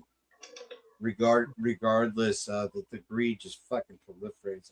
I was thinking I probably should just go ahead and put in, if I could raise the $4,000 or whatever, my name in the hat for one of these fucking commission positions or something like that. Fucking somebody's got to stop this shit. Apparently, Too though, many Pinellas manatees, I County, hear you, dude. It's a real problem. the too many who's. Manatees. The manatees, they're not, don't group them in with the Muppets. Oh, build a manatee. They're just manatees. You know, you ever heard about the manatee that fucked his brother to death? That was a big thing on the early days of the Purge with me and Dad. Jen. Yikes. Yeah, it's true. Remember that one, Twiz? Oh, God. Yikes, dude. Yikes. That's Actual fucked up. fucking- Twiz was there. Last time I was in Tampa, I saw a lot of manatees walking around the streets. I'm a manatee. Oh, wait. That was that's That's that Muppet who does that fucking. He's a fucking comic bitch too. Anyway, but where was I as far as Largo Fives Ghetto? Yeah, no, they're here. Well, you fucking totally derailed my whole fucking. You were I'm gonna giving us an rage quit. education on hoflation. I believe you were educating us on Hoflation is- hoflation, so the economics Dude, of hoflation. they oh right. So the second girl or whatever that got in my cab was this whole bitch that couldn't fucking draw her way out of a fucking paper bag, wandered around this whole motel, and the app took me to the wrong place. Go figure, a gas station that I think You was said apps. You abandoned. thought you were talking about food. You're like, oh wait. Was not fucking calamari hoe bag. So my favorite hoe in the world of all time is Wendy from the Wendy episode of Breaking Bad, and they played that fucking stupid ass "Everyone Knows It's Wendy" song as she's banging each one of her or blowing each one of her fucking clients at the studio. Anyway, so this lady gets in the fucking car, you know, I escort her over through the darkened, abandoned gas station. And she gets in there, you know, and starts whining about how her fucking ear hurts and she's got an earache. And I'm like, oh, I'm so sorry to hear that, man. And then she's like, yeah, and now my stomach too. And I don't know. Do you think I have the hantavirus? So, you know, this is as I'm rolling up the damn window in an enclosed vehicle, 4-door, with this, you know, let's just call her what she was, contagious. And I'm like, you know, earache, I don't think is one of the symptoms. She's like, no, that's gone now. My stomach hurts. So what should I do? And I'm like, have you tried a antacid? Is that what I should take? I'm like, I haven't stayed at a Holiday Inn Express in fucking years, but you know, you might want to try. She's like, yeah, I was putting the peroxide in my ear and just letting it bubble up for a while. And I'm like, so you beat it back with that one, huh? And she's like, yeah, but then now my stomach hurts. Do you think I'm gonna die? So I'm like, what? Yeah, she's like, I was in the hospital and they're fucking idiots. I'm like, agreed. Sure. And you know, what am I gonna do? And I'm like, well, thankfully we only have 1.5 miles to drop you off, and I'm rolling the windows down and disinfecting the entire vehicle as soon as you get out. I'm confused. Did you wear a condom or not? I wish I had a whole fucking head condom and a fucking giant bottle of fucking sanitizer, but you know, get loaded in a fucking shotgun double barrel shell. But unfortunately, I had to breathe it in. I you know, as soon as I hear somebody just that has decided to cuck up real close and tight to me, I my throat instantly starts to fucking hurt for whatever reason. You know. And I was gonna say you sound a bit hantavirusy. Just save it. I know it. You, Jage, really? So yeah, he picked up some passengers from the cruise ship. Oh come on! Oh man. shit! You know, Kane's patient zero. They were partying, you know, out there on the deck and shaking their twerky asses. It was out of control. Have you seen these videos of the fucking Carnival cruise ships where it's like a street takeover of fucking douchebags? Oh, dude, it's the opposite of a marketing campaign. It's an anti-marketing campaign for Carnival. Could you cruise imagine ships. paying for a cruise, being out to sea, and waking up to that? Oh fuck.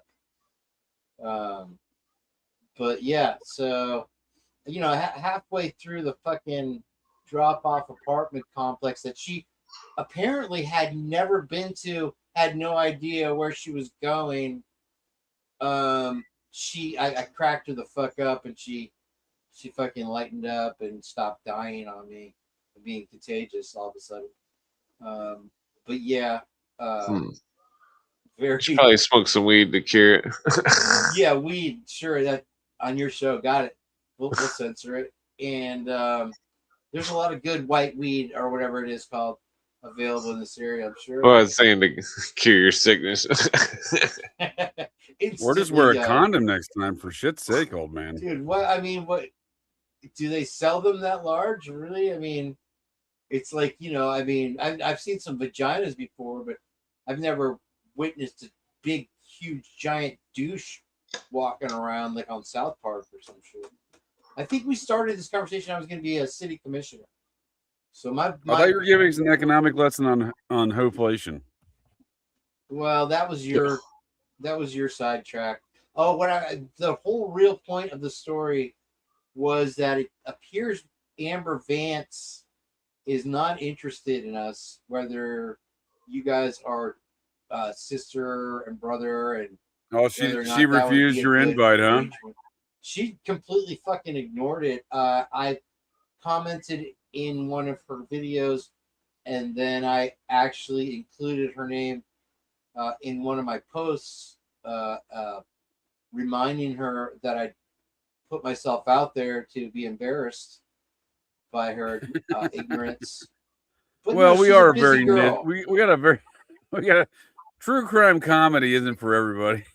No, absolutely not. We have a select audience that I call them the 300, really, that I can count on no matter what product I put there, what time of day it is, whether I'm showing my face or my waist, they will be there, whether they're It's live all in the hips. It's all in the or hips. in the replay.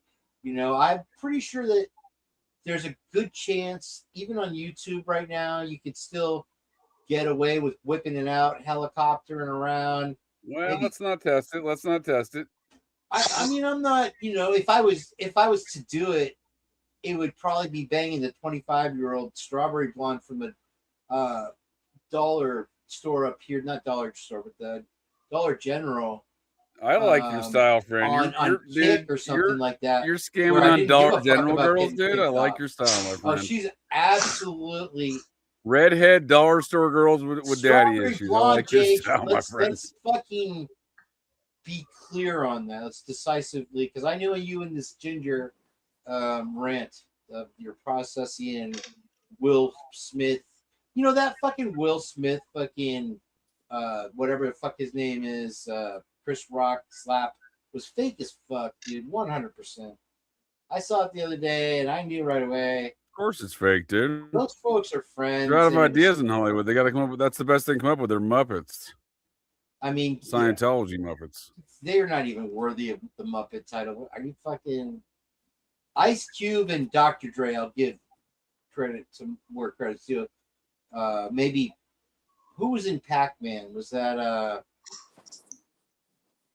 let's call him by his real name, Seamus O'Neal. Isn't that his real name? Seamus. Let's call a spade here. Most Seamus's yeah, Ice Cube, isn't that his name? Seamus O'Neal. They were mall. He's Black Irish. He's Black Irish. The colored fella from the mall that was in the singing group there, and then they stole the act of the guys who got locked up. Wasn't that the story? Fucking brilliant, bro. Dr. Dre's a talented guy, though. He might actually be the only one from the hood that's still around, at least. I don't think he was. He just listened to jazz in his fucking bedroom on the weekends, for fuck's sake. Oh, I thought he grew up with Eazy-E. I don't know. Eazy was definitely hood. I mean, he actively was. That's what I'm saying. I thought they were from with the AIDS, man. I mean, dude, Central LA together somewhere. How rough is that, dude? You think that's what they killed Eazy-E with, the AIDS? Dude, I think that's a conspiracy, dude. They literally fucking inserted that female. Yeah, Suge Knight. Was it? Suge Knight said he fucking injected him with it. That's what Bone Thugs and Harmony said. They interjected him with a needle. I knew it was his purpose. Oh, really? Didn't one of them die mysterious death? Was it Bone? Possibly Thug. Could have been Harmony. It could have been. No, I think it was Flesh Bone or something. The name of the guy that died. Yeah. Was he like the big toe, like Sergeant Hulka? I don't know. You know, say diabetes or something. They might go the diabetes got him, huh? Diabetes is a real disease, Jake. Wilford Brimley has an entire show. Fucking Mormon. Mormon from and Brimley's former a bodyguard fucking- for Howard Hughes. Yes, former bodyguard for Howard Hughes. I just learned that. I was like, Howard wow, Hughes. the oatmeal man. Brimley? The oatmeal He's a- fucking Yeah, he was man. part Don't of. He was part of fuck with Hughes. Brimley, bro. He's got the Before he was fucking chowing down on Trauma oatmeal, moves. dude. He was Howard Hughes' Mormon Mafia. Yes. Howard Hughes. And was I was fuck really Muppet surprised at by that. I best. was like, what the hell? Everybody's a goddamn Mormon. as a matter of Hey fact, man, fucking A. he was the King Aviator for real. Wasn't that the original, the prequel to Inception? Probably why they made that shitty Cocoon movie. movie. Cocoon. Listen, that was in St. Pete. That's an Now ancient you're Anthony on to Cargo something. cult film. I'll be honest Yeah, with that you. movie sucked ass, but yeah, it was the first. I don't know if you've seen Cocoon I bet 2 Possibly JJ is going to do Gutenberg's an work. esoteric. Boogaloo yet. He's That going to pulls do it all an together. esoteric review. Oh, of it's on the Cocoon. list, sir. It's on the list. It's on the ancient Yeah. alien cargo cult Write month that list. down Fuck right that! now. Don't invite me for that one. I don't Remember want when it. it came out? Is Dude, that a it's YouTube? possibly the phrase? worst Yeah. Gutenberg film, but there was another I film around hate the same that time fucking starring movie. numerous I members love. of that Oh, cast. is like number 5 Batteries Johnny not is alive? One of the greater Gutenberg. Are you another kidding worst me, alien dude? movies. Short Batteries- Circuit is Batteries absolutely one of the cheating. greatest Gutenberg I films. love Yeah. you, Stephanie. Don't disassemble. Number 5 is Dude, alive. Johnny Five's definitely alive, first and foremost. Don't sass me, boy. Dude, Johnny 5 is Yeah, the that's a good AI one. that's sucking down all your Ohio waters. And they have that Do you shitty remember Batteries Batteries Not movie. Included, dude? That was I a never weird saw ancient Batteries alien Not cargo Included. cult And I film. Fuck that also movie. never saw bed knobs and broomsticks, and apparently I didn't miss out on much. Well, you get Jessica Tandy and that old other fucker. that Jessica old other- Tainty. Jessica Tanty and that old Hugh fucker from Cocoon. They also did the Batteries Not Included around the same time. Yeah, was Spielberg Yeah. movie. I've seen both those Spielberg movie. movies when they came out. Fuck that movie. Yeah, Hate that dude. movie. Fucking Spielberg's a aliens and shit, fucking dude. Satanist like a motherfucker. Do you know the "They're Here" the movie poster to that? I used it when I first was becoming famous on the Tubes of You as a thumbnail. You know, back in the beginnings of the Did you first get days. famous as a thumbnail, dude? Before That's I was awesome. just and because Lucy would always make fun of my audio issues and be like, "Carol Ann's here" or whatever. I mean, literally, I probably did 20 They're lives back. where it was just her fucking cracking up at whatever the fuck. Oh I was yeah, Poltergeist. Whatever Goddamn, quiz rest was in there. peace. So That girl Poltergeist, that yeah. was in Poltergeist. She did pass away. She had some type of rare blood thing, but I He think also looks suspiciously like Pam Bondi. I'm just saying. the girl, the guy that played the creepy preacher was named Kane in the movie. If you want to, It's also named a wrestler. I did not know Wrestle, that. wrestle. there is a 666 buried in the movie poster of her sitting in front of the staticky 25-inch television set. And it's And like their in home was her- built on a mound. Oh, Yep. yes. Oh, also the girl who said, "This isn't happening. This isn't happening." She passed away because her boyfriend unalived her ass soon after the film was wrapped. So Spielberg has like Good kind of old- a And I'm long pretty sure list the of- old good lady old- was my geometry teacher freshman year, dude. She looks just like her. Good old Macaulay Were you- Culkin said somebody walked on a set with her with shoes on, saying that was made of her skin. The girl Nuts. from that died from Poltergeist. That's what he claimed. Holy shit. Hmm. Culkin ain't, he Fucked don't up. make shit up. What does he have to gain from that? What do you mean you don't make shit up, dude? He's a cucker. He's a cucker. He was on the Cuck Queens the other day with fucking Purdy. I thought. He did manage to pull Mila Kunis somehow. God damn. Yeah, that was a fucking. It makes you wonder what weird shit she's sham. into. Kunis is fucking. Isn't she connected to that He's- that weird guy on the '70s show that Right. Was Both in that sides cult? fucking. I think they're full- all He's a Scientologists serial on that killer, 70s show. according to Yeah. JJ. One of his dates. Ashton Kutcher serial killer, popped yeah, up dude. Unalived, drinking a glass of wine. Apparently, and he looked through the. also they Oh, invested into Clearview Clint. AI as well. Both Kircher and Now Kunis invested in more Kutcher was an Clearview early AI. investor into Twitter with Diddy, dude. They've been twittering it up. But And yeah, also, dude. like I said, also with Clearview AI, they invested in that as well. That Kutcher was surveillance. was the primary witness in his girlfriend's death, which he was probably the murderer of. Well, she wasn't his girlfriend, according to him. It was their first date. Yeah. But he She was to be well, more- that's technically true. She was an actress set up by the studio because he's a gay Scientologist. Right. It was like, you got to keep up appearances, sir. Like Right. Burt Reynolds, Right.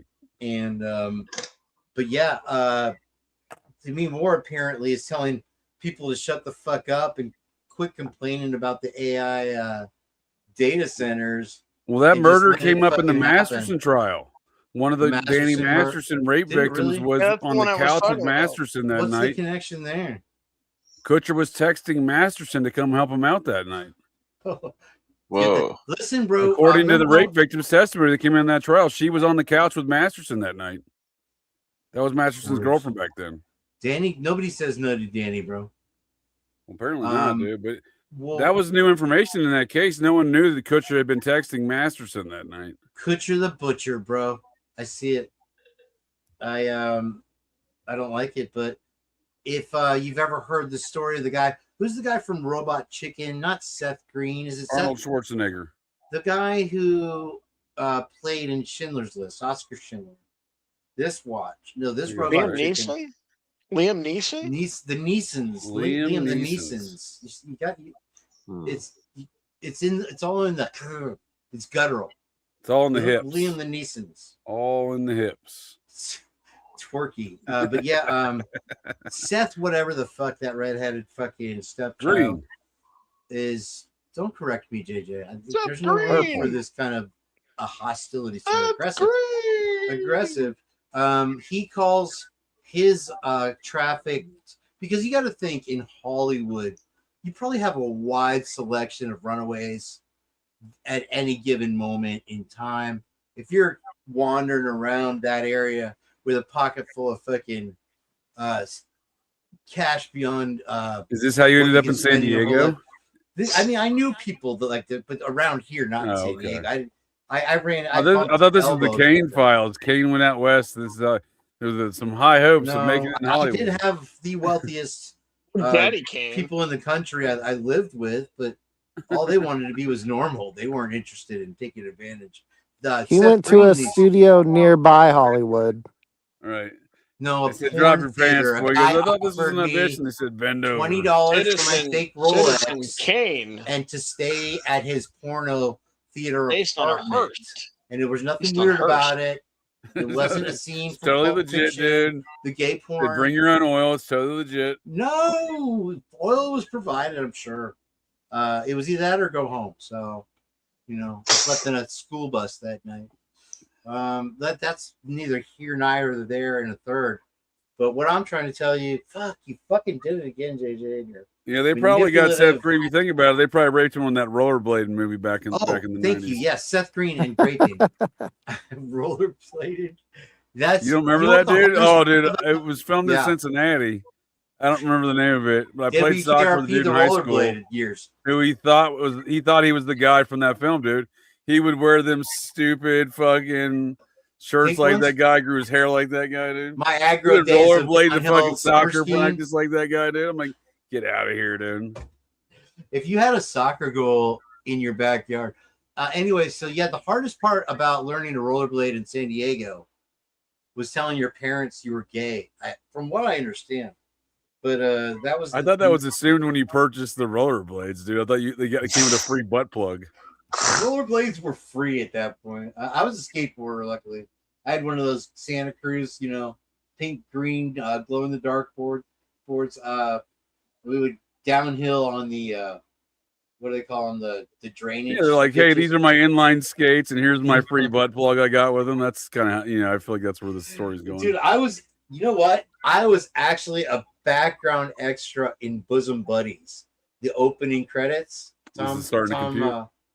Not Tom Cruise, Tom Hanks. This was pre-Tom Cruise days. And no. So Seth Green, can I fucking finish this war story? Calls his little do.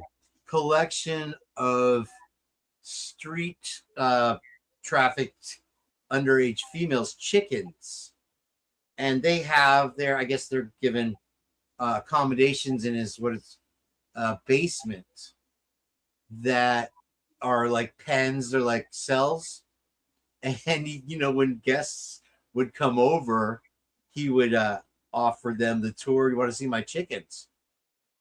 And take them down there, and whoever was telling the story, I forget at the time. I want to Isaac say it was Cappy. Kutcher. the butcher, but who? Isaac Cappy. Who said that? That's who told this. That's where the story comes from. That's the source of the Seth Green story. He was one of Seth Green's. Oh, I thought it students. was a disembodied voice again that we're at the ghost. Oh, hi! It is me, disembodied voice of Blue Avian Spirit. I David mean, Woodcock. let's be honest, Jay. Still haven't seen yet one bison or a sombrero, a pinata. I mean, what the fuck, motherfucker? Who you working for, bro? How about I FedEx you a couple burritos, pal? What is that? What is that? Now you're what does that talking. make If you feel it's, dude, when I first came to fucking move back to Florida, and the first place I went was called Big Island Burrito. Don't read anything into that. It's on the East Coast over there. They Hideaway operate by Lounge, their own sure. rules. It's it's kind of a surf burrito spot. It's kind of a Blue Oyster situation. Absolutely not. And they call it Big Island Burrito. So I'm like, cool, $5. You get a nice little fucking carne asada thing. And fucking handed me this thing. I'm like, cool, man. This thing weighs like a 12-pound. And I'm like, yeah, put it all on there. I think the first bite, and I'm like, I thought I fucking opened up a fucking can of maggots or something. It was just all rice. And I'm like, hallelujah. And that's what they fucking offer you over there at the fucking Chipotle fucking fresh. They said, oops, all rice. As can be, yeah, oops, all rice. No marshmallows. But yeah, I don't even know why. But I lived literally on Los Dos Pedros. I thought you were going to say you went Carne over to Skyline Chili like a real man. Ordered yourself you a want nice diarrhea? Be a 5-way. Come see us at Skyline Chili. It's world famous for old people loving it that are not regular. Jage and his Skyline Chili it'll keep you regular. It'll get you moving. It'll get get better than a you. bottle of Geritol, bro. Who needs fiber, dude? Just get yourself a nice can. Go to the grocery store, get yourself a nice can of Skyline or Gold Star chili. And just eat it right. Dude, I used to have this buddy. Mainline that son of a bitch, dude. Pop it open and eat shotgun that fucking can. It'll Hormel keep you chili real regular. Straight out the fucking can. Like a fucking you real regular, when dude. he ate it, he looked like Take out the fucking, middleman, no spoons, no chips, Precious. no cheese, no nothing. Just fucking He shotgun loved that it. son of a bitch. Fucking like so yeah. That's diabolical. It'll keep Imagine you regular, if it was dude. a Who needs dented fiber, can. dude? When you got some fucking Skyline chili to shotgun. I honestly think it was probably the healthiest thing he ate. And it's not that he was a destitute fella. He had a nice recording studio there. Did the lighting for the Star Wars Gala. Some folks just love presentation that of fucking garbage. Skyline, that Cincinnati chili, man. It's more of a chili sauce than a Dude, chili. I was so fucking worked up. I don't I even had think first I've ever winter. seen that. Oh, it's I got a cinnamon and job there. chocolate in it with no I beans. couldn't You can make get beans it- in it, but it traditionally Dude, has no beans. I got a job come- there, and I when you needed eat a it, job. you eat it, you turn into this little guy when you eat it. Dude, Angel D fucking made me a thumbnail I used one time with that. Epic. That's hilarious, man. Allegedly, that's what Xenu is, from what I'm told. I mean, that makes sense, dude. Ghostbusters was based on this. You know how Ed Geis. I was surprised that they were on Mars and there wasn't that many blue avians in the film. I mean, hey, have you seen fucking Clearly not historically Avatar 2 accurate. yet? I mean, it's it's better than the fucking Meowry report, for God's sake. Is that Chucky? The fuck am I looking at? That's Total Recall. What the fuck's his name? Guido or Guado? You know, my drama 3 teacher was in fucking Total Recall. I think you're gonna say your drama 3 teacher was Guado. I'm like, what the fuck? Do you go see this every day? No, she was the redhead that was trying to pass through security of some sort. That turned out it was Arnold with one of those fucking it separates mask. She was the redheaded lady that went. The big fat lady. Was she a great big fat lady? Yeah, she was a great big fat lady. You're currently reminding me of my high school drama teacher who used to tell us every day that he used to teach the redhead, that Amy Yazbek actress. Redheaded. Yazbek. She was on so Wings. fine, She was bro. at Wings Oh, at the time on the television. That was Wings. a fucking level 12 Largo feed piece of ass for sure. That was John Ritter's wife, right? Completely Red Lobster worthy, even though now it's close. Golden Yeah, Corral. well, Not apparently every day I had to hear every day. Oh, I used to teach Amy Yasbeck. All right, you fat bastard, go fuck You want to yourself. talk about Why do we want to hot? hear about this every day? John Ritter's fucking son's girlfriend was a smoke show. Total fucking. I was talking about my fat fucking drama teacher that you reminded me of that used to tell us every day. I look like her? Yasbeck. Do I? Or I sound like her? Do I have a beard like her? Your entire story reminded me of him, and he would tell us that every day. My Fucking life story. big fat guy, huge orca fat. Like Turvey in the Macbeth set. No, dude, this dude was all. I'm trying to think of his name, dude. I called him Twinkle Toes. He didn't like it. Twat. He wasn't into it. I don't think he was actually gay, but Did he have he a was half a silver fag. plated sissy pistol that he waved around? No, dude, his name was Kevin something. He's super fat. He's like 5'6", 300 pounds. Plain Oh wait, waffles. Get back here, Kevin. So funny. I decided, yeah, I can't tell you that part. Wait. Yeah, I can't tell you that either. What else could Clint? Tom There's Cruise stuff on in non-disclosure agreements. I Wrap it up understand. for the folks on the other end at home, man. What's that? Yeah, you know, I'm craving a Clint story, man. The tales. Story. Tales of the dark side. They're very enrapturing, sir. What kind of story? Is Spark available? Can we throw him into the mix? What happened to that, brother? He's a cool Oh, I'm dude. not sure. Really? Had you just guys? I can tell you a story about a time I went ghost hunting with my friends that we were investigating the New York Public Library. On the top of that New York, the Empire State Building. Dude, that fucking library seems very haunted. You keep on Dude, going this old back bitch there. came and scared the shit out of us, man. You so Galifianakis the fuck out of me. I'm like caught between two ferns right now. You know, With Hillary you're- Clinton. Hillary Clinton, she's off-putting. No, she was in that Between did Two at least. Ferns with you. She was not. Really? Yeah. There's no level of. I heard fucking Hillary Clinton brevity. was the stand-in for this creature during Total Recall. Open your mind. Makeup. Was that the 88 Fingers Louie fucking episode of the Stones? Dude, when Hillary says open your mind, she means something else. Open your mouth. I'm gonna stick it in. See, she and Michelle Obama fucking. Yeah, you know. Who was it? Joan Rivers and. Dude, I told my lesbian friend, Ma, I call her Ma. She's my ma. But I told her that she was telling me one day a couple years ago. She's telling me, she said, for whatever reason, I said something about Obama. She goes, "Oh, that Michelle Obama's hot." I said, "Oh, you're barking up the wrong tree there, friend." I was like, "That thing's got a dick." Chick with a dick.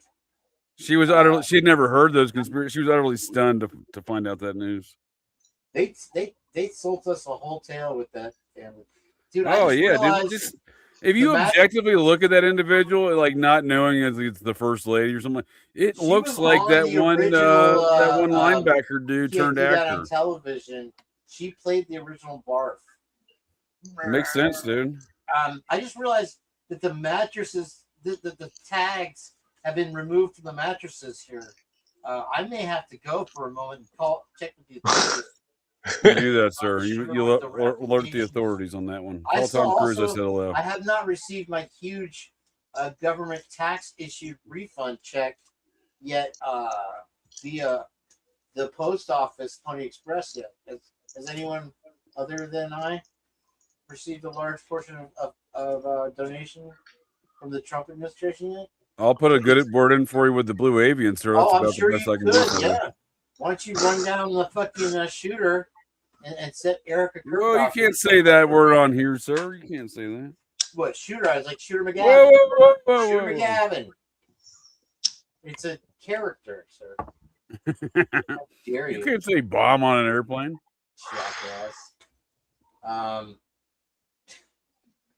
Damn it, Twiz, bastard. Longfellow Deeds. Oh, dude, this thing used to fucking freak me out, man. Oh, is that my drama teacher? Almost. That's like very adjacent to the scene she was in. She never shut the fuck up about it though. What the fuck is going on here? He's removing the device from his nostril. A lot of cavity. Kane ex-girlfriend tales You know of who a that violent looks nature. like, It bro? sounds It looks like. like Willie a little bit. One-eyed Willie. What happened to that The Muppet? weapon presenter. I was actually on his panel today. He's a pretty cool dude. He's still doing Twiz- shows? He called Okay. Twiz gay the other day. That was kind of funny. He's like, yeah, but everyone loves talking to you, but you're fucking gay or something like that. I want to get where's Werewolf Willie? Let's get him back in the mix. Werewolf Willie's the man, dude. He'll show you his trophies at his mom's house that he's got out there, and he's a badass. He knows Coburn, though, personally. They're pen pals, real way back to the Apple. He's a werewolf City LARPing Library Satanist days. who's an expert in craftsman and knives. He both makes them and throws them. I never watched a single moment other than the tour of. Oh his no, I took a deep process. dive in his metallurgy techniques with baking all these blades that he's so fond You know, we need to ramp it back up, Jake. Pete from Murder Metal Mayhem is right up, breathing down our necks at the moment. Right there with the what did he say today? I thought you were gonna say he's trying to chase us down when that's fucked up. Dude, I don't think the guy has legs, bro. Dude. That's not fair. Sergeant Friday tonight was like, yeah, you know how you have the movie The Fugitive, Richard Kimball had the one-armed man. In this case, you must have had the one-legged man in Idaho. And all I could think of was fucking Pete, like, bro, that's not fucking cool too soon. He lost his legs to the diabetes, in case anybody's wondering. Really, Oh, was it the diabetes? I didn't know what it was. I thought maybe he had an accident, like I had an something accident or some shit. related. Twizznos, AR, and I feel less bad about the joke I just made. I thought he got in an accident or some shit. If it's the diabetes, it is at least somewhat his fault. He deals with it so way cooler than I could be, for sure. He does discuss his days of crime scene cleanup that you've mentioned before about. I had not heard him talk about it. Yeah, that dude's got a lot of good things to say. For sure. No, he's always entertaining and easy to watch. He keeps his shows tight at 20 minutes every time, which is, what I find the maximum attention span of any Muppet in the general public nowadays. Maximum 20, 21 minutes. Anything beyond that, it's, But what was it saying? It's just one big rat race, man. It's hard to keep up with these folks. Just trying to chase them down. Apparently I don't know what to do. I have to scream Lucy's name out and beg. You really got to leg it out there, King. Leg it out. Leg it out? Did you say? How dare you? Fucking. Just make up some bullshit. You didn't catch these 6 other race references. Racist. I'm a racist. You're right. I'm a racist. One-legged potato race. I mean, how? No, I was just making more bad. Is that a big move? I can't even tell anymore. No, ill humor jokes there about having no legs. It's funny. I used to. No, I'm not going to tell that story. That's. Yeah, I can't hear it. Tell it. That's gonna be. Dude, I got nothing else to add. Apparently. So years ago, I used to when I first got stationed in Montana. I lived there in a house with 4 of my dudes. It was a big house. We all, 5-bedroom house. Became a fucking. Did you talk to became a frat house. Everyone on base, all of our bosses and all of our coworkers just called it the frat house. How many times did you go to Santiago, Chile that year? Probably 6 or 7. I'm gonna be honest with you. Chile 6 or 7. So we would have parties, and a lot of towny girls and whatnot would come over. We would routine stop for a lot of towny gals. And my dude Austin and I used to play this game where we would have these fake fights over. Very gay. Well, look, it got us laid a lot, so go fuck yourself, all right? You want to hear a story about no legs? I'm telling you a story about no legs. We would get over these fake fights, like we would literally beat the shit out of each other, but it was fake. And we would incrementally start these fights throughout a party about over one telling you, like, Beetlejuice. It was always one person's job to say, hey, tell the story about your sister running the mile. and it would escalate over a dispute of not wanting to tell that story over a certain amount of I time. drove an Escalade too. Ultimately crescendoing there for you, sir, with a fight because the sister has no legs. Fuck you, my Oh. sister's got no legs, and then it's a Right. physical. And I'm telling you, it worked every time. She could never get away. Not only that, Yeah. the ladies couldn't get away either, dude. It was. Whoa, what a great crowd tonight. Now we know Tigers get the young. That's a Festivus for the rest of us, Jage. Thanks for sharing, bro. You want to hear a story about no legs? I gave you a story about no legs. Her boyfriend Matt. There was no real sister, sir. There was no fake girl. It was a fake girl with no legs. I'm not accepting that. Every I time don't think you understand the point of that story. I know what you mean. You want to put your salami in his sister. I get it, bro. No, there was no sister. He was an only child. Oh, shit. This has gone too And far. sometimes it was my sister, and I didn't know I had a sister back then. Caller, first time caller on the line, Barks. Roger Lodge. I don't think we've discussed him enough. I don't think that's a real person. Roger Lodge? Where the Is that this fuck guy's did he- name with the no head? Is that his Yes. name? Roger Lodge. He replaced there was the dating game. Steve There was Gutenberg. the Newlywed Show. There were all these types of things. Chuck Barris kind of created that whole genre with his CIA fucking act and all this. But Chuck Is there a point to this story? kind of. Are you Well, I just mean, if you kind of let like me verbally finish, masturbating I in a mean, role? do I look like Phil to you? Do I, Kinda. Look do I like have Stevie Wonder, dude. cobwebs hanging If out of my Stevie fucking Wonder with the hairy cat ear holes? burglar, that's what you look like. You got a Fuck ghost it. in the background too, dude. Beetlejuice. This is that's the guy in the waiting room for the Office of the Dead or whatever, where the book thing. No way, dude. That's Hunter Biden, dude. Look at him. They made a Beetlejuice too, believe it or not. They even included the fucking child chaser, the principal from Ferris Bueller. That guy. But JJ, what has to happen in the science store for Hunter Biden to look like that? Oh, dude, he just puts on a lot of makeup to not look like that.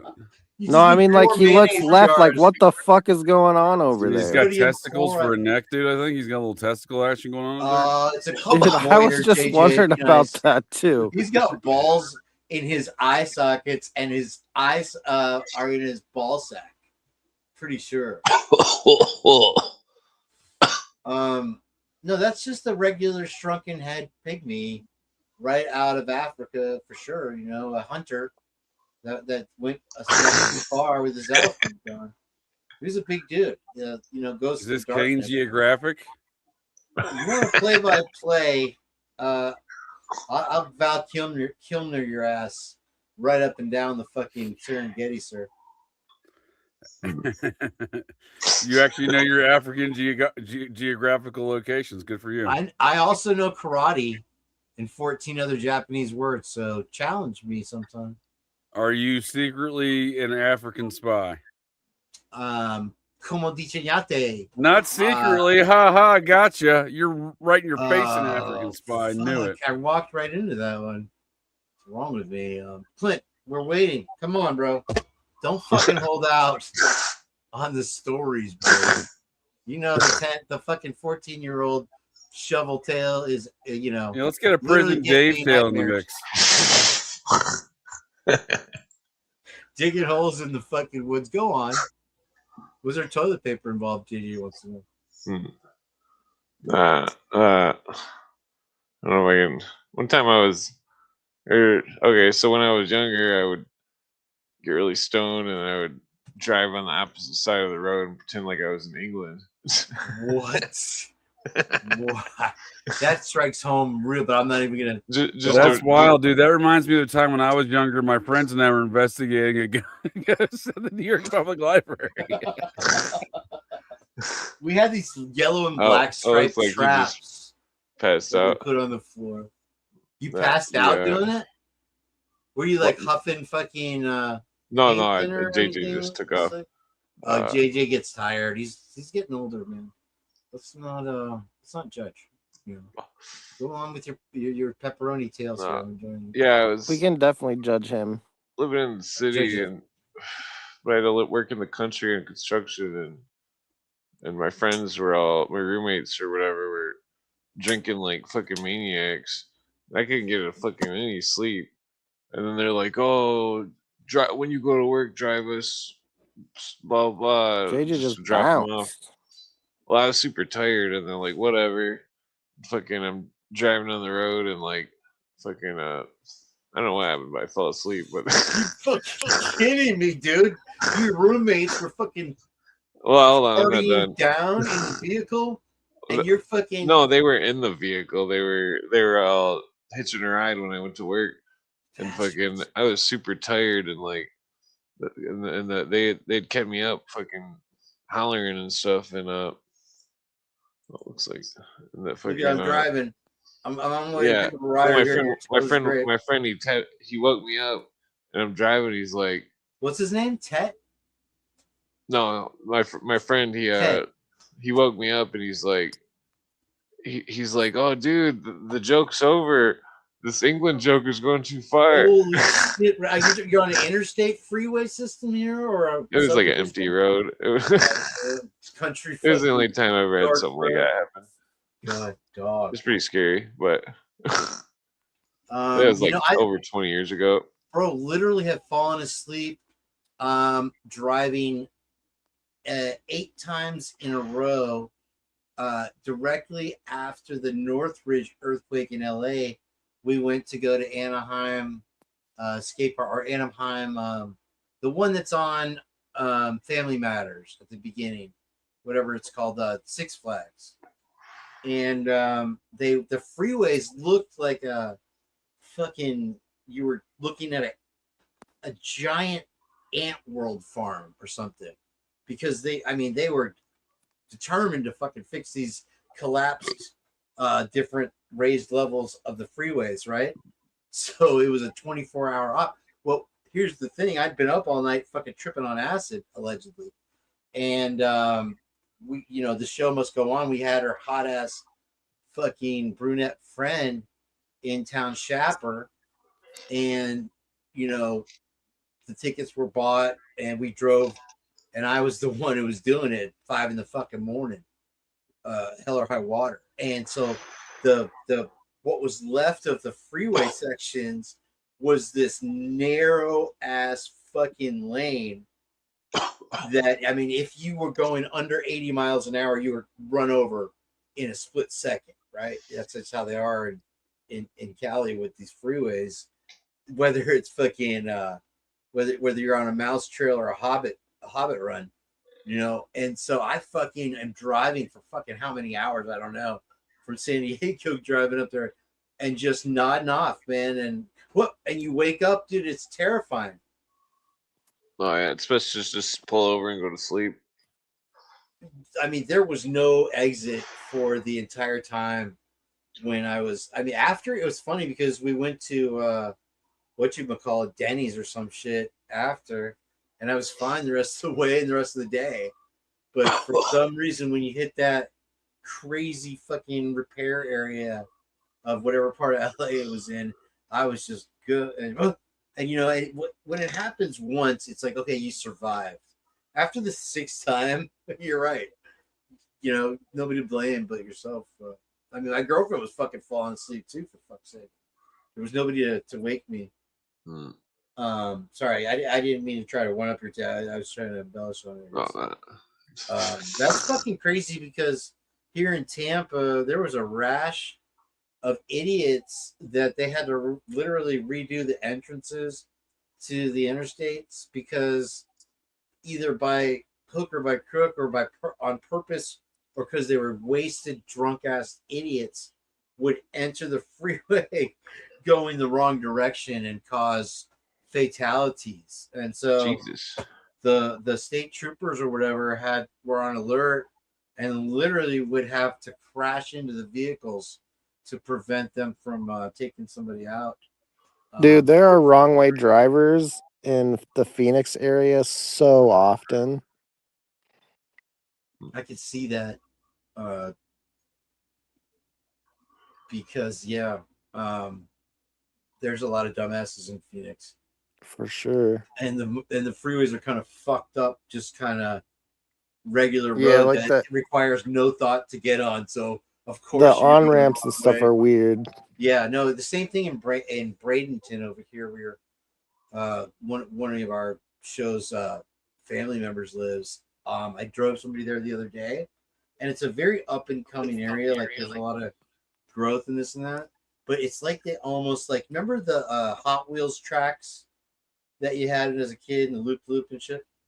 They don't have the loop to loopies, but it's like they slapped together some fucking Hot Wheels fucking tracks and said, "Hey, no, this is where they merge," you know. And thankfully, I was driving at like 1, 2 o'clock in the morning with zero traffic, comparatively.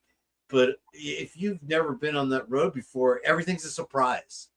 You know, they really keep you on your toes, and the merges are like just it makes no sense. You know, it was just like they slapped it together for the easiest fucking way to call it a finished connection, I guess. It was terrifying. So I know what you're saying with the shit garbage roads. Was how many did they ever kind of get that into check? Because I forgot what they did here, signs or some tire shredder or something. There's always signs, bro. I mean, There was this one. here's your sign. I don't know if you'll know the area, but a Highway 60, it's like right near ASU, Friday night, like 5 p.m. And there's a fucking wrong way driver. I'm like, you drove up the off ramp in like rush hour traffic and you couldn't figure it the fuck out.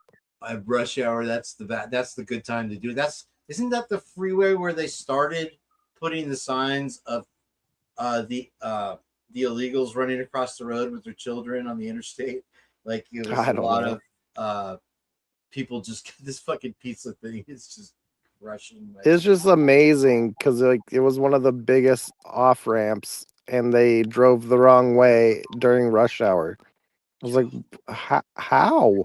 The thing is, they continue to do it despite the vehicles going the other way. You know, you didn't notice. It's crazy. I actually did it once with my mom in the car when we went to go see the Thomas Edison Museum in some part of Florida or whatever. And it was a very confusing, dark, during the daytime, wooded area, like, you know, with these fucking oak trees that hang over there. Have this and that, like not Homosassa, but it's like Swanee area. And I got confused and took a left where I should have gone straight and wound up like JJ knows where the fuck did JJ go? For real. To bed. He passed out. Dude, that's so fucking honestly. What kind of host is he? But yeah, it was like what's that fucking Mel Gibson movie? Braveheart. I was the one vehicle opposing 50 fucking other ones about waiting for the light to change, and I'm going the wrong fucking way. Fortunately, I had 3 seconds to correct it, but I mean, it happens. I had 2 friends from high school, Clearwater High School, and when I was in 10th grade, I hung out with the juniors and the seniors or whatever, and I thought, or 9th grade, I thought it was the coolest thing ever because they had this thing called the Party Organization of Clearwater. And they were just a group of seniors and juniors that would get kegs on the weekend and rent a hotel room at the Ramada. And then, you know, by 11 o'clock, everybody was kicked out by the cops, right? Week after week. They actually fucking made a fortune doing it because they charge everybody $5 for a cup, right? When I got back from San Diego, I went to go see my buddy John, who was one of the founding members, whatever, of it. And I knocked on his door because I knew his dad grew weed in the side yard there. So I was trying to get some smoke. Knocked on the door. Hey, John here? He's like, oh, you don't know? Him and Ed were killed over here on what road is it? Bel Air, right? Between my house and Clearwater, going the wrong way onto the on ramp or some shit. So literally 2 of my closest friends from high school died that way. Jesus. Drunk as fuck. That's crazy. Apparently, yeah. It's I sad. mean, I think their motto, honestly, was "Stay drunk." You know, that you have to worry about a hangover. They were cool as fuck, man. I really was sad to hear that. Yeah. Sorry to bring. All it right, up. boys, I'm passing out too. Fair Peace enough. out. Later, Yeah. Clint. Good to see you, Nice bub. meeting you. Was the shit, man. Yeah. Who else? It's just you and I now, huh? And Pizza the Pizza Hut. Hut is not going nowhere, dog. Who is Lucy still there? Lucy bailed long ago on us, didn't she? What's this motherfucker think he's in? What's that? Aorta post where it ain't my show. Man, that's a fucking. He thinks that's an excuse or a pass or something. You invited me here, sir, and how dare you? Which there should be repercussions. I have I have visions of you and now graveyards and whatnot and such Visions. tales that could, terrify the fucking shit out of a kid or something. I have one if you want to hang out for another minute or whatever. Yeah, You probably hear it. smoke one more joint. Cool. It's a quick one. But Sweet JJ tastes like knows shit though. who's what. Is that how you know your roommate's gay? Their dick tastes like shit? No, I said this weed tastes like shit. Oh, I misheard you. That's like the fucking dumbest joke I ever heard. There you go. I lived when I moved to San Diego. I had $700 that I'd saved up mowing lawns over the summer here in Florida. It doesn't sound like much, but I mean, I literally didn't spend a penny. And I was trying to move to Pittsburgh to this girl I fell in love with there at Clearwater Beach and Holiday Inn. She had a room for the summer, right? So I called her up after that. I said, "Hey, Holly, I saved up $700 over the summer, thinking she would just fall at my feet, and we would, be forever after, right?" She goes, "That's not enough to pay 1 month's heating bill here in Pittsburgh, you idiot ass clown muppet." Like literally just broke my heart right there. Makes up for here's fucking the coolness of Pennsylvania peeps. She sends me to the Holiday Inn where she had stayed at, and we'd gotten so close one day to go allegedly pick something up, and the hottest female I think I've ever seen in my life came to the door, buck ass naked in a towel, soaking wet, and invited me in. And I'm like, damn. I mean, talk about fucking looking out, making things right. So beyond that, I wasn't getting along with my stepdad that my mom had just married, even though we had this kick-ass fucking house on Lake Tarpon and whatnot. He was a douche, and he literally tried to force his way in to my bedroom, which was this big bedroom off the house. And I had one of the most beautiful girls, Cara, stay the night. Our first date, I had to literally go through an interview with all of her fucking 10 guy friends. And look, fortunately, they were playing like Golden Tee on one of those. Remember the original big screen TVs, whatever? And I was able to whip one of their asses at fucking a hole and earned their approval, I guess. I worked with her at Innisbrook Golf Resort, right? And so I take her out, and in the morning, all of a sudden I'm getting this fucking knock loudly on my door. I'm like, holy shit, the cops are here. Poor Kara fucking butt ass naked in my bed, like hiding under the covers, terrified. I crack open the door. It's my fucking creepy ass fucking nut job fucking stepfather, 60 fucking whatever years old, in a rage that I had a female there, and how dare I insult my mother, which my mom fucking give a fuck, right? Just wanted to see my fucking date naked, for real. So I try to close the door, and there was 2 doors. I had a bathroom. Obviously, I'd locked that bathroom door, and then that door. And he's fucking dropping all his weight, trying to push his way in, right? And I'm ready to start fucking hammering on the motherfucker. So it was pretty violent, and I wasn't a fan of that kind of situation. So even my mom's like, yeah, you got to go. And I had planned on, everybody's like, okay, yeah, Kane's moving to Pittsburgh, blah, blah, blah. So I get a call from my one buddy who I'd hung out with from this other girlfriend, who was from Iowa, idiots out walking around. And he was pretty cool from what I knew. Kind of a fucking weirdo, but he's like, yeah, dude, fucking come on down here. I live in Mission Beach, San Diego, California. It's perfect sunshine. I work at the what's that fucking fish market restaurant, one of them, and it's right there in La Jolla. I'm like, fuck yeah, bro, you got an apartment? Yeah, I live with these dudes, everything's cool on the beach, blah blah blah.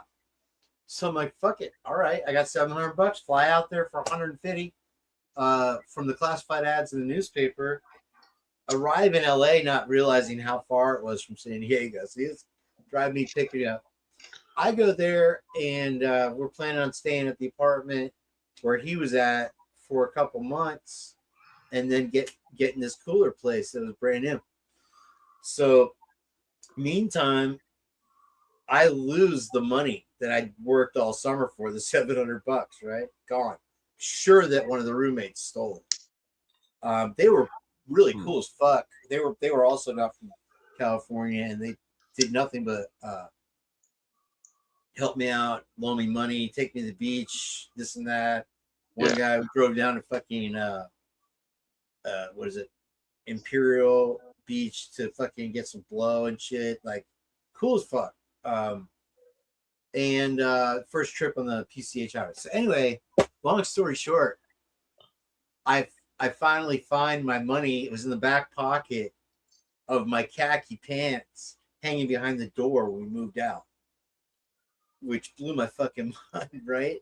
So I finally had cash, and we go to get this place, right? And he just it was fucking way too expensive. This guy turns out to be this fucking weirdo fucking freak. And I met I worked at the liquor store down on the beach.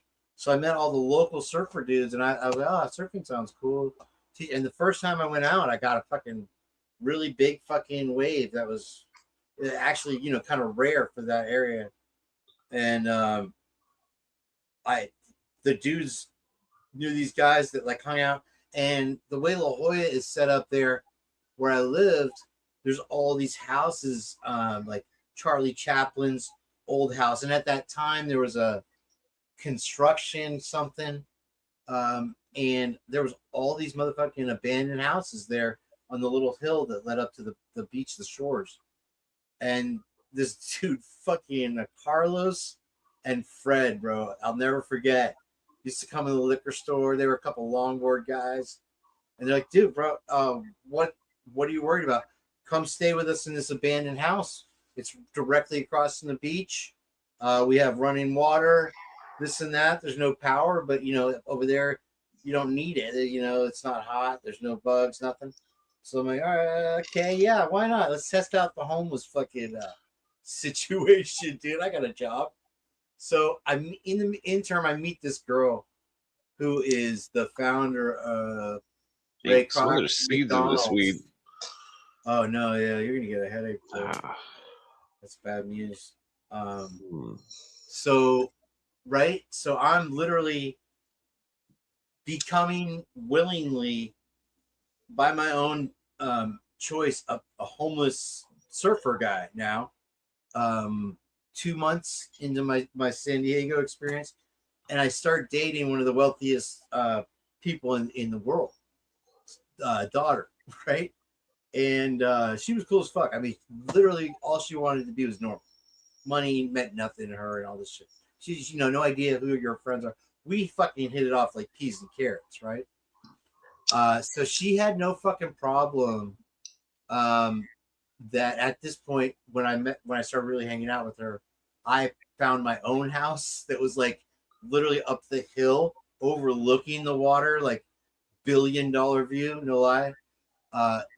Literally Brady Bunch house, 80s style, had the little fucking speaker things where you talk room to room and this and that. Power's still on. I fixed surfboard dings for a couple bucks while I stayed there by myself for a long time, and it was cool as fuck. That nobody ever saw me coming and going. This and that.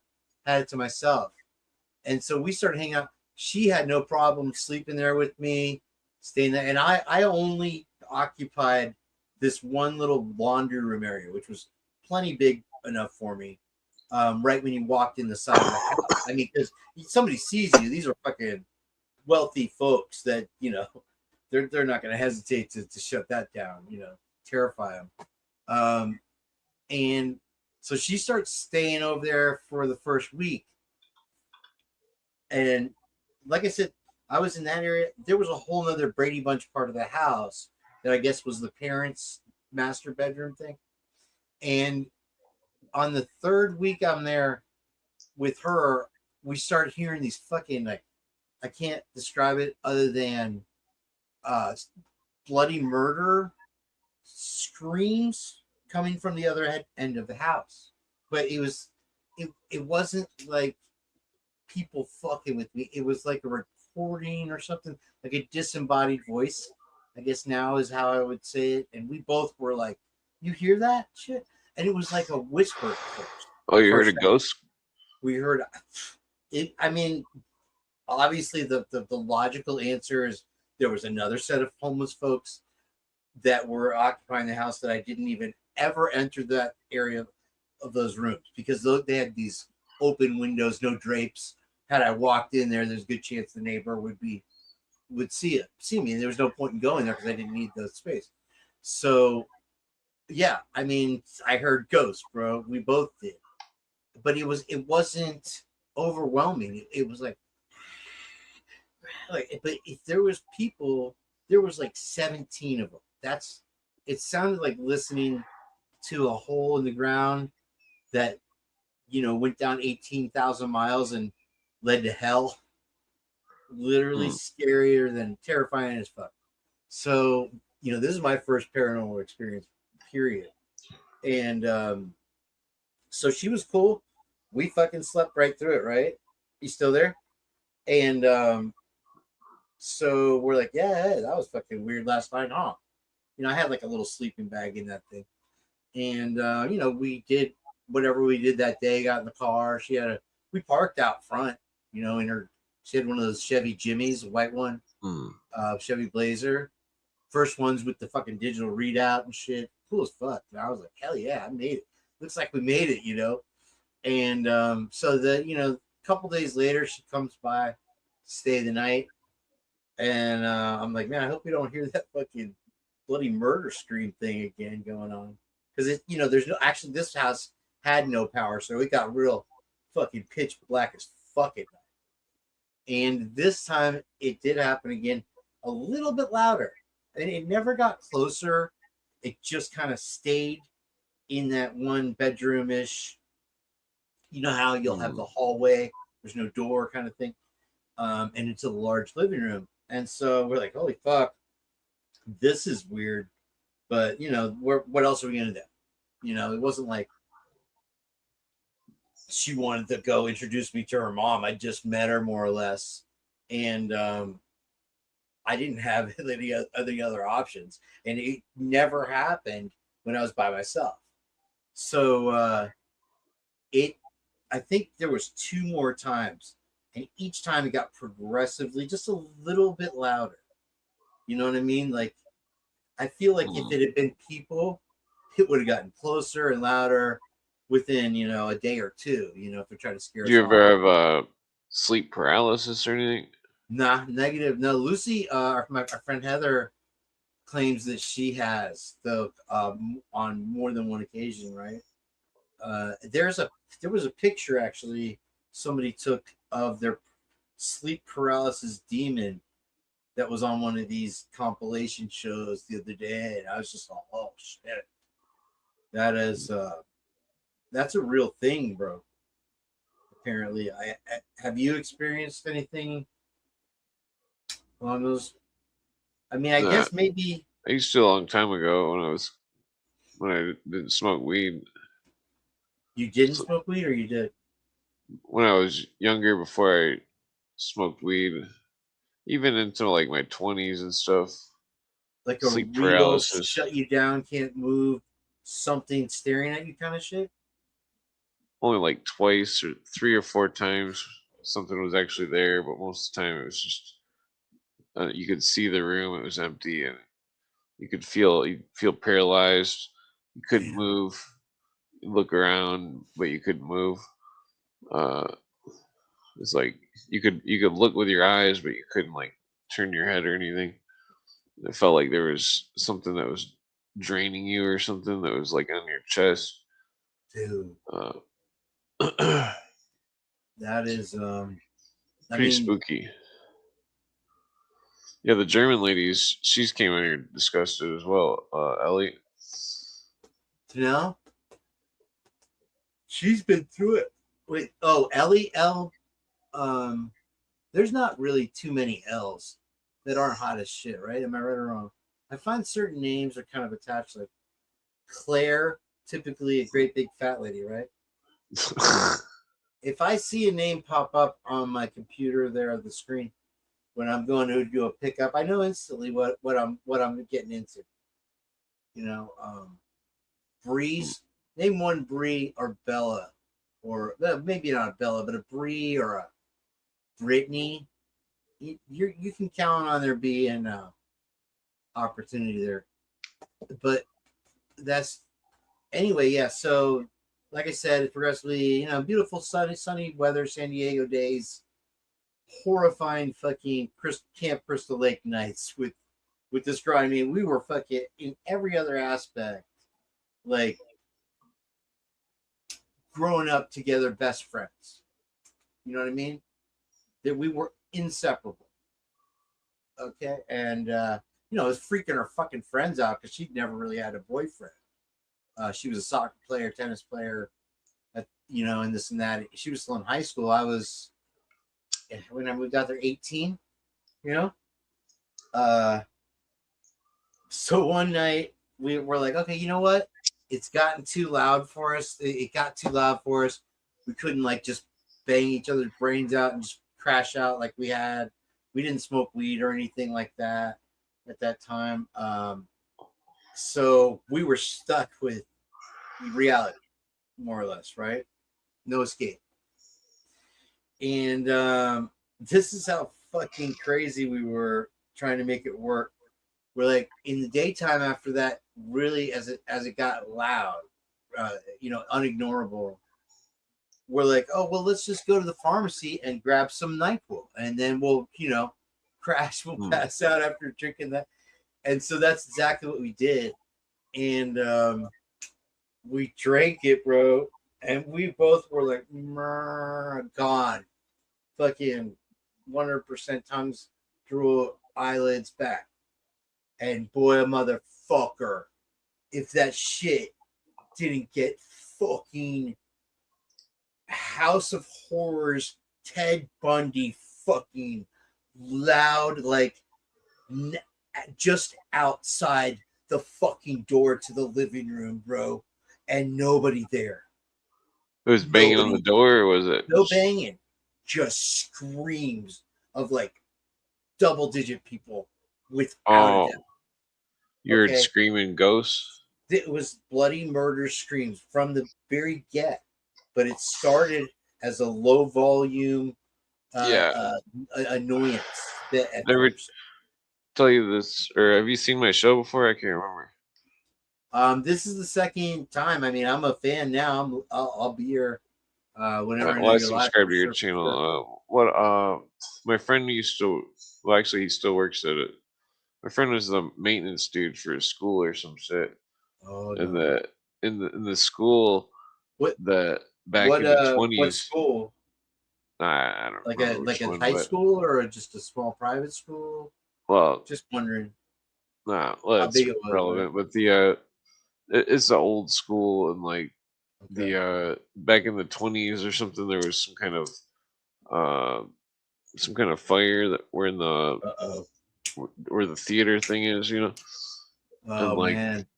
That's the yeah, setup right there. but my friend, he didn't know about that story or They anything, never and tell you, bro. They don't tell you. well, he worked there, and he said he was walking by the theater thing, and that he was the only person in the whole building. Every door was locked with chains and stuff because he was the maintenance dude, and like What are the fucking. chains for? I wonder. No, Love it. I'm not sure, but that freaking he said he was walking by the theater and he heard people screaming at the top of their lungs, and then when he ran in the theater of the thing, that fucking there's nobody in there, and then So the he heard the screaming sound and stopped. screaming. Oh shit! Well, No, another friend that I had that used to work at that same spot, he was a janitor there, and he said that he couldn't clean the floors at night or anything without his headphones on because it was too spooky. Because you could hear all sorts of weird doors love and it. people and He stuff. tried to fucking drown it out too, right? Well, it's fucked up because like when I was a kid, I went to that same school, and like in elementary school, and that there was everybody in the class was pretty cool with each other. You know what I mean? Like we all knew each other, and like somebody was smearing poop in the bathroom or something, and nobody in the school Hey. knew who it was, Mm. and like we all thought it was some kind of weird ghost shit or something. Literally. The upper decker ghost, right? No, I don't know. It's a weird story. Yeah, like Poop ghost. freaking yeah, That's gross as fuck though, because you gotta use that, right? People are sick fucks. no, yeah. My scariest ghost story, I guess, would be seeing some kind of dude with a hat that was like Abe Lincoln. Uh, me and one of my exes was at a graveyard, and See, I knew you in the graveyards was a fact. we were sitting there Called it. smoking a joint or something, and like, Just hanging out with the dead. well, typically I would always go to the graveyard and smoke a joint. Fucking, You were kind of adjacent. well, I didn't have any superstition. I was just going there to smoke a joint and not get bothered by anybody. But like, Those pesky vampires. well, I mean, like I was never superstitious about it or nothing. Like, No, yeah, it's amazing how little fear you have as a kid. well, no, that Situations, was right? probably, I don't remember how old I was, but but my ex, she was like, oh, she's like, there's somebody walking through the graveyard, and it was like in the middle of the woods. Like late at night. Yeah, it was like midnight, fucking the middle of the Hello. woods. The graveyard Hey, was some like, guy. They're coming the- to get you, Barbara.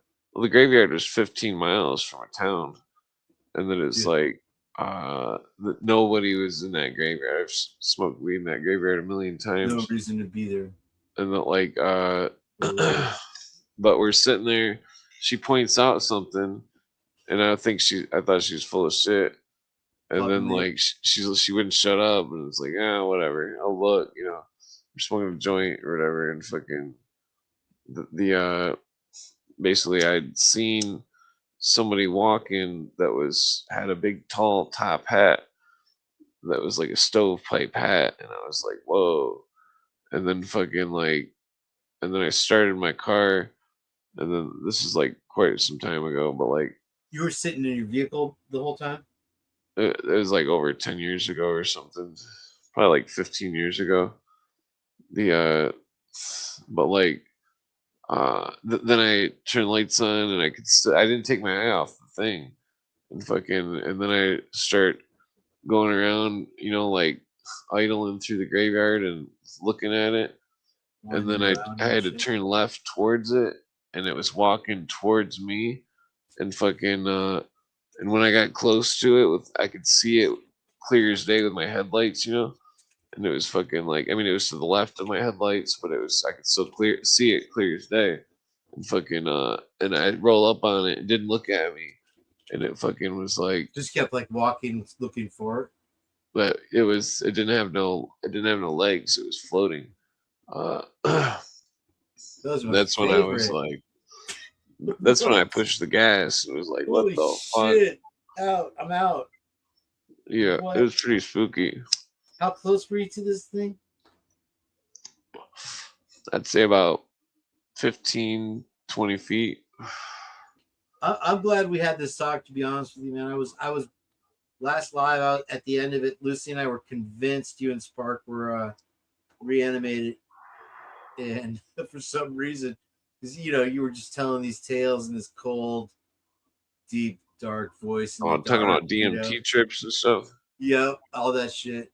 Yeah, I don't trip anymore. Here's the wild thing. I actually have the pictures on my phone when your live actually ended or whatever.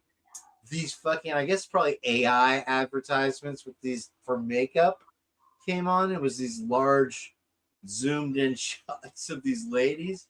And I'm like, Lucy, look. And I snapped a photo of it, dude. I'm like, that's not fucking AI. That's not a makeup commercial. That's Mortician's wax, and it's a dead body. Because it was like just had the death stare. AI. And it's and funny enough, I reopened the tab you were on, and the next photo of that same advertisement had the lady, and you know how you have, what is it, the zombies in Voodoo? They have the black lines on their lips. I guess that's something women do for their makeup shit.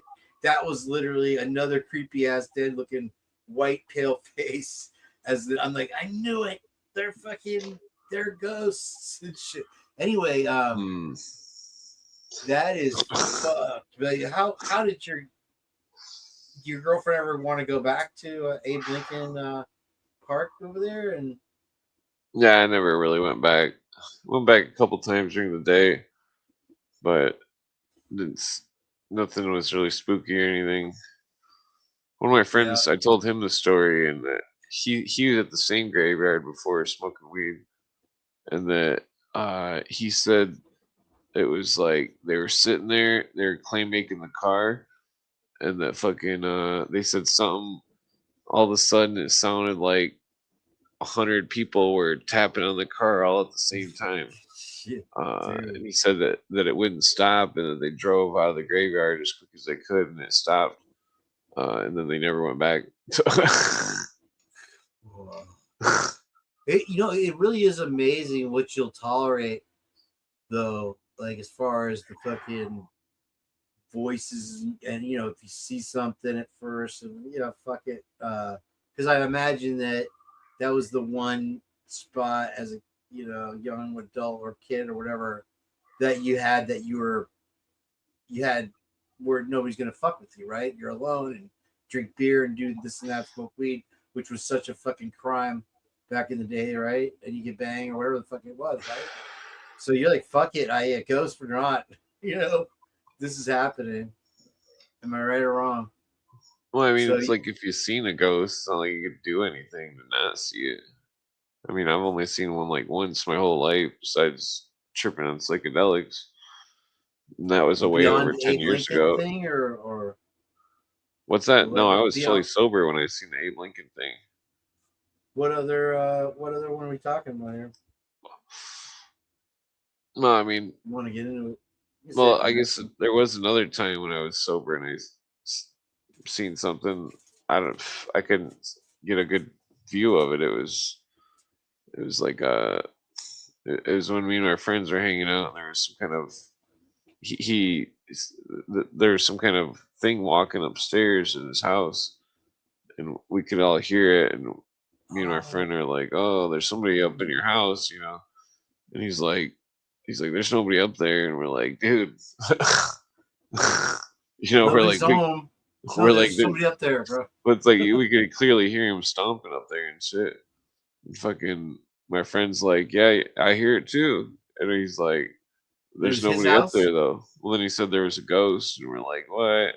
No, We're like, normally you're it was just fucking kind of with a us. regular occurrence. Got it. Yeah. Well, then we thought he was fucking with us. So then we went and searched, and fucking there's nothing up there. And then Huh. fucking second we get back downstairs, It starts up it's- again. it started up again, and it was like Like in the same general same exact area. spot. Yeah. I was like, fucking, I could hear it, and fucking, I had, Completely fucking with you. you know, for sure. it was spooky. But when we left, because it got too spooky, because some started tapping on the ceiling in the room, and fucking, and me and my friend were like, we're out of here. This is too spooky, you know. Hell yeah. And then Bye. when I was looking up in the window upstairs, because Mm. also the lights were going on and off upstairs, That's could- always cool. I could see some kind of ghost thing that was like, looked like it was as tall as the ceiling, and it was fucking looked like it was a dark shadow that was fucking really wide or something. It was the light was on up there, but I couldn't see any face or anything. All I could see was the outline of it. It was spooky as fuck. That was definitely spooky. That same house was like people. My friend's sister lived there, and she claimed that she seen her and her friends seen what they thought was black slave ghosts come up and ask them directions to some small town. No. And they said when they watched them walk up this hill, and that a car that their friends was coming with beer or something, and like when they asked their friend if they seen 3 black people walking on the road, they were like no, and that fucking that there's no black people around in that area, and that it was very that they claim, these chicks claim that the black people were wearing tattered clothes like from the 1800s, and that like they were asking for some town, and that was like nothing. There's nothing in that town. It was no longer there. There's not even like a gas station or anything. And it was like, it was a spooky story. Bro, do you live like on the East Coast, West Coast? I'm up in Michigan. Michigan, okay. Yeah, I've seen, on these ghost shows and stuff like that, and heard stories of, some of the larger Civil War battlegrounds and this and that. That are it's a common occurrence to see like soldiers loading a fucking cannon on the side of the road, and I've seen footage of it. I can't 100% prove it's real, but like Antietam, where Bull Run, Virginia area, that where 60,000 people died in one fucking day, are just fucking eternally haunted. It's like literally ghost tourism. One time, this is the spookiest. This is the not really. This story isn't spooky at all, but it's a ghost story. It was like 2012 or something, back when I used to trip, and like my friend came over and he wanted me to try some DMT, and he's like, just close your eyes and smoke it and tell me what you see or whatever, and like, that I had done it and puffed it 3 times as hard as I could. Oh and wow, then you were fucking all in. Well, then Nice. I held it in as long as I could, and then I closed my eyes and fucking like I could see this dude wearing when I closed my eyes, I could see a dude wearing like a green visor, and that he was wearing like a tennis like a Vegas pit boss kind of shit. And he had like a Hawaiian shirt with like Tight. cargo shorts or something on. Like right And next to you and shit. I could see him just standing there in like a blank space. It was like when my eyes were closed, I could see a blank space, and then there was this dude standing there, and then I described it to my friend because that's what he asked me to do, and then when the vision stopped, I opened my eyes, and then I looked at my friend, and he was crying because and then when I asked him, he said that I Saw the same described thing. his uncle that died like the week prior. Holy shit. Yeah, Where he were would. you guys at his house? Yeah, we were just chilling. He always brings up that story every time I see him. That's fucking wild. You know, when my uncle, he was like my fucking pretty much lived with us for a few years. My first cousin Sandro from Venezuela, one of my closest relatives, you know, died of the corona thing, man, because they fucked up and Jesus. they put him in a ventilator for too long. If you're in a ventilator thing or whatever for more than 30 minutes, you don't stand a chance. You know, he would have been fine Well, you don't had have they to go not too done in it. But detail, just for. I don't know. I don't think YouTube's all crazy anymore, but just in case. what's that? Oh, I forgot about that. Anyway, so sorry. Long story short, the weekend he passed, my sister came and told me, and I'm like, I mean, devastating, right? And that day I had a recording studio, you know, so I lived on one part of town here in Clearwater, and then I would go to my recording studio on the other side of town, and I get in the car, and the first song I fucking hear was, I mean, he was a wild man as a kid, you know, partier, riding motorcycle. He was from Venezuela, you know, rode fucking crotch rockets, partied, you know, and all this and that. First song I hear, because my sister and I had a discussion that she said, well, he's in a better place now. He's in heaven, as they say, right? And I looked at her like, are you out of your fucking mind? Did you know Sandro? You know, like thinking he was a fucking hellion, you know. He reformed. He was a great guy. He had his own business and everything, but you know, he raised hell as a kid. And the first song I hear when I get to the car was Highway to Hell from AC/DC, you know, on the radio. I didn't think much of it. I'm like, what the fuck, though? I'm on the highway to hell. Literally hours after he passed and found out and all this. Didn't think much of it. Get to the studio. On the way, it's about a 10-minute drive.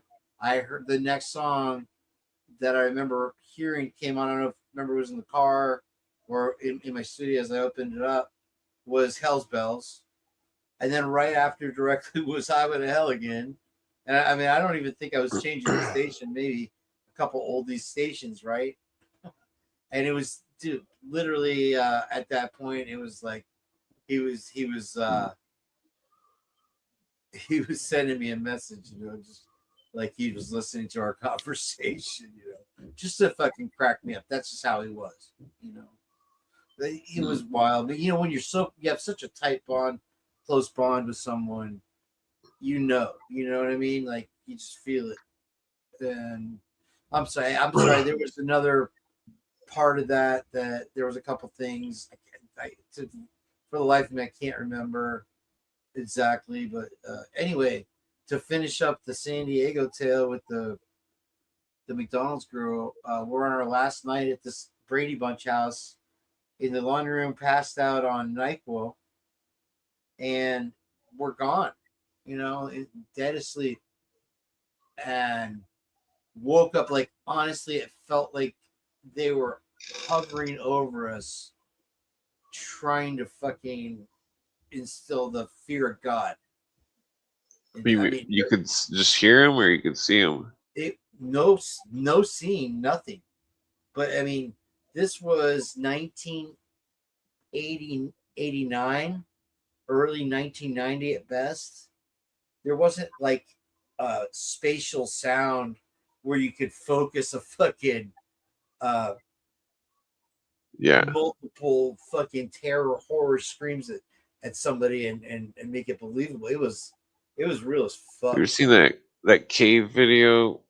The there's a dude that explores caves. I don't do fucking caves personally. Well, Fuck he hears that. these voices in the background. Oh yeah, dude, I think I have. And he ends up seeing something crawling on the wall. Is that the No, one? no, there's just voices in the background. It's really spooky because it's like Is he the one that died? He had the these dog. whispers. No, he's still alive. Okay, because there was I think one I dude who, unfollowed like, his they channel, told him though. not to go there. His dog disappears, and he's filming the whole motherfucking thing, you know. And then he ends up fucking dying there. It's really fucking wild. Well, no, Caves- no, this is like a YouTuber that he Right. only he only explores caves for his YouTube, and that out of all his videos, one or two of them has supernatural shit in it. Where It wasn't even his genre to do supernatural shit, huh? yeah, it's like That's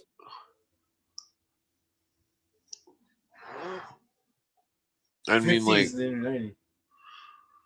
I don't know. Back when I used to trip, I wanted to see supernatural shit. Or I mean, because I yeah, heard but Terrence would sure, kind we of talk all, I about mean, it, have but that curiosity, right?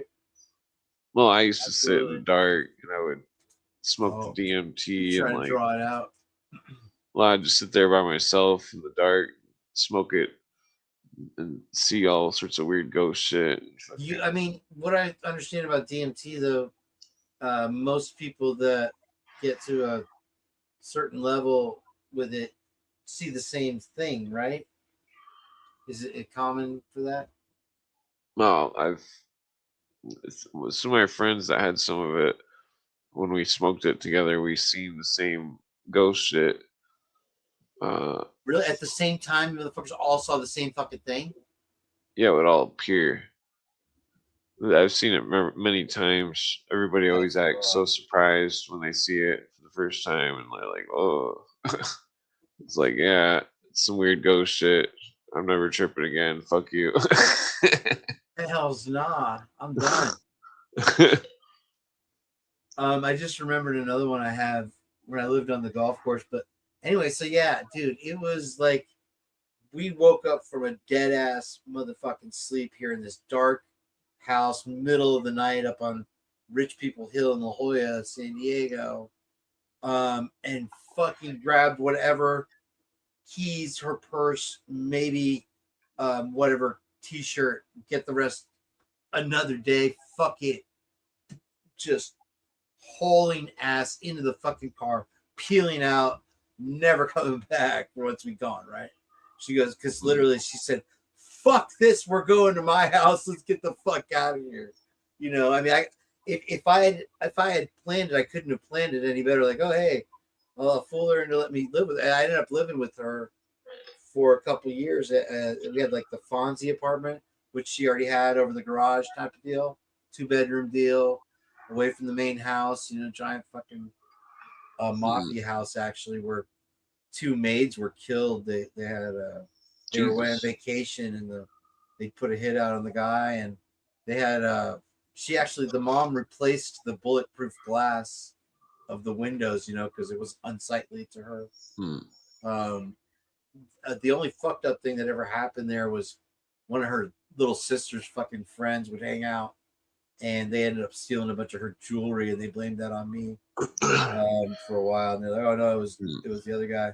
But when I was in high school, there was this hot chick I used to hang out with. She was some kind of stoner chick that was obsessed with Nirvana. She was pretty hot though, but like she was what? Like obsessed with Nirvana, right?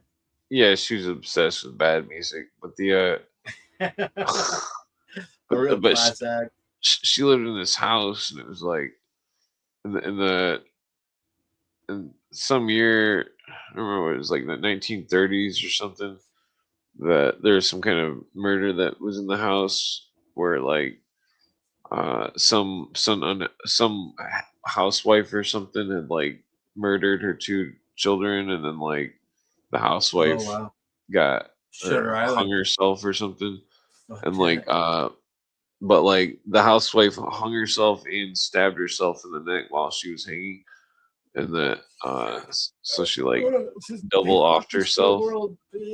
But like the the chick that I knew that lived at that house, she had a couple stories. She claimed that she could see somebody looking through the eye hole of her, or through the It's keyhole like of a her skeleton door. key kind of door. Yeah. Then Nope. she claimed that sometimes the dog would like just start growling at the air and stuff, Right. and like that she would hear weird stuff. But like I heard all the stories and stuff, but like I didn't really believe in it or anything. But like So you were hanging out with her for a minute, going over there in the snow. yeah, but like uh the house is all real spooky and stuff. I always thought it was kind of spooky, but like I was there one day and we're smoking weed, and like a bunch of people were there, and like the dog was always cool around everybody, you know what I mean? But What like kind of dog was it? Like a Scotty or some shit? it was a Malamute. It was Oh, really? Wow. it was a good dog. I used to love that dog. But like uh but like so she told everybody about the story about the attic, about the crimes that took place there, and like how it was, like super, she thought it was super haunted and all this stuff. And then like What, beyond the hanging, what else was there?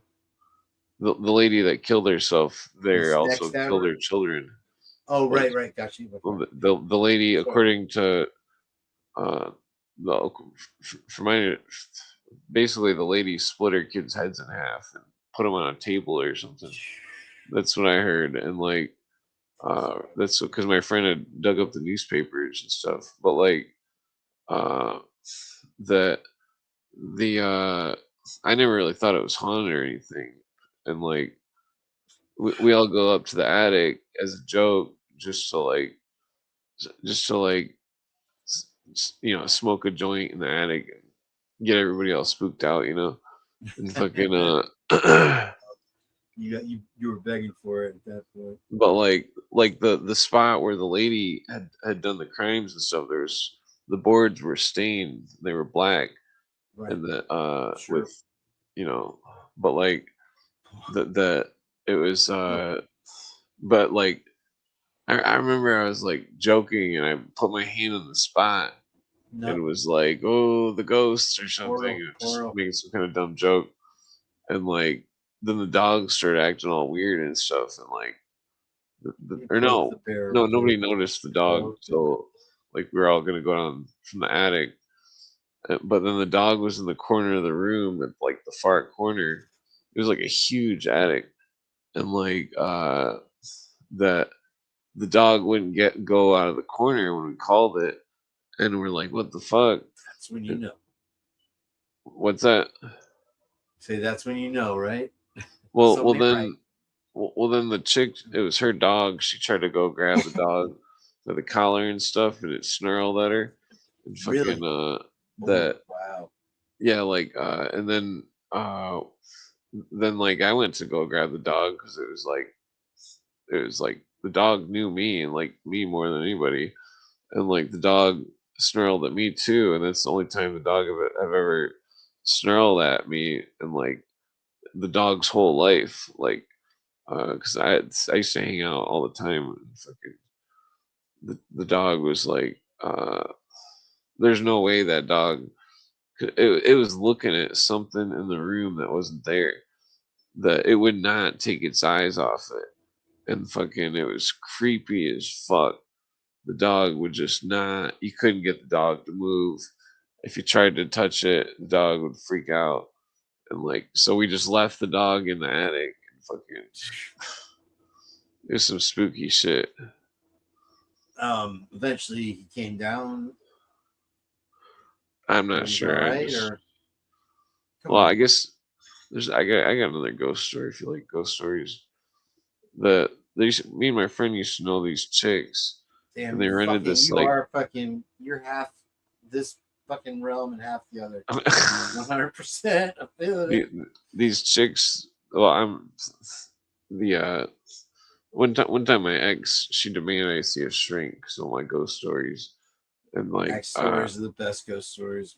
but I proved I talked to the shrink for 4 days for like 2 hours a time or something. In a row, or just No, like once a week. But like, because my ex and my mom were like, "Oh, we want to see paperwork that you're seeing or something," and like, I'm like, "Whatever, I'll go to your women shrink." are all about the therapy shit, bro. Just well then cure you. They've never cured anyone ever. The shrink passed me with flying colors. He said I was the sanest person he ever met. Yeah, I mean, they're very good at getting you to talk and make you feel. Well, I told them all the craziest ghost stories I could. Well, so me and my friend were partying. We were drinking beers and smoking weed, and like, we're going to this chick's house because they were partying and drinking and stuff. Oh, where did he go? I fucking I fat assed back on my keyboard and they were always having parties at that house or whatever. This like some kind of cabin that they rented in the woods, and like and that one of the times we went there and we'd been there, like more than once, like drinking and stuff, and like that the it was funny too because my friend was like secretly going out with the chubby chick, but like, was he riding a moped too? Come on, bro, be honest. I'm pretty sure. But listen, yeah, so dude, we go there. Chubby chicks are fucking well, like valued currency, actual fucking you know what I'm saying? They have a no, yeah. Well, so we go there, and these chicks, they're like, "Oh, this mirror's got handprints on it," but they were all like really tiny handprints, like they looked like fake handprints or something, but they were very intricate, but like they were all over this like 15-foot mirror, and like, and then I had seen the mirror before. I don't fuck with that. I'd seen the mirror before, and there's no handprints on it like that. It was like black ghost handprints. But then like, what? Well, then the chick was like, "Oh, look upstairs," and she brought us up to her bedroom or something. And she had like this tiny attic door that went to the attic or something, and like when we went in the room, the whole room had like those tiny ghost handprints, and they were like spiraling around that tiny door in the attic, and it was like I've heard of shit maybe in a movie or something like that before. Well, I didn't try to wipe the handprints off the wall or anything, but like we went back downstairs and like we're standing by the mirror, and like I was like I didn't even drink that night because I kept like fucking trying to like secretly go to the kitchen, and then I would like try to see if I could like spray some Windex on one of the ghost handprints, and then see if I could like wipe it off or something, And like I tried, and I did it all on one of them. Fucking some kind of ghost handprints. It was one like of them black. Came off and the other didn't. No, none of them came off. Nothing came off. You went like, hard on one of them, and it was just irremovable. Yeah, I took like a coin or a key or something, took it out of my pocket. Then I started scratching the mirror where the handprint was. What's that fucking mirror's worth, bro? Well, I don't know anymore with the ghost hands on it. But... Well, I couldn't figure out how the chicks had gotten the hand. Literally had to ghost solve handprints. The paint obviously is going to come off. Unless it's there's burnt on there. Nothing was making the ghost handprint come off. And then the next weekend, when me and my friend went to that house to hang out and smoke weed, fucking they were all gone. And that there was no way that they could have got those fucking ghost handprints off that mirror, because like they weren't even trying, right? Well, I mean, they didn't do anything to the mirror. And then one of my friends, he had a similar story, but he didn't know about my story.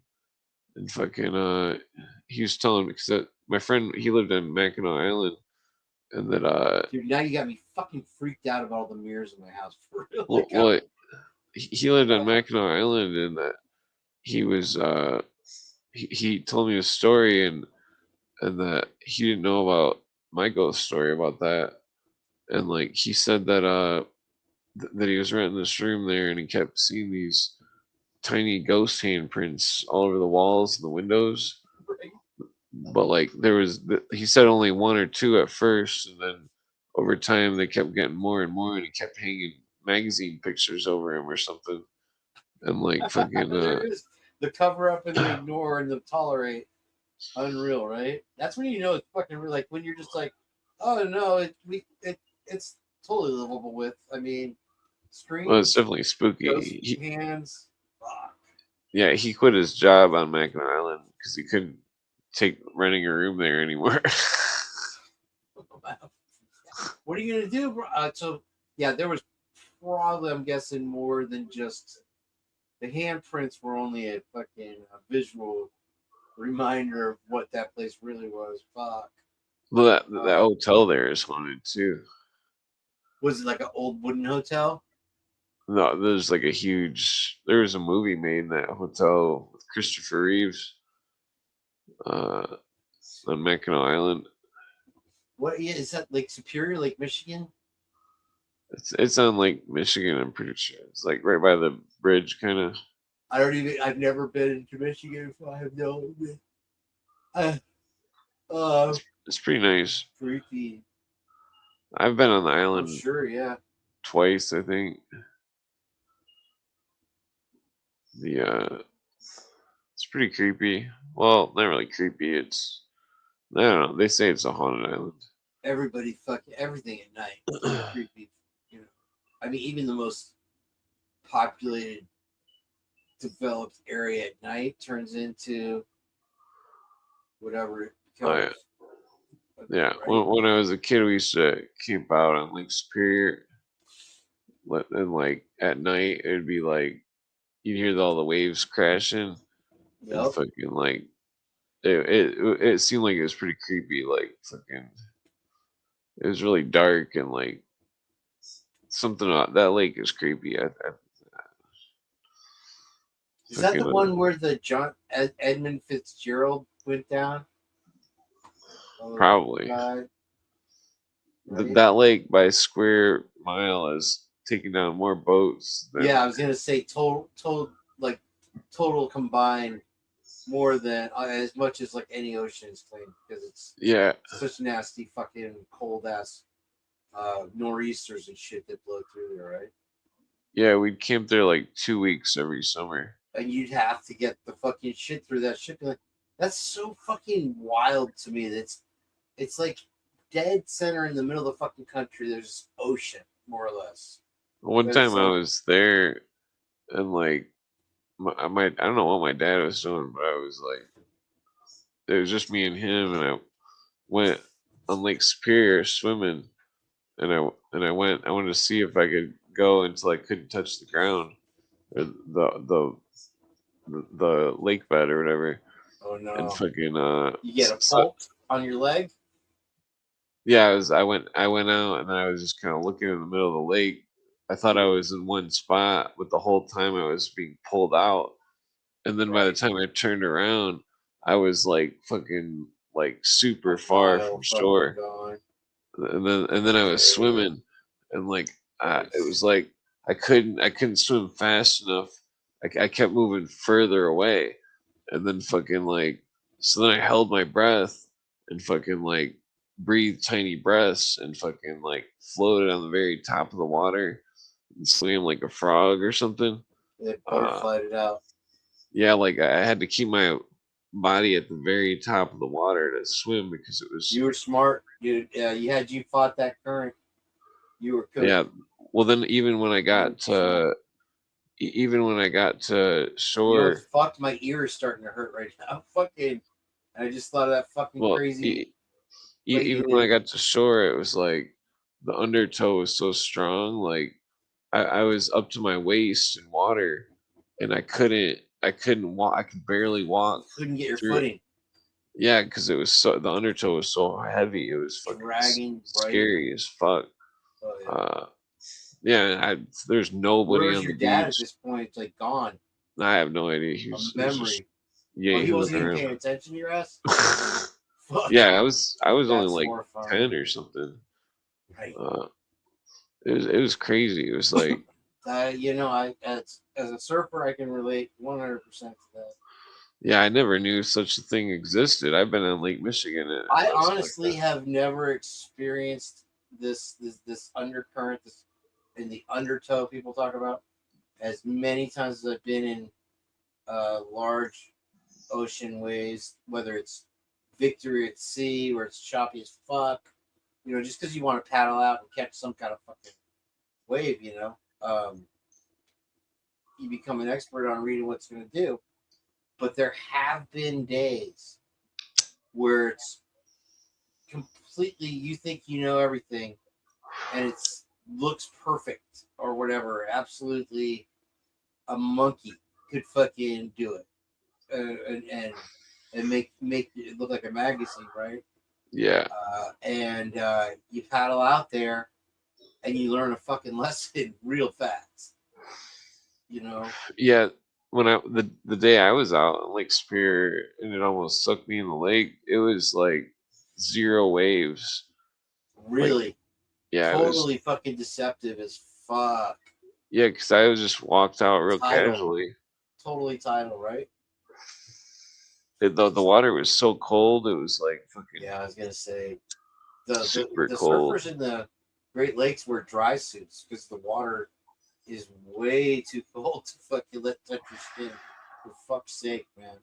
You get a tear Yeah. in that, you're done. Within minutes. Yeah, it's definitely a. I don't think I would Those dry ever. suits are not cheap either. There's a lot of wild blueberries up there. Blueberries. Blueberry patch. Those are always haunted. I lived on a golf course in Countryside. I stayed. My mom had one big fucking room on one side end of the apartment, 4th floor. I had fucking just broke up with my girlfriend. I had this huge fucking room on the other side of the apartment. Nice place. Wasn't overlooking the golf course, but it had a nice pool area and all this. And the golf course was right there, you know. And we were fucking partying, my girlfriend and I. And she liked to do art and draw. And she, you know, I would be in the room playing video games here this particular night, and she was on our balcony, which, you know, like I said, overlooked faced the other building. It was identical target by the pool. And I'm inside playing video games. She comes in like, "Hey, come outside for a minute." I'm like, "Go fuck yourself. I'm playing fucking whatever, Call of Duty and shit, whatever it is." No, really. She's just for seen a minute. UFO. Nope. This is, I mean, it didn't fucking really scare me or freak me out until the very last second. But I'm like, no, you know, leave me the fuck alone. She would not shut the fuck up about it. Just come outside. She wouldn't tell me what it was, of course, right? And it's the middle of the fucking night. So I'm like, oh, God, man, whatever it takes, you know. And I go out there and I'm smoking this and that. And I'm like, what are you so worked up about? She said, just listen, wait.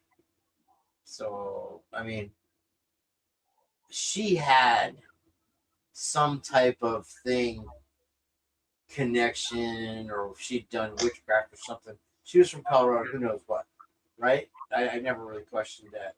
And you know how people are with these things, right? I didn't know where that was. She was at that time, we laughed our asses off, got along great. She was staying with me, you know? And so I'm out there and I'm like, I don't hear shit. I'm going back in. No, wait, one more minute. And so I'm like, yeah. And I go to grab the sliding door to go back in, and I hear this roar. Like a Bigfoot. And it wasn't fucking, I don't know. I've heard Bigfoot, the thing in Seattle and all those hooting and hollering at dusk. Nothing like that, dude. This was a demon monster of sound. Guttural. You could hear the violent, low pitched or high pitched? very low pitch. It was a grumble, rumble. Literally shook the fucking building. You, the ground at your feet. You know, I'm on the 4th floor again. You know, who gives a fuck? A velociraptor could be down by the pool. I'm on the 4th floor. Who gives a fuck, right? And it's the middle of the night. Out in the golf course is coming way out there, you know. And I used to work in that golf course, you know, for years. I knew it inside and out. And so, you know, okay, all right, yeah, I heard the noise. That's weird. She's like, yeah, no, it's been going on for about an hour, and it keeps getting closer together and it coming closer. Like at first it was way far away. So, you know, there was 3 golf courses like next to each other. And then we were just adjacent to the country club. And there was tennis courts between us and the country club. So I'm like, cool, well, that, you know, so what? There's a bobcat or a cougar or something out there running them up, or some kids are fucking around. I don't know. So yeah, I'm like, yeah, all right, now I'm interested. And and long story short, it kept growing closer together and drawing closer, as if it was aware of us, the only people awake in this kind of, it used to be a 55 plus apartment condo area, you know, these big, beautiful New York style apartments. That was now, you know, whoever the one fuck wanted to live there. And, you know what I mean? You could tell, like, it was like, we're out there blapping, keying in on us, right? Because there's nobody else around. So eventually, within a 20-minute period, you hear it go down Bayhead, which is the main course coming out of the country club, across the fairway, right? Closer inching. Now it's within 1 minute of each other, whereas before it was 10, 20. And like, that's okay. That's creepy. That's weird. And then this growl, you know, that you feel goes, and you can see the sound, but there's nothing there. And there was, like I said, it was apartments facing each other, you know, identical. It was a U shape, but the U shaped was out on the street. So this was open to the golf course. And you hear it. Now it's like fucking hovering, the voice, the whatever this sound was, at the base of the apartment across on the corner adjacent to the golf course. And that's okay, that's getting kind of close now. Weird. We should probably go inside. And fucking as soon as we said that, it went directly up to kitty corner adjacent to where we're sitting on the balcony. As the sun's about to come up, you know, just almost not dark, but still like the, you know, the darkest before the dawn. And it goes boom.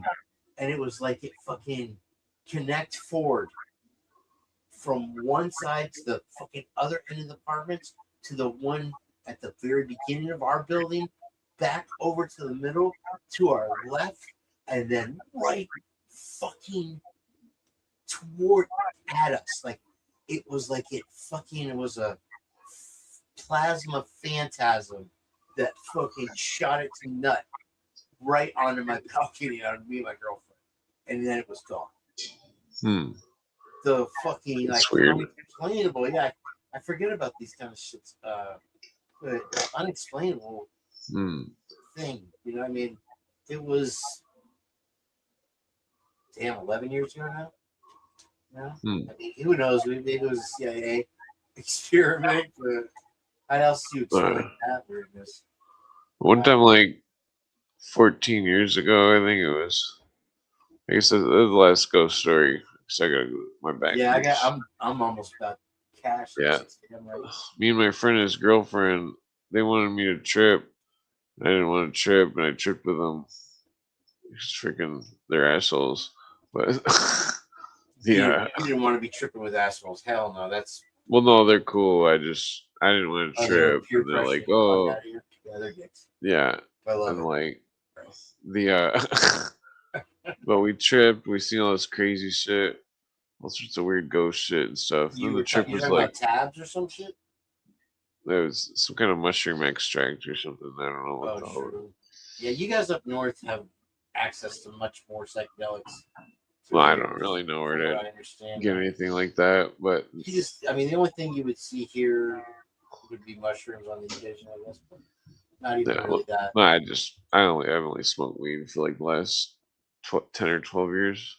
But the I'm not judging. I'm just saying the Alright. proliferate. Like when I went to fucking, oh, there's more to the Connecticut, story. it was like a thing, you know, acid. I never heard of it before. Yeah. Well, the trip was almost over. It was like 8 hours into the trip, and like that my friend's girlfriend wanted to walk back to his house so she could like change her clothes or something, or I don't know, like but the we're walking back. It was like we walked there. It was like 4 blocks away or something, like 5 blocks away from where I used to live, and like it was like we're walking back to his house, and like Oh shit! we I well we forgot heard, about my fucking reservation. oh shit. Damn, that was $25 I needed too. I think I forgot. Yeah, it was long ago. Well, like 30 minutes ago. we've seen That's not good I'm not sure what a reservation is. for my Uber drive. It's like you get like double the fucking fare Oh. instead of on the weekends. They'll give you these reservations for people to go to the airport. Oh I just had to jeez. drive somebody to the fucking airport. But you know they give you a 30-minute window. If you don't log in, it doesn't really hurt anybody. I'll be real quick. No, it's gone now. Fuck. Oh. Well, so basically there's the psychedelics wore off. We're like 8 hours into it. We walked to his house, and like we seen these 3 people. They were like walking towards us. It's weird. It's always threes. Well, then I thought it was weird, and we were in the city, and so I put my wallet, or I think I had a wallet. I put my wallet or my money in my shoe or something, because I was like, I'm not getting fucking robbed and fucking Your but so senses kicked right in. That's crazy. well then like then we it's like we got closer to him, and then all of a sudden it was like we could see that we couldn't see their faces. They had And faces. then Really? No. it was like they were like well then they like we were like a block and a half or block from them or something. Maybe I think it was like maybe it was like half a block. I think it was like a block. They were halfway in between their block or whatever. It's way too close. But then like there's a street light, and when they walked into the street light, they all of a sudden were like, because they looked like people before they walked to the street light, then they all of a sudden they looked like just shadows, but they were like shadows that were in the light somehow, and like Right? well then like their arms started to like stretch to the ground, and then they started to crawl on the ground, and then they disappeared into nothing, and then like 2 seconds after that, well then all of a sudden like a few seconds after that, like we were all like, what the fuck? And then like some weird car pulls up, and it was like, and it pulled right in front of the driveway in front of us, and it had 4 people in it, which is very strange because there's nobody out. It was 4 a.m, and like and they like stopped their car in front of us, and they're like, you're in our way, and we're like, what? I mean, yeah. All right. Well then we're like, we're not in your way. We're just fucking walking on the street. Like, and then like they pulled in a driveway, and then they didn't get out of the car or anything. It was some random driveway. You're waiting And for like, them forever. Just why are they not getting out right? we kept walking, but like we could see them, you know. And then we watched them. They didn't do anything. They weren't dropping out newspapers. We don't know what they were doing. They didn't get out of the car. They didn't do anything. And then they backed out of the thing, and they drove. They started driving some crazy route. I just got the chills, And bro. like, it was spooky. It seemed like some of those ghost things that we had seen disappear, like were like playing some kind of Manifested. weird. It was spooky. It was, I What don't kind know. of car was it? It was like some kind of like shitty little fucking like Toyota or something that was like a 90s or something. No, I think it was like a Nissan. It was very bizarre. It was spooky. Oh, I have no idea why that gave me the fucking what's.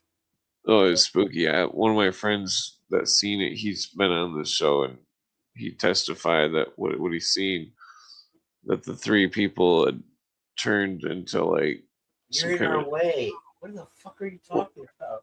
Well, it was just creepy because it was like we literally seen three people turn into like some kind of like, they started crawling on the ground, and then they like disappeared into like a fresh cut green lawn, and was like, and then all of a sudden it was like, what the fuck did we just see? Some kind of ghost or something?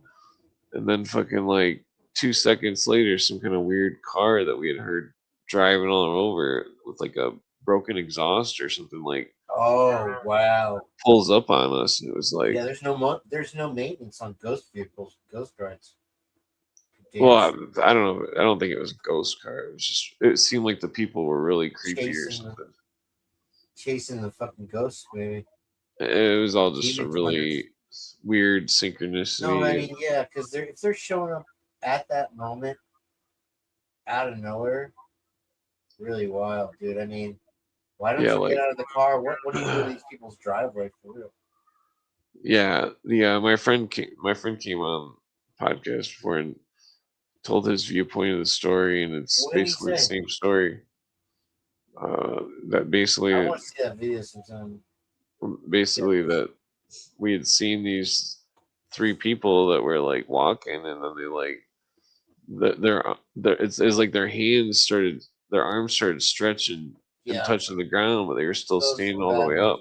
Those are demons. And like this is like in 2012 or something. That's not a good thing, dude. You possibly have some kind of fucking Freemason cursed shit following you around, bro. Because most people don't. I don't want to say normal people, you people, don't encounter that kind of fucking shit. No, it was interesting. Well, I told my friends I didn't want to like trip, and they wanted me to with them, and I didn't want to like, first of all, I didn't trust whatever they had, and yeah, maybe the batch fucking was stirred up. Yeah, okay. When we seen that stuff, it was like we had already tripped, and the trip started stopping like 4 hours into it. Like, so we were like not even, we didn't even have a buzz after 8 hours, and like, and then after 8 hours is when we seen the fucking weird ghost shit, where it's like, we were all fucking sobered up. It was like somebody fucking ended your role, right? It was spooky. I thought it was real spooky because I don't know. Here's what the fuck I can't figure out is why would they get out of the vehicle, and why would you? No, they didn't get out of the vehicle. Road, or they were in the car. Why would you talk to somebody though that you don't know? Well, it was like we seen some kind of weird ghost shit, and then like literally 10 seconds later, this car just standing there like in frozen shock phase, more or less, right? Yeah, we were all like confused, like what the fuck did we just see? And then some kind of car with a bunch of weirdos in it or something like pulls up and they're like Hans Christian Andersen and shit, like out of nowhere.